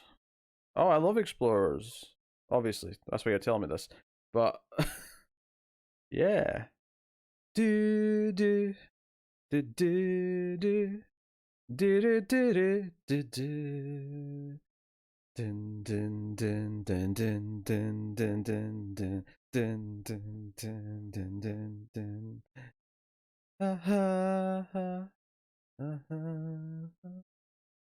When you say this barbecue bacon burger, do you mean one that you've got in the house that you put in the microwave, or do you mean one on a menu that's from somewhere you're going to order from? Like, what? If it's one you've got in the house, it's probably going to suck. That would be my guess. One he found on the street. Tyler, you didn't have to do that. But okay. Yes, technically you're beating Rude Boy. I mean, theoretically, you didn't have to actually top him. You could have just tipped $1 and technically you'd be the runner up, so you did go to you, but Words are not my area of expertise. That's why I podcast. Are you wanting some blurbs in the Spielberg round? You can get 4 with 12. Or you can get a trailer, if you'd rather a trailer.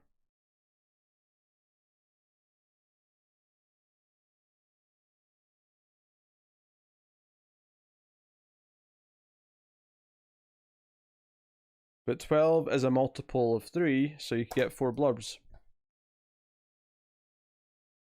And you get 4. You paid enough for four. You can get four blurbs. So you don't have to mention both movies. You can just make a blurb about one movie that will go in the relevant episode. Where's my document? Here it is. And people were handing them out to people. Like Cindy bought a bunch last time and gave them out to others. You want to do that too? Uh,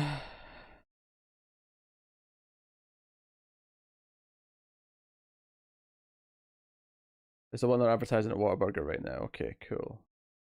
Did it deliver, or do you have to go pick it up?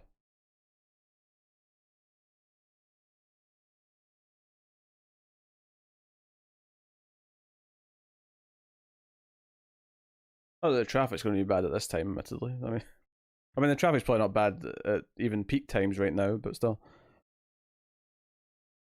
compared to normal anyway. Do do do do do do do do do do do do do do. But yes, Tyler, you can veto a movie now. Yes, quite right.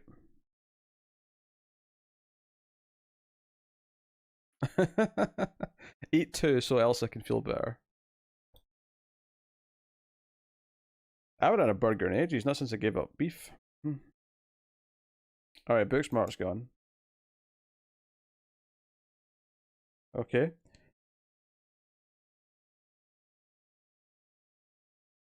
Buskmart. Buskmart. Buskmart.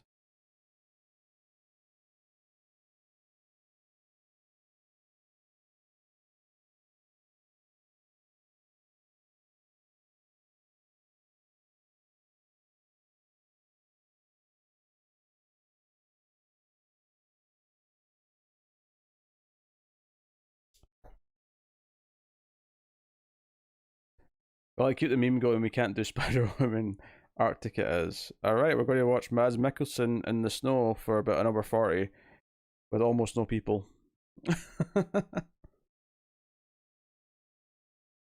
Mads Mikkelsen. He's a mad kind of guy, and his name is Mads.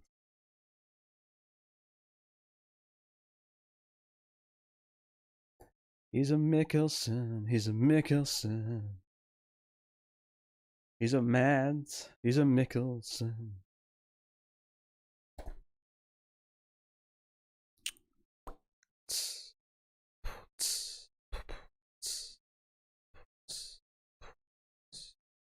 I mean, I do miss them too. I did. I love cheeseburgers. I gave them up for health. It's on UK Netflix. Where is it for the US folk? It'll be on something, surely.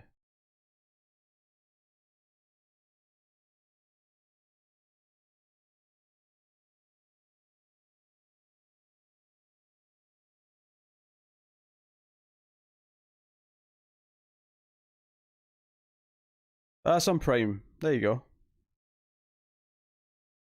It's on Prime. Easy peasy.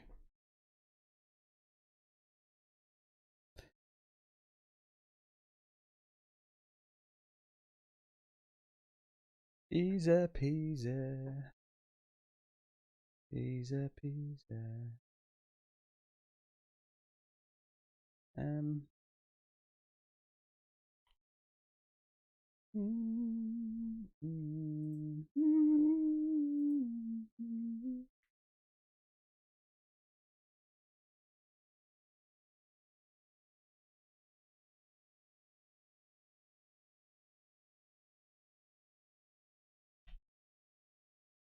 Oops, wrong keyboard. What's that tune from? I do it at the start. Probably after Eat by Fish Fingers, Fletcher. So probably not another. I don't know, 20, 25 minutes, something like that. You've got a little time, Fletcher. We'll get a burger.